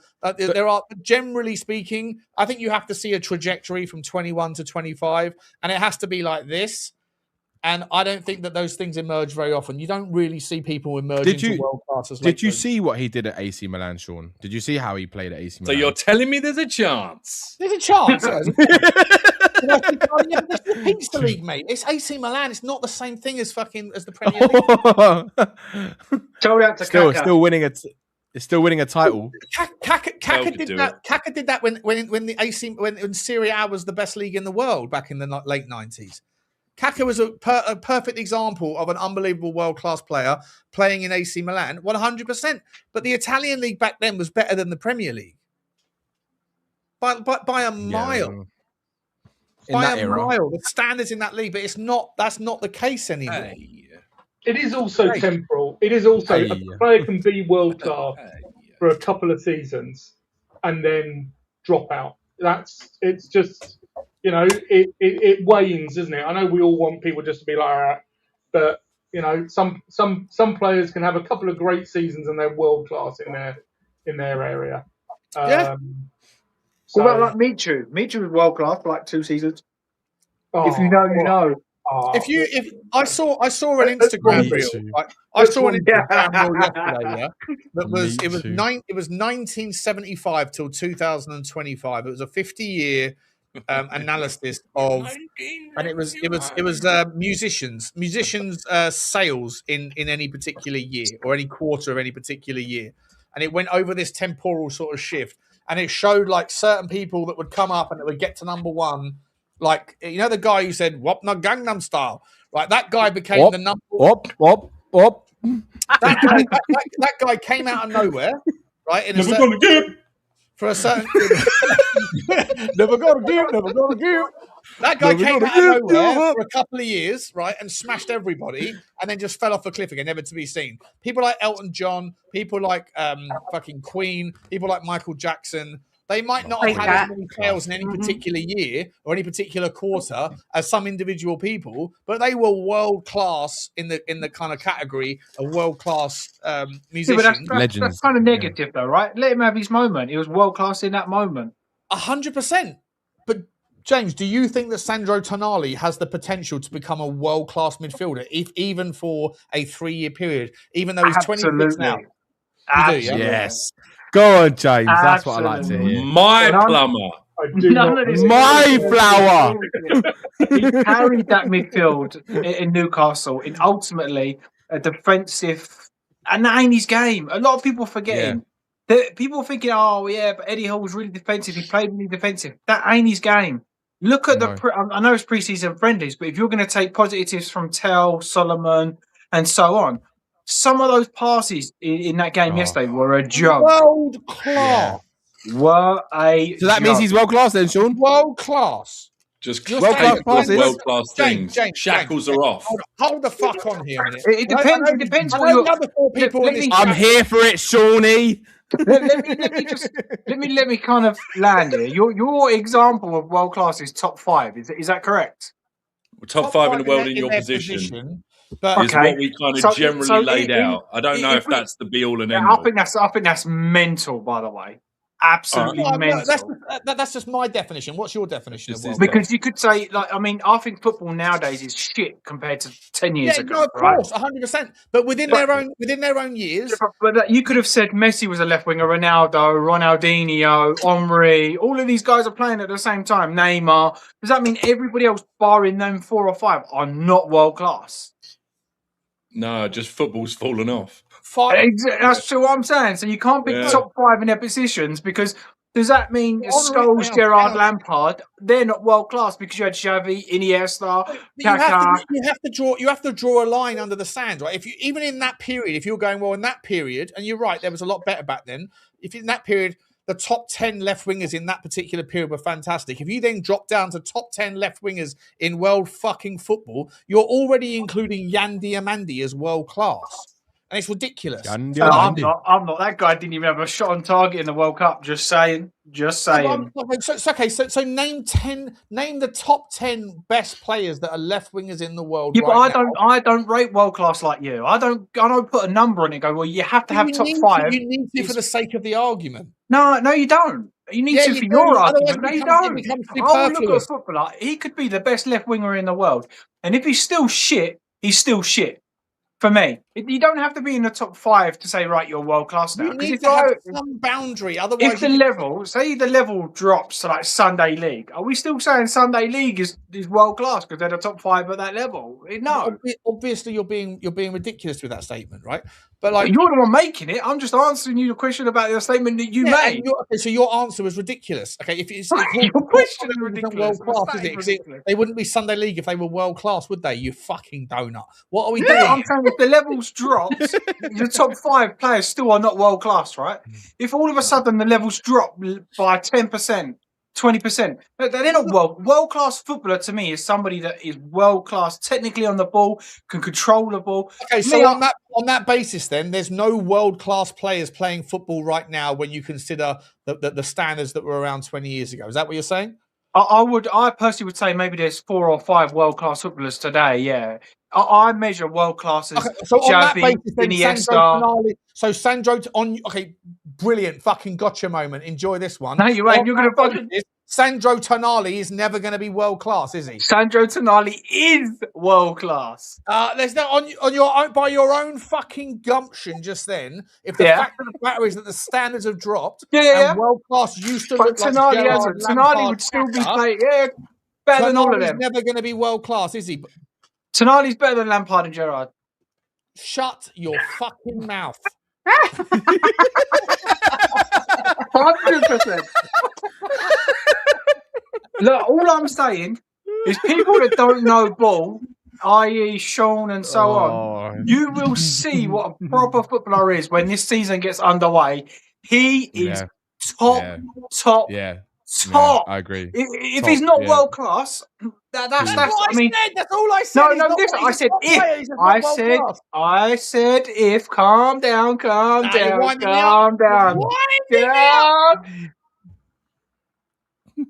If he's not world class, he is suppling on the If teeth. he ain't world class, he is a He's tickling the balls of world class. Is Bruno Guimaraes a better player than Tonali? No way. Shut your fucking mouth. No Is Caicedo way. a better player than Tonali? No way. Shut your fucking mouth. Is Enzo a better player than No Tonali? way. Shut your fucking mouth. I do this all day long. Cool, keep going. Is Henry a better player than Tonali? Yes. Is Vitinho a better player than Tonali? Yes. The Vitinho is Bruno top. Fernandes a better player than Tonali? Nah. Shut your fucking mouth. What are we doing here? What are we doing here? First of all, you're comparing the likes of Caicedo. If you want to go on measure of stats and passing ability, for me, Tonali's levels above when it comes to passing and controlling a football game. I would have Caicedo next to Tonali. I would compare Caicedo to Fernandes. That's who I would compare, not Tonali. Is Declan Rice a better player than Tonali? Nah, fuck Declan Rice. Kiss my ass. God. He probably is a better player, yeah, but I don't give it now. Kiss my ass. Elliot Anderson a better player than Tonali? No, not yet. Not yet. Next one. Come on. Keep coming. Or is that it? You quit? Is Chouameni a better player? I could do this all day. Chouameni don't even play. How are we basing it on? What are you talking about, mate? Is Kavacha a better player? I don't know if you know it. If Tonali would have signed for Man City in 6 months' time, you would have been going, he's fucking world class. But because he's joined Tottenham and he's going to have the hatred and we ain't that level, everybody's going to go, oh, well, he ain't that good. Oh, well. But if he would have gone to Man City and controlled games, won them the Premier League, you all would have been sucking him off. Now, I don't buy that. I judge the player. This is why I don't judge Tel. This is why I don't judge Tel. I judge the player from what I see with my eyes, and he ain't got it. Is Gavi a better player than Tonali? Who? Gavi. Yeah. Or is it Fermin Lopez? Nah. No. Shut the fuck I don't think so. up. No. Frankie de Jong. Is Frankie de Jong a better player? No way. No fucking chance. I think James is going to mud Sean on this one when Tonali shows how good he is. There is no mudding. It's just right and wrong. And Sean's wrong. There's no mud involved. And he's under. Aye! I think you're mixing stuff up, Sean, because Tonali was clearly the best midfielder at Newcastle, but he was not more important to them than Bruno Guimaraes. Bruno Guimaraes, but for what he actually gave Newcastle in terms of his personality and what he did around he was actually more important to Newcastle. But Tonali was still way better player. That's only because they played defensive football, right? Yeah. That's only because they played defensive football. Yeah, exactly. So, Rain, do you think he'll become a world-class bracket player at Spurs under De Zerbi? I think his limitation is going to be the players around him. That's what I think. I agree with that. I think you can't. I think to be a world-class player, I'm going to go back to what I was saying. To be a world-class player, you have to be able to demonstrate it. And if you're to take Flowers' example, if you're like this amazing footballer, but you only play Sunday League on a you're never going to be people are never going to say you're. How can you say that? How can you say that? Because no one will know for starters. Well, everybody knew Gareth Bale was fucking world class from the moment he took off. He didn't play with world class players. Is think He had Peter Crouch up front and Aaron Lennon on the right wing. Are we saying they're world class? Hang on. Don't diss Crouchy. Is Gravenberch better than Tonali, James? No way. No way. Is Sobersley better than No, Tonali? one's an attacking midfielder, one's a midfielder, right? So it's good. Yeah. This is what I'm saying, where you're comparing certain players. De Jong, fantastic DM. Tonali's not a DM for me. If you saw him at Inter, mate, he was the most free-flowing football you would have seen in ages. For me, how I would describe Tonali, and I'm not saying he's as good as, but he's the kind of player that's like a Xavi, you know, like old school Xavi. Gets the ball, turns, play the pass. Like Pirlo. He was like Pirlo. That's Pirlo. They dubbed him as the next Pirlo. Is Joshua Kimmich better than Tonali? Different players. But I would say fucking different player. What are you talking about? What are you talking about? I don't think Tonali would be out of place in any. Tonali wouldn't look out of place in any world-class midfield. Is João Neves a better player than Tonali?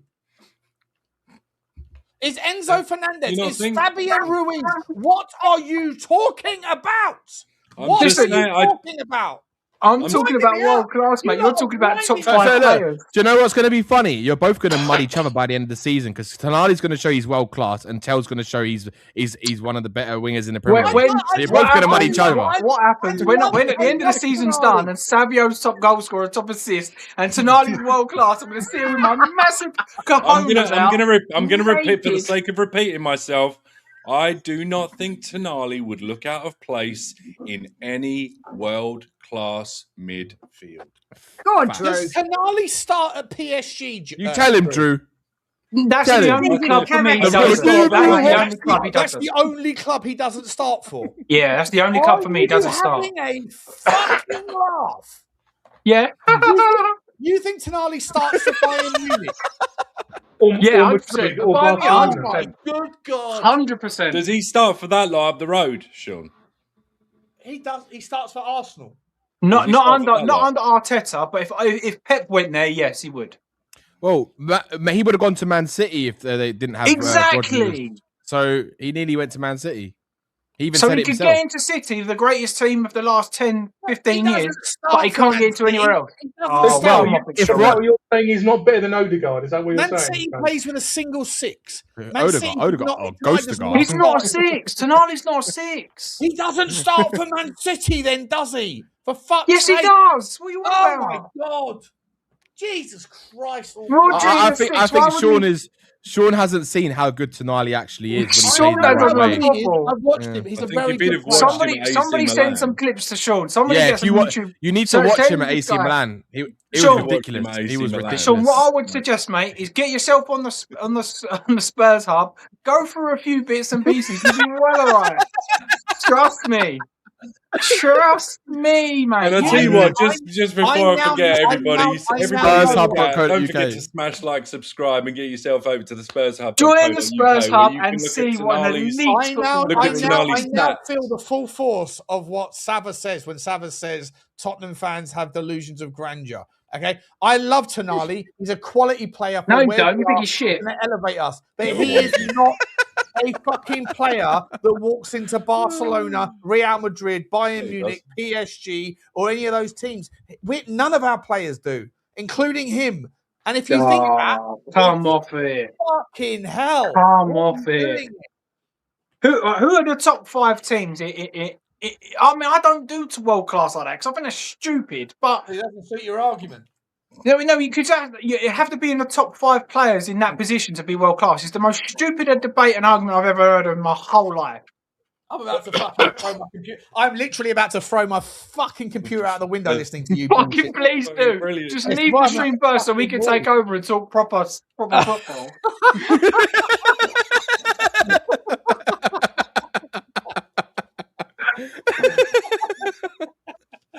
Love you, Sean. It's insane. This is fucking insane. Just smash is there anybody else in Tottenham's team that you think walks into PSG's team, by the way? No, yeah, but there's a fair few, right? There's a very fair few.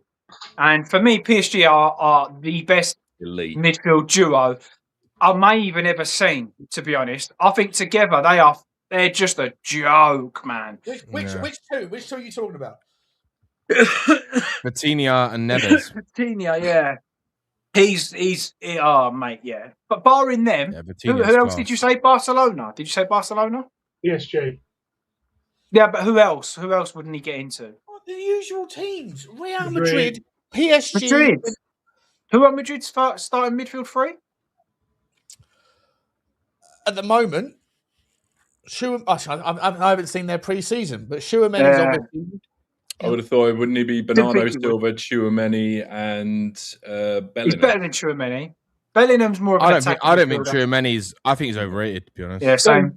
Does the answer to this question change in a week's time when we've got Savinho in our team? 100%. Listen, you can have 2 world-class players in the team. Come on, you Spurs. Oh shit, Valverde, of course. Valverde.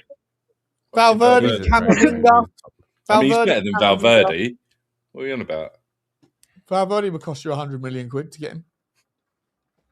I think you're going to see goals from Tonali this season as well. Something that you haven't really seen too much of at Newcastle. I'm just sitting here trying to work out whether James believes what he's saying or whether this is all just reading. No, I think it's a lot of like a wind up. It's a wind up. No, it's not. He's not. 100%. He loves What are Tonali. you talking about, Kate? I can't have it. Is that a real comment, or He is being is that a real 100%. comment, or are you just waffling? What's going on here? I'm he is- actually wondering. You cannot be being that serious. I mean, I love Tonali, but you What am I cannot not be being saying serious about? that he's Like, world class. Kate, look at his face. Look at his face. God, That's the liar. face that he makes when he says that'll be 350 quid, please, love. Look, Yeah. Plus that. Coffee, isn't it? I don't get it. I think he's so good. Honestly, I don't get how you're not seeing it. To be fair, You're on the wind up, Flower.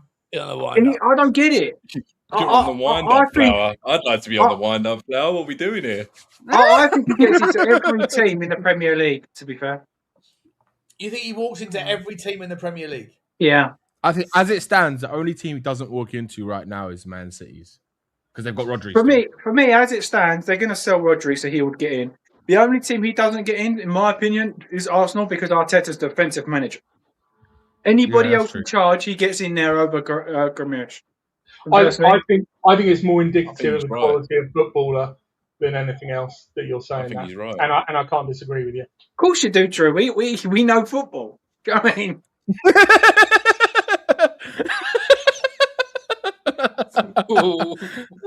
Let me do some of these fucking issues. Get the chiddlies out of the way, Big up, Sean. big up for the Come on, jewels. mate. Big up for the jewels. Big up for the Get the jewels. fucking jewels in there. Fucking jewels. Sonam says, Right,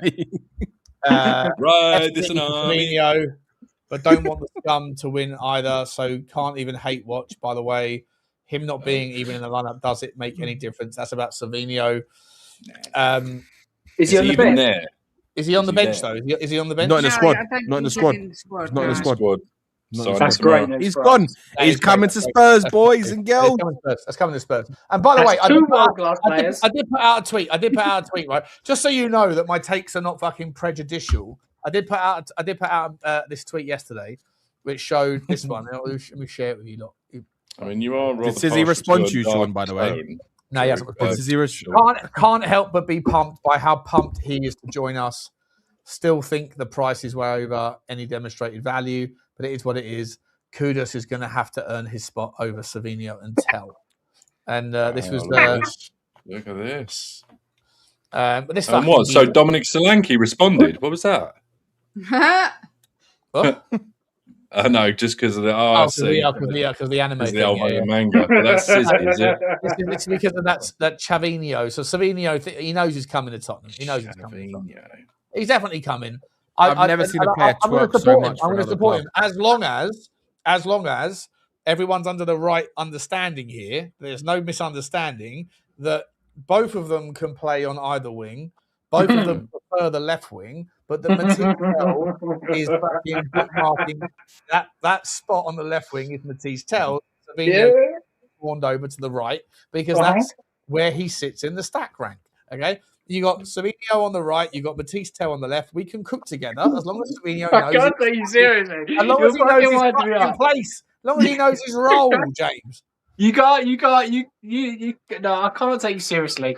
What you've done is you've put that tweet out covering your ass because deep down you know what a player he is, and when he comes in, you've got your backup to say. I rate him. No. What you've done there is you've got your little backup out there to go. I told you, I've always thought he was a good player. I have always said he's a good player. I just don't think he's worth 85 fucking million pounds, James. You're winding me up, mate. You are winding me up. Okay, let's not rewrite fucking history here. I've always said he's a good player. He just got to learn his fucking spot. But Sean, let me say this to you: is any player worth the value they're actually like the clubs pay for nowadays? Because they're all overpriced. Every single player. Yeah, how much would Mathys Tel go for in this market? 20 Overpriced. Yeah, he was overpriced.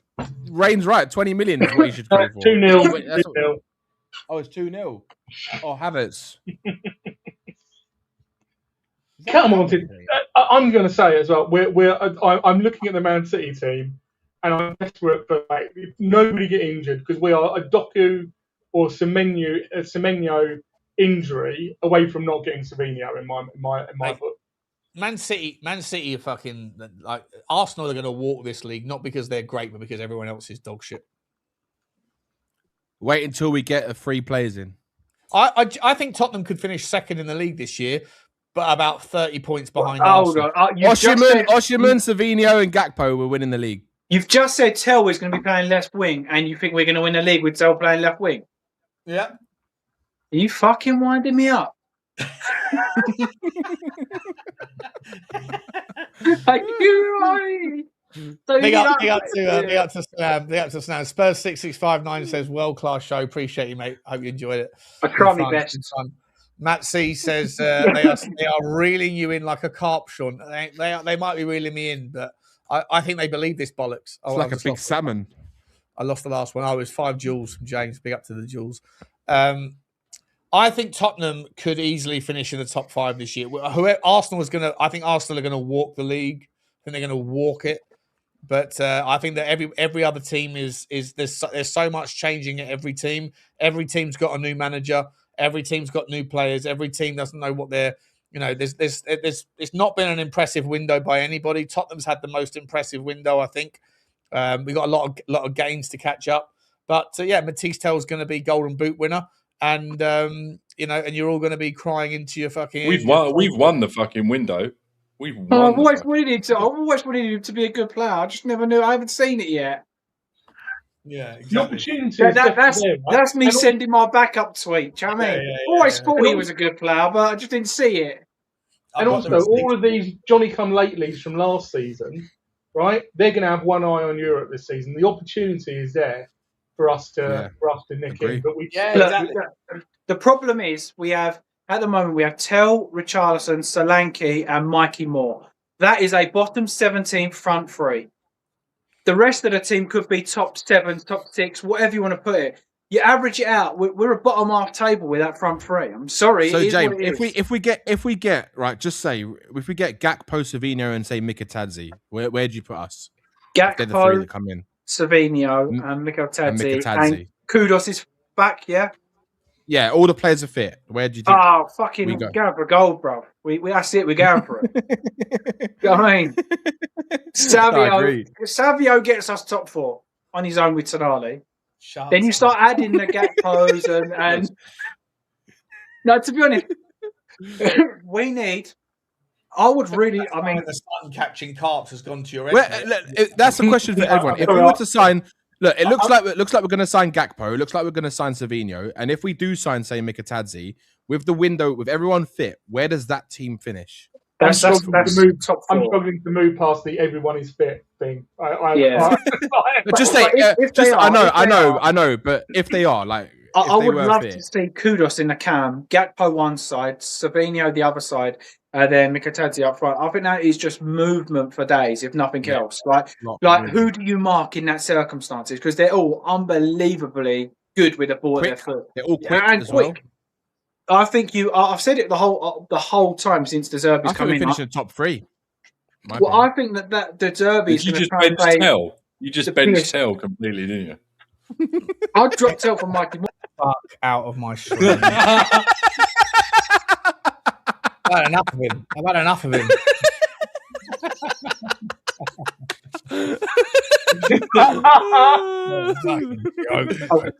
Absolute joke. Same as this clown. Same as this clown from fucking where is it? This one here. Let me scroll down. Your best friend, Sizzy. This clown from here. Spurs Global. Here's a look at Tottenham's potential 11 for the 26-27, based on reliable rumours. Gakpo, Savinho, Kudus, Maddison. That's class. Yeah. I responded going, what the fuck is this? Mathys Tel was the first name on the fucking team sheet. Like, what are we doing here? Mathys Tel is 100% the first name on the fucking team sheet right now. You are fucking nuts, mate. What? Get off their magnums. Put the fucking ciders away. I've given them up. They're bad news. Put the fucking ciders away, mate. Send me whatever you're on, bruv. Because if you think Tel is the first name on that team sheet, you are. I do worry for you, Sean, because as Kate said, a week or so ago, if they spend 80 million on Savio and you don't think he's starting ahead of Tel, no, I think he's starting ahead of Kudus. I think Kudus has to come back in and earn his place. Kudus has to earn his place. What the fuck are we doing here? He hasn't played since January. Kudus has got more GA in last season than Tel's got in his whole fucking entire career. What are we talking about? No, he doesn't, you fucking donut. What are you talking about? What are you talking about, mate? Honestly, he had the highest. He had the highest GA before he got injured in the Premier League, and he had the highest chances created. Mate, most dribbles, most take-ons, Tel in the same bracket as Kudus. Your YouTube ain't for you, pal. I can't wait. Listen, mate, I'm sorry. If I was you, man, I'd go watch cricket or something. Because if you're putting Tel above Kudus, I'm sorry. I'm saying Kudus doesn't just get his spot back because he's fit. He's got to fucking work his way in and earn it. No chance. In the meantime, Mathys Tel is going to score a couple of goals. Fucking against Brentford, he's going to win the game in the 90th minute, and then I'm coming for you, and I'm coming for everyone. Honest to God, I'm going to end the stream because I'm about to throw this fucking computer out the window. I swear to God, you're winding me up. You are winding me up. We'll take over. We'll talk proper football. What's going on here? Seriously. No, I don't understand where you're coming from. Tel is going to bench Kudus. Kudus hasn't played a fucking moment since January. I would have played Kudus over Tel with one fucking leg, let alone two. What are we doing here? Dude, you're on the wind up. You don't really mean that. You don't really mean that. You're just talking a load of bollocks. I 100% think Kudus' left foot is better than both of Tel's foot. 100%. I can't actually believe you're comparing and saying Kudus is going to have to earn his spot back versus Tel. You can't believe that. Does anybody else here think that Tel's going to bench Kudus? Honestly. No chance. You think Kudus is, the second that Kudus is fit, he just comes straight back in? 100%. Once he gets fit, once he's up and running, once fit for me and ready to play, right? You've got to prove yourself, bro, under the Zerbi ball. You don't just get the minutes, you've got to earn your minutes. That's the good thing about a manager like that. I really like Tel a lot, but Kudus for me, he's got the potential to be a world-class winger, in my opinion. But he can't just walk straight in. He's got to get. But that's not. Yeah, that's what Sean said. Sean just said once he's fit, does he not walk back into the squad? Once he's fit, he's walking back. He's strolling with Tel in his bag and his backpack. He'll get 20 minutes. He'll get 20 minutes to prove himself in the second half of a game that we're 3-0 up in because Mathys Tel's got a fucking hat-trick. You bozo. What are you talking about here? Has Tel ever got a hat-trick?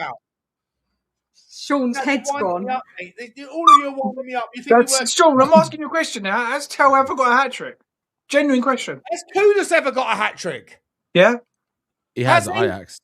Ajax, yeah, what are you talking about? Oh, fucking Ajax in the pancake league, yeah. Jesus. All right. So when has the old red light league, eh? The old Beaver Street league, in the best Brass league. Yeah, but listen, Tel played in the best team in a shit league and still had fuck all to show. What are we doing here? Just wait. I'm not going through this anymore. Just wait. Mathys Tel is going to bury so many of you, and I'm getting the tab on my fucking. Mate, I'm honestly, I don't know how you've got a channel with so many subscribers. If you think Tel is going to bench Kudus, For me, Kudos is not left winger anyway. Kudos is not left winger. Bozos like you. I think they like the fucking banter. They go, you know what? They fucking love me, Shorty. What are you talking Yeah. They love the Bozos. Genuinely. Butler gives time on stream to absolute donuts to say fucking donut things. I just don't know how you're. I'm going to calm down because if you're serious, I'm wound up. If you're not, I'm taking the Sean, bait. I'm fucking deadly serious. You're winding me up. I'm gonna so serious. He actually is serious. I'm 100% serious. When Kudos is fit, Tel was keeping him out of the Spurs squad. Does anybody think that? Drew, do you think that? Also, Hey, James. do you think that? Kudos, you think Tel is better than Kudos when Kudos can't play left wing. He can't. He's not a left winger. He can't play left wing. He's not as good on the left wing. So he's no good one in the agrees centre, with Sean. and he's good on the centre, and he's good on the right. I'm staying out That's of where your he'll play. winding up because Sean's head's. I'm being deadly serious. There is no way. Not, James. You cannot possibly be serious. I swear to God, when Kudos is fit, Tel is not even going to be mentioned because Kudos is levels above Tel. Yeah, but don't they play on different wings? Well, Sean was just saying he's going to play right wing. Kudos plays right wing. No chance. Kudos is the. Sean just said, I said, is he going to bench Savio? And someone said, after him spending 80 million on Savio's not going to be benched. And he just said, he's going to be benching Kudos. And I said, no chance. And he said, if Kudos is fully fit, Tel don't get a look in. Simple. Yeah. Are you winding me up? So I've been called a wind up for the last half an hour, and everybody agrees with me. What are we doing here? What are we doing here? Where's that bozo Sean gone? I don't blame him. If I was him, I would have left with a take like that as well. Jesus Christ! Plus, you need the power of Kudos because Tel and Savio are both quite slight. Agree. And so you need the opposite on either side. So it's a no-brainer, really. Like Tel can't control the ball, Kudos can. I get what you're saying. What did I just hear? What the fuck did I just hear? Everybody disagrees with you, Sean. Sean, hold on, Sean. Do you think that Sean? Do you think on the right wing? I'm not talking about left wing because Kudos doesn't play left wing, right? On the right wing, do you think Tel gets over a fit Kudos? No. Oh, hang on. Yeah. Hang on. On the right, Kudos doesn't play left. The point I'm making is that as it stands, we have Kudos, Mikey Moore, Tel. That's it. Yeah. So Kudos isn't benching Tel. No, we're not. We're saying if he. Hang on. Am I right so far? When you have three players that might be fit for Brentford or might be fit, because Kudos can't play. He's not fit. Yeah. Right. So Kudos is not going to bench Tel because if Kudos is fit, Tel's going to play off the left and Kudos is going to play off the right and Mikey Moore's bench. Correct. Right? So thus far, my logic is correct that Kudos doesn't bench Tel, correct? All right. Tel right? Hold up. I ain't fucking finished, you wind up. Okay? In the world where Savinho comes in this week, in a world where he does, and Kudos isn't fit, who starts on the left and who starts on the right? Savinho probably starts on the right and Tel on the left. Okay, cool. So we agree on that? But you just said because he isn't fit. Shit. Hang on. Hang the fuck on. Kudos starts on the left. Let him land. Tel starts on the left and Savinho starts on the right. Yeah? Yeah. So once again, Tel isn't getting benched by either of those two. In a world where... Because one's injured. Hang on a minute. In a world where... Let him land! In a world where Kudos becomes available but hasn't played a fucking minute in 9 months, Mathys Tel, who's been the best player on our entire tour, Savinho, who's never played in a Tottenham shirt, and Kudos, who hasn't played at all in 9 months. Of those three, which is the first name on the team sheet when all three are available for the first time? Tel. Thank you. Okay. Because Kudos won't start. On that basis, in those three scenarios, oh my goodness, is Tel getting benched by any of them? Oh my fucking right. No. And so, let me reply. Yeah, go on, James. Let me reply. I No, still you've done. You've just proved your point. Yes, Tel is better than Kudos when Kudos has got one leg because he's been injured for 9 months. Agreed. What you actually just said, what you said, not me, you said when Kudos is fully fit and back, Tel will be the first choice right winger. You said that. No, I didn't say right winger. He would have to earn his spot back off of Tel, is what you said. Tel will be the first choice left winger. And once Savio Savio can put in for 80 million. Sorry? So you think Tel would get over Savio? Do you think that just until someone proves to be better than the other, Mathys Tel has. I agree with that. Right? If Tel starts in a game and you've got Savio on the right or Kudos on the right, and you've got dual threat, whichever one of those two players doesn't do as much as the other gets benched at some point for the third choice. That's how it should work in a meritocracy. That is not unreasonable. There is no argument you can present to me on input or output, on injuries, on time spent, on aggression, on energy, on dedication, on cause, on belief, on buy-in, on any fucking metric. There is none that you can make to me right now that Mathys Tel is immediately benched for two people that have either never played a game for Tottenham Hotspur or have not played a game for Tottenham Hotspur in 8 months. Until they do, you won't know. But when they do, it should be on merit, not based on who paid the most and who you think is a better player. Because Mathys Tel recently has shown everything about what the guy and the character is about. And Savino hasn't shown anything in a Tottenham shirt. And Kudos, by the way, started the season well when he had one man against him. And as soon as they worked it out, double man Mohamed Kudus, he was basically dog shit. So on that... Dog shit? Yeah, before he got injured, he was terrible. He didn't do anything. Wow. So when Tel has a bad first half, you go, yeah, but he was double manned. He was double marked. When Kudos was fucking 4 men on him, when Kudos has 4 men on him, he's dog shit. He was man marked out of the game.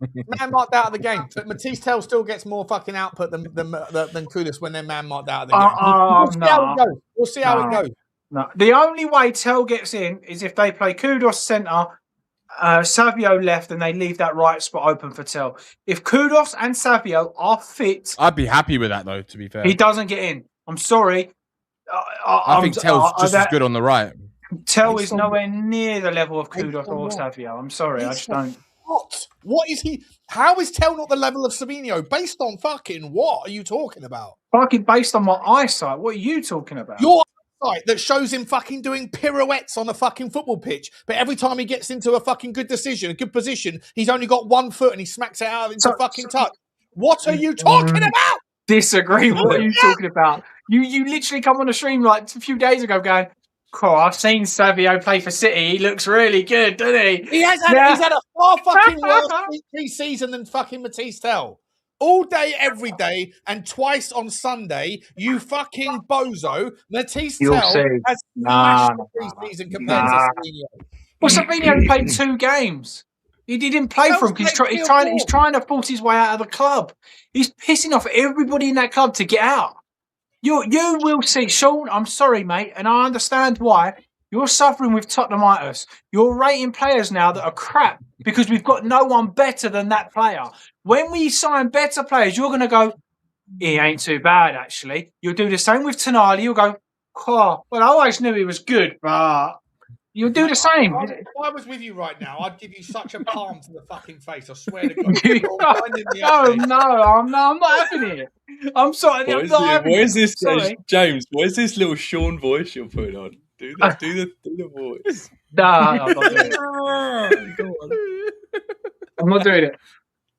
I'm sorry. I can't take that serious. You talk about Stel's metrics and stats and figures. Funny how you don't bring up Richarlison's goal to game ratio when it comes to minutes played. Is he a good player now? Wow. Richarlison? Yeah, his stats ain't bad when it comes to goals to minutes. So what are we doing here? What's Richarlison got to do with this conversation? Because you just said on any metric, goals, assists, stats, he ain't better than them. So let's talk about Richarlison. Because Richarlison's got great. I love why you're trying to move the goalposts. Smart No, idea. I'm just arguing that part of your debate. You recognise that you've lost the argument, so now you're moving it to somewhere else. You don't rate Richarlison either, so why are you going down that path, you bozo? Because you're saying on what metric is he better than him, and saying about like chances created and stuff like that. Well, I'm saying I judge my goal scorer on scoring, and Richarlison's minutes per goal ain't too bad. So do we not need to buy a striker?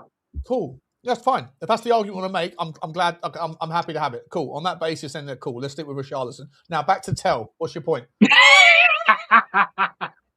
My point is, when you see Savio play and Kudus play, Savio and Kudus can fight it out for the right wing. Mathys Tel is stuck on the left wing.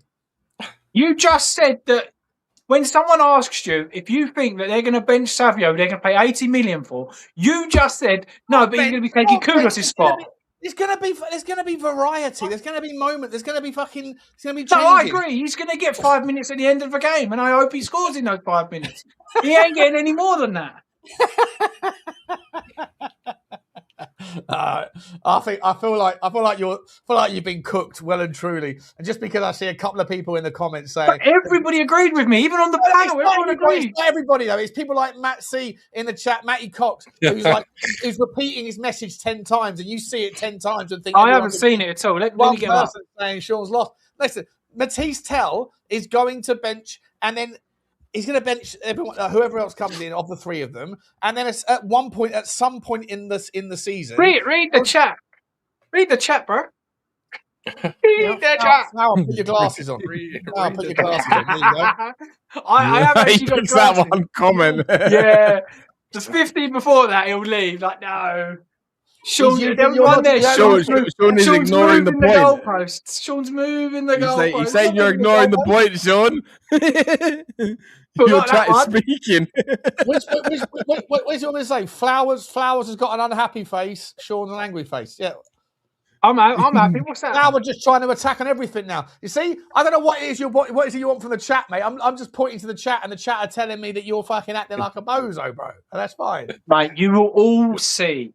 Trust me, Savio is a player.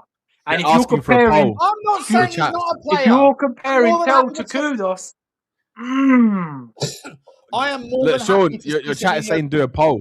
Sean, there's a lot of people asking for a poll, mate. A lot of people. Give the people what they want.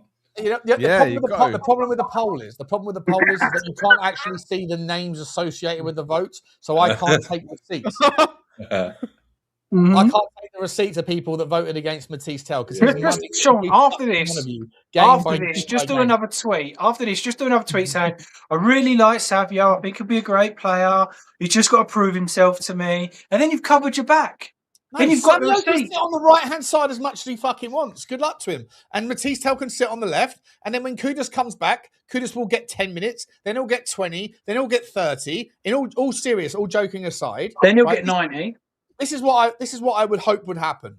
Mathys Tel starts, Savinho starts, right? Yeah.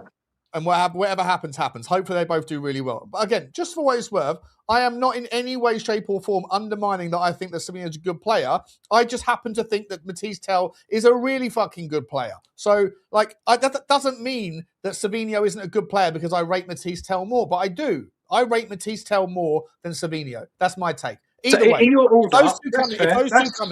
if those two come in, right? I'm happy. I'd love to have Savinho on the right. I'd love to have Tel on the left. And then at some point in the game, I'm sure you'll see them inverse it, right? Because they're both capable on both sides. And that's what De Zerbi will do. We'll try and do an inversion and try and do a fluid dynamic. Then when Kudus is ready, whether that is next weekend, the weekend after, September, October, whenever it is, he'll get 2 minutes at the end of one game. He'll get 10 minutes in the next, 20 minutes, 30, 45, and then eventually he'll start. So if everyone's fit, who he will start in front of when he's proven himself will depend on what he does in the 45 minutes that he gets or the 30 minutes that he gets. And it will depend on who else starts and who else performs. What I am delighted with is that we have three in that scenario, very, very, very, very promising top-class wingers who can play in a bunch of different positions. Kudus could even drop into the 10, which would be great. I wouldn't hate it to see a situation where Conor Gallagher got fucking dropped to the bench and you had Tel, Kudus, and Savinho with someone better in the top end. I'm happy with all of that. Happy with any of those scenarios. But this assumption that Mathys Tel is the bottom of the pecking order, to me, is fucking based on bollocks. It's based on fuck all. Savinho hasn't done anything in a Manchester City shirt to make the claim that he's better than Mathys Tel. Mathys Tel hasn't done enough in a Tottenham shirt to make the claim that he's better than anyone else. And Kudus, for what it's worth, started the season very well, but then fell off a fucking cliff and then was injured by January. So, like, on the basis of we've got 3 very talented players, but all 3 of them haven't exactly shown world-class performance, I think they can all fight it out. That shouldn't be an unreasonable take. But my question to you then is, because I'm going to have to word this right so you answer my question rather than go around in a circle. Yeah, word it correctly. Savio has been with us for a few weeks, fully fit, firing. Kudos, fully fit, firing. Tel, fully fit, never fired, only blanks. Who is your order of top 3? Like in what order is the top 3 wingers for you? Well, in the world where Mathys Tel has fired blanks and hasn't done anything this season, then and the other 2 are in the specific words that you said, in that world, then obviously Mathys Tel sits on the bench, 100%. That's all I'm saying. No, but in the scenario that you're saying when Mathys Tel was shit the bed and the other 2 are fully firing, obviously those 2 it's a meritocracy that we want, right? No. Like, Tel trying his best to keep up with the big boys, but like Mathys Tel got 2 assists yesterday. He should have got 3 assists against a Getafe, but none of them were finished by any of the bozos in the middle of the box. He got an assist against Chelsea, and he should have. Was it against Chelsea or someone else? And he should have got to. Mathys Tel should have had fucking 7 but you could say that for anybody, though, right? In the game I watched, you can't say it for anybody else at Tottenham. Well, I watched. I think it was the Korean team, Savio versus was it K-League All Stars? He put 3 balls across the 4-yard line, and they just went all the way through. Anyone standing there taps in, he could have had an hat-trick of assists. Anyone can say coulda, woulda, shoulda. The only one, if we're being honest, the only one that's backed their stats up is Kudos. So for me, him on that right is Kudos hasn't played in pre-season. What are you talking about? No, but I'm saying as a Spurs player and a City player playing for his team, the only one that's actually backed. His stats weren't sensational. Before he got injured. No, hang on. Wasn't he like a GA every game and a half or something like that? Per 90 basis, Mathys Tel on a per 90 last season got a G or an A every 125 minutes. No, yeah, sorry. I think Kudus was less than that, wasn't it? Wasn't Kudus less than that? It was close. I actually maybe slightly less, but it wasn't significantly less. Well, I know that Kudus before he got injured was actually really good GA, and he was the most goal scoring attempts or chances created, most take-ons, most successful drill. It was something like that. He was top of a lot. And then as soon as he got injured, that was the reason we finished where we was. Hang on. I might be wrong, but that's what I remember. So, but for me, the reason our season went downhill the way it did is because Kudos got injured. If Kudos is fit all season, I don't think we finish anywhere near there. Mohamed Kudus, Mathys Tel, Savinho. Yeah, but Savinho's have been shit last season. Hang about. You'd have to do like Savinho's stats from the season before. No, we're not doing that bollocks. Here we go. He hardly played last season. There was a fucking ad on Spurs Hub just then. Do you see what I just had to? I had to close. Yeah. Something. Mate, are they paying you for that? No. You should have closed it. You should have left it open and sent an email. How the fuck is there an ad on my website when I haven't given permission to anyone to fucking place ads? Did you see that? I didn't see it. All right, let's have a look. Okay, let's go. Let's add some fucking detail. Let's add some colour here. Okay, so Mathys Tel is in the green. Context. Savio is in the fucking yellow, and Kudos is in the pink. Okay, this is per 90 last season. Let's do it against top 5 leagues. In fact, no, they were all in the Premier League, so let's do it that way. Do it in the Premier League, right? Let's add a lot of fucking. Let's add a lot of these stats in here. By the way, you can do all this on the Spurs Hub. I don't know why we're having this argument. Let's do it this way. SpursHub.co.uk. Big up the Spurs Hub. What are the stats? SpursHub.co.uk. What are the stats that we think are important for a winger? Okay, so we got I would goals. say dribbles or take-ons or whatever it is. Dribbles, take-ons. Through balls. Through balls necessary. Nah, probably that's more of a Key midfielder pass, for me. Key Crossing, passes. Key crossing. passes. Right. Crossing. Key Key crosses. pass. Okay, hang on a second. Open play assist. Final third. When we're doing it, carries. Something. Yeah, you want carries? Yeah. Carries into box. Yeah. On ball value, Yep. dribble and carry. That's obviously important, right? Yeah, very, very important. Successful dribbles, final third passes. Yep. Do we want to throw any work into pressing and that sort of stuff? And that sort of shit's important as well, right? Pressures. I don't think I can't remember. I don't think he pressured too much. I thought he was quite lazy, wasn't he? Strength. He was like strong. I haven't looked at these, so I'm throwing out there what's important for a forward to do here. Yeah. All this possession value stuff is pretty like nuanced, so we won't touch that. But opposition open play passes into the box. Where's the crosses stats? Where's crosses? Crosses. Yeah, What about I know. passes and progression? What about this left back success percentage and all this bollocks? Is that against percentage against your left back? That's not left. That's line breaking. I think that's called line breaking. Oh, okay, line breaking. Okay. Shawnee, I'm going to jump. All right, mate. Thank you, Kate. Appreciate you. I'll plug your channel in a second. I will do. Take care. Thanks. See you later, guys. Take care. All right. Is that enough? Passes into box. What are we doing here? I haven't looked at any of this before. Is that good enough for you? Yeah, I don't know. Yeah, that's more than I thought. I didn't even know you could get that many on the Spurs Hub. So what a site. You can get that and much more, James, by just heading over to spurshub.co.uk. This is the stuff you can get. This is the stuff that you can get if you pay for the pro tier. I think the micro, the sort of free tier doesn't have as much, but I haven't done that yet. Okay, so this is what we got. Worth it though. By the looks of that, that's worth it, mate. To be fair. All right, so this is the summaries, right? Appreciate this. Right up.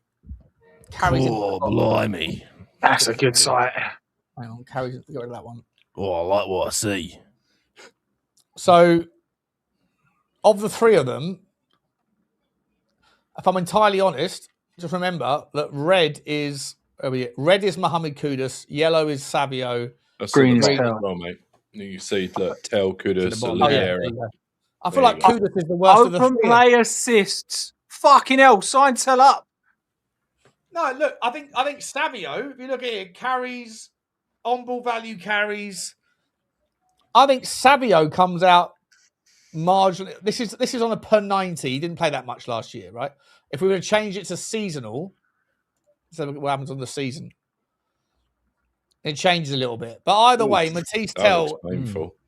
Which one hurts less? Yeah. I think that Kudus looks better seasonally. But on the I thought he looked better before as well. I think he looked better before. Assists, top. Yep. Kudus looks worse seasonally. The others look better on the per 90 because both of those guys weren't given as many minutes. But when they did have minutes, they were given more to do. Is it worth it? You mean they're more effective? Is it worth it to whack in a Gakpo as well? Yeah, we'll do that. So I would agree. What I saw there, obviously, things like line breaking passes and stuff. I would naturally expect Tel to be a lot better than those guys because I feel like he's a bit more of a ball to feet, look up kind of player, if that makes sense. Savio and Kudus for me are head down, beat a man, get to the byline. Like they're different wingers. So I would expect certain things for him to have. Like more passes in the final third, which I'm wrong to be fair, because Savio is there, but I would expect him to have a lot higher than that. Whereas Kudus and stuff, I would expect their dribbling and stuff like that to be higher. Yeah, Gakpo excels in the areas where your output, like Gakpo's in the purple. So Tel open plays assists is the worst out of all of them, right? Where's open play assists? And normal assists is the worst out of all of them. Yeah. Right. That's on seasonal data, I think. Or is it per 90? What do we do? That was per 90, wasn't it? Per 90. Yeah. Well, Savinho looks like he outperforms in loads of things, right? Final third passes. Look at that. He's in the 100th percentile. Baller, mate. Savinho certainly contributes in all the areas in terms of like crosses, passes into the box. But Mathys Tel also fucking competes in that world. Actually, XG assisted. What's that even mean? It means that's the man expected assist. So goals. So it's like if he puts a ball into the to other box, people's XG. yeah, and if he puts a ball into the box and the finisher doesn't finish it, that would contribute to it. I would have thought. Yeah, Create better chances, then, no? Mathys Tel's. But what's interesting is creates better chances. Yeah, basically more chances. Right? Does that not incorporate the pass before the pass? Kind of thing. No. XG, what's interesting is his XG assisted is not based on actual what happens. It's based on what's expected to happen. So he is assisting other people's XG better than everything else. But in terms of actual assists, he's the weakest of the four. So he's putting it on a fucking plate to other people, but other people are fucking missing it. Hey, Sean, would you do me a favour? Would you hover over that XG assisted long enough for that box to appear so I can fucking read it? Thank you. The chance quality of the passes this player plays. The player plays. Plays. Got it. And key passes. Is there gold on it? Passes that lead to a fucking shot. Passes that lead to a shot. So in-play goals. What's NP goals? Non-penalty goals. Non-penalties. So to be fair, they're all crap, barring is that Gakpo? Yeah. Which I would expect, right? Because he's the inside forward out of the four, right? Well, yes. I would expect him and Tels to have the highest in that because I feel like Tels an inside forward, not a winger as well, personally. And what's Tel got on there? So there's a massive argument here for Savinho. Completed crosses, he's better than all four of them. Gakpo's fucking shit compared. Passes into the box, it's a toss-up between Tel and Savinho. I think Tel and Savinho are very fucking close on a lot of things here, right? That's why it would be good competition to see. That's what I mean. It's good competition. And I think it's the best person to have as competition. I think it would give you on the other side to each other. If those two, no, but I think Savio Savio would be left. I think when Kudus is fully fit and up and running, Savio will probably play on the left, unless Tel is outperforming him, and he will take. Then Savio will have to, take his chance when he gets it. But that's a good problem to have. Do we also? Does anyone? Is there any word on who this number 9 is that they're sniffing around? Everything matters around that, doesn't it, mate? If you don't bring in a number 9 that can put the ball in the back of the grid, then this is all for fucking nothing because the creativity is there. Can I make a suggestion with those? Can you keep Gakpo, but then put like Richalison, Thiago from like Brentford, people like that? Can you just and have like strikers? Because from those stats, what I saw, Gakpo probably was the worst for chances created, the worst for crosses into the ball, the worst for final balls into the box. So, but he had the best like goals, right? He had the best shots. He had the best. So, are they going to play him in a striker position? That's kind of my question.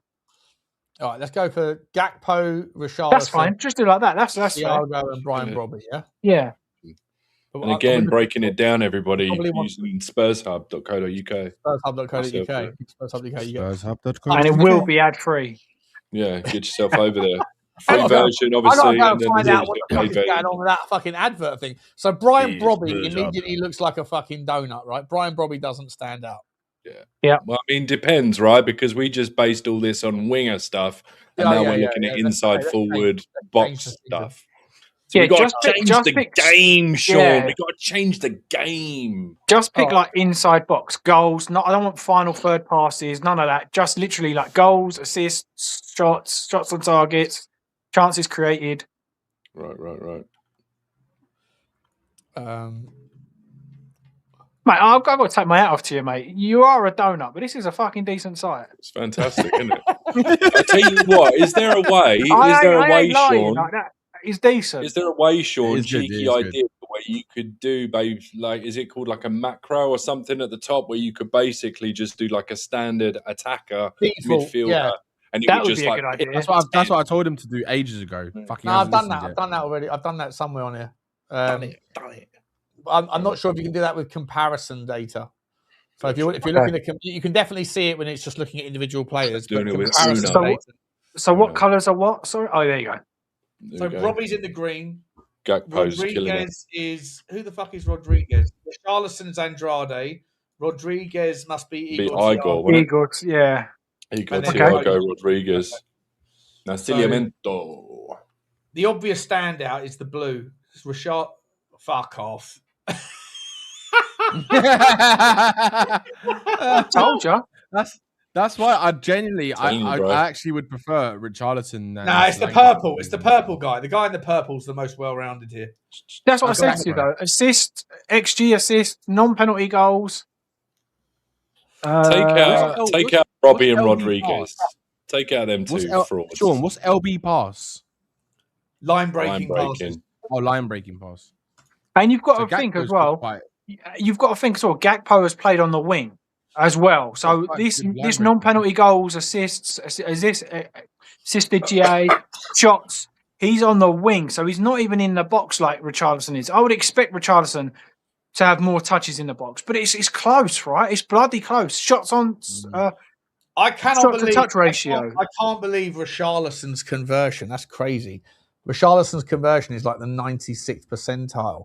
Put Solanke in there, please. Would you mind? But this is on a per 90. Maybe we should change it to seasonal. Let's go seasonal. Let's have a look. Yeah, fuck Solanke off. Solanke's in the red. Look at that conversion percentage. I've always made the argument that Richarlison takes a lot of fucking chances to convert them, but maybe last season, maybe not. Last season, potentially not. I told you, Sean. Sean. I told you. Sean. Okay. Yeah, but Gakpo, look at that. Gakpo is outperforming in a lot of areas here. But yeah, Solanke had a terrible season on the per 9 on the season. He's having a man.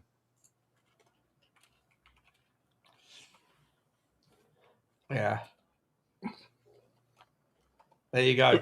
Solanke's not done anything. Nothing at all. Apart from You want to slap old? Can you slap Balogun in there? Has he got stats worth? Will they come up in his fucking escargot league? Yeah, but I'm gonna have to move it out to top 5 leagues. Makes sense. Fucking escargot league. Balogun is in. Oh, hang on. How do you know the Hard difference? work, innit? Balogun is the slightly lighter blue. You need to be able to change the old, change the Yeah. colours, Sean. Sean, you got to change the colours, Sean. You change the colours, Sean. I can't. No, Sean. No. Arsenal are 3-0 up, by the way. Big up, Johnny. Fucking hell. Eugene saying I want royalties. I haven't done you yet, Eugene. I haven't done you yet, son. No, Sean. No. No, That's to be done, yeah. It's from the Pizza League. I don't like him. It's from Pizza League, and No, Sean, it's not about that. Sean, I don't like it. Sean, no, it's not about that. I'm not Russian. I'm not Russian. I'm Ukraine. Okay, it's not about that. from America. I'm actually American. Oh, and he's made me do him now, and now I've got to pay out the royalties. That was his game all along, you little bastard. Big up to Donald Trump. He's starting out the world one thing at a time. And Sean, you have to get Trump on the data tool, Sean. It's a good opportunity to get in the market. No, I'm not saying you should. I'm not saying you shouldn't. Not financial advice. I'm just saying, I shouldn't. You shouldn't. I'm not impressed. Not market proven, Sean. It's not proven. This the Sports Hub is it's good, but it's not. It's not S&P 500 proven, Sean. It's Magnum League. It's Magnum League. If I'm honest, it's Magnum League. It's not as good as Data MB. It's not as good. It's Magnum League, Sean. It's Magnum League. Who else do we want in there? Was it Osimhen? Yeah, why not? He's going to blow everyone right out of the water. That is going to be. It's just going to be an open. It's just going to be a fucking. Oh, maybe not. Where's Osimhen? Fucking, how many blues do you want in here? Can we get a yellow or a green? Where are they picking these colours from, Sean? Oh wait, Osman's not going to appear. Osman doesn't appear because he's not going to play in the. This is just going to be Osman in the Champions League, so it doesn't work. Doesn't Big up, work. Wait, Jeff. they don't have Turkish. Big up, Jeff. They have the Turkish league in there. No, but I can pay for it, but it's an extra fucking like $2 You grand don't a have year the or Donna whatever. League. You don't have the I, Donna I, League. I ain't paid for the Donna League, so this is just his. This Oh, is that, look at that Oscar. is just his Oh, Champions how League. many have you only paid for 3 colours? Could you pay for another colour? Could you pay for a yellow? No, we played full blue, dark blue, green. You played for a blue, 3 blues. You did the whole fucking We have purple, blue, red, and green. right. You know So what I mean? it is fair to say though, Gakpo is holding his own considering he plays on the wing with all these boys. 100%. It's not doing 100%. And bad, to be honest fair, I was a bit underwhelmed with So was I. him. So the fact that he's holding his own with the strikers as such, you Yeah. can't really knock that. Like that's He's seen assists something. and goals playing on the wing, and you're comparing them to strikers, and he's holding his own. So what we're saying, maybe he's in the middle, and then you got Savio and Kudus. Look at that man in Maybe. the red, though. Who's the red? Harry Just a Kane. minute. Oh, Harry Kane. Kane. Wow. Come on. He's ridiculous. Open the right I'm up. disappointed. Why is his crosses into the box so shit? Yeah, exactly. Cross completion. Come on, Harry. What Don't- you Come on, doing? Harry. mate. You're supposed to get on the end of it. ratio, Harry. Fucking figure it out, bro. Figure it Yeah. out, mate. You know? Don't want him. Don't want him. Anyway, listen, we've enough of the old Spurs Hub, but make sure you get over to subscribe to the Spurs Hub. Appreciate Yeah, everyone. smash. We've been going for nearly 5 hours. Fuck hell. Yeah. Long old stream. Content's got content. Do you know what I mean? So how are we going to summarise today's stream? That James is a bozo. And, Sean should have been a goalkeeper the way he moves the posts.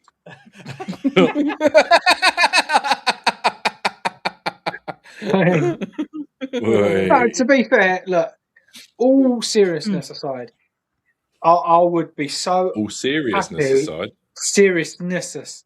You know what I I mean? was seriousness aside. Yeah. you're joking the No, whole stream with your bozo takes, mate. you know that that's serious, proper eh? serious. If someone says that, you're like, all right, let me listen. All All right. At the end of the day, it's all well and good wishing and hoping that all these boys and players are going to come in, but we need to start getting them in. I believe they will come in. It just needs to happen now. If they're saying we want 80 million for Savio, I'm gone past the point of giving a shit if I think he's worth that or not. Just get him in now. Same with Gakpo. If they're saying, we wanted 70, not 60, I'm past caring. I don't care how much they cost. Get them in, or whoever it's going to be. Get them in now so they're fit for either Brentford or worst case the following week. Yeah, something's got to change. Something's What got do you to think? You think? Do we really think that the Gakpo thing hinges on Barcola, right, to Liverpool? And is that deal stalling a little bit because of price? Do you think they'll go up on that, or you think PSG will come down in value? I heard yesterday it's falling apart though, Drew. I don't know who I can't remember who I heard it from, but like someone messaged me going, "Have you heard that the Barcola deal was like that PSG are asking for 140 and they're Liverpool going to fuck that?" No, it's not. Yeah, They're in that trying to case- negotiate on price. I think they're But trying to in that negotiate case, on this is what I'm saying. middle. If we're talking of 60, just go in with 70 or 75. Just get it done. Because if they're asking for 60, you go back and go, right, 70. It automatically go, okay, fair enough. Like, you've done your bit, fair play, I'll take that. Same with Savio. Just go out, just get it done. Because the longer it goes on, we're going to be 3 games into the Premier League. And for me personally, Savio, Richie, and Mikey Moore, Tel, Richie, and Mikey Moore, for me, the front 3, I could see us losing a couple of them if we play that. And that's not acceptable because then you're 2-3 games down before the season started. You're then trying to chase your tail again. The whole thing has been ENIC 2.0. Like we said a few weeks ago, Sean, I would love Tottenham to back De Zerbi. So if we finish 10th, for me to aim all my anger at De Zerbi and say it's your fault. And so far, it seemed like a lot of teams will link with Tonali, so they move quick. Same with Fernandes. Same with Senesi. Same with Van Hecke. So it's like, right, move quickly because everyone wants these players. And then it's like they've gone, we could take a break now. And it seems like no one's in for Savio, we take our time. No one's in for Gakpo, so we're taking our time. It's like, well, don't take your foot off the brake. Just get it done and let's start the season. What do we think? Where's he gone? Was he? Oh, he's What off. do you two agree with that? I mean, I agree with you, James. I have a tendency to agree with you because you talk sense. I unlike some. I do have concerns that we have left it too late, but then there's just the logical, just the logical part of me that just thinks that, unfortunately, whether in the hierarchy and the pecking order of football, we're just unfortunately having to wait our turn, and it does make us look like we're being mugged off a little bit. And I don't know whether, because from my understanding, Gakpo's not absolutely desperate to move, although he's got terms. So if Liverpool are sort of sitting there going, well, we don't really want you to go, you're going to get minutes. There might be a part of him that's like, well, why would I upheaval? I mean, if he really wants to go, then fair enough. But I don't know. I think that it's one of those things where if he did really want to go, again, it would have been done by now, wouldn't it? Because but Fabio really wants to go. That hasn't been done. Who's that? Well, Fabio. yeah, no, that's true. That's true. Someone said the other day it was brilliant. Someone said Spurs founded in 1882. In 1883, they started negotiating for Savio because it feels like it's been such a long fucking time. Valid point. All right, guys, listen, we're gonna round off. I want to just say a massive thank you to everyone. It's been unbelievable. It's been a long fucking show. Long show. Great show though. To those that have got a channel, you got Kate and Jimbo that was on the show. Please make sure you subscribe to her and to Jimbo. Appreciate seeing them on the chat throughout the show. There you go. There she is. There you go. Kate's feeling better. She wasn't feeling very well. You're okay, mate. Hope you're feeling better. Make sure everyone can make her feel better by subscribing there to Kate and Jimbo on the Chili Chit Chat. Big up to the Jules Bozos. Big up to you, and also to Daniel Field, who says smashing show. Big up to you, Daniel. Nice. Appreciate you, mate. Listen, we're going to be back all week. Obviously, lots and lots to go. We got 6 days, guys, until the Tottenham season begins in earnest. I'll be back hopefully with these bozos on the show with me right now between now and then. But do look at the Spurs Hub. If you haven't got onto the Spurs Hub, do get onto the Spurs Hub, because in about a couple of hours' time, up between now and how long it takes me to fix it, the predictions game is going to start, right, where everyone gets to play. And so it's important that you get in from game week 1. Even if you miss game week 1, it's not the end of the world. You've got 37 weeks, 38 game weeks to figure out. But it's better to get in from game week 1. The Predicciones League is going to start. It's going to be fun, and lots of prizes and things are going to offer. I love you all. Thank you so much for joining. Drew, thank you so much for coming on, mate. I'm glad to see you feeling better as well, bro. Love you. Thank you both. Appreciate it. Big up to you, Danny. Big up to you, buddy. Always, you've got so much shit going on in your apartment, mate. Every time I look at you, it's just you just got so much in the background. Are you a hoarder? Are you a natural hoarder of things? No, not at all. No?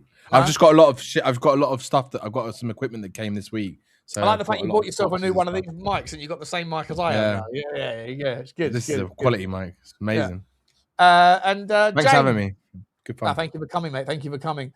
James, to the biggest donut of them all. I love you, mate. But we're gonna find enough time every single week. And by the way, the receipt I forgot to mention before you go, everyone, before you fuck off. The receipts tab is coming to the Spurs. I built the whole fucking thing, then I deleted the whole fucking thing when I was drunk. I was like, you know what, people aren't going to like it. They're going to love it. We have to be able to keep people in check. The takes have to be receipted. So I'm going to be launching that as well in the next couple of days, because there's going to be a hell of a lot of bad takes this season. And I've got a feeling that Flowers' name's going to be up there in his own little category. So everyone gets a lovely leaving message, and I just get digged out. Is that what we're saying? Dug out. Sorry. Is that what we're just saying? out of curiosity, do I sound as nice as you two with this microphone that I've got? Do I sound as nice as you do? As crispy as Yeah. Unfortunately, we can hear Sean clear. No, I love you, James. Thanks for coming on, mate. Love you, mate. Guys, we're going to leave it there. Make sure you get over to the Spurs Hub. Make sure you support everyone on Twitter, etc. Get over to Kate and Jimbo. And there's another one from Kinsky. Thank you for your 5 tools. Love you all, guys. We'll see you on the next one. Take care, and as always, bye. Take care, All right. guys. Thanks, guys.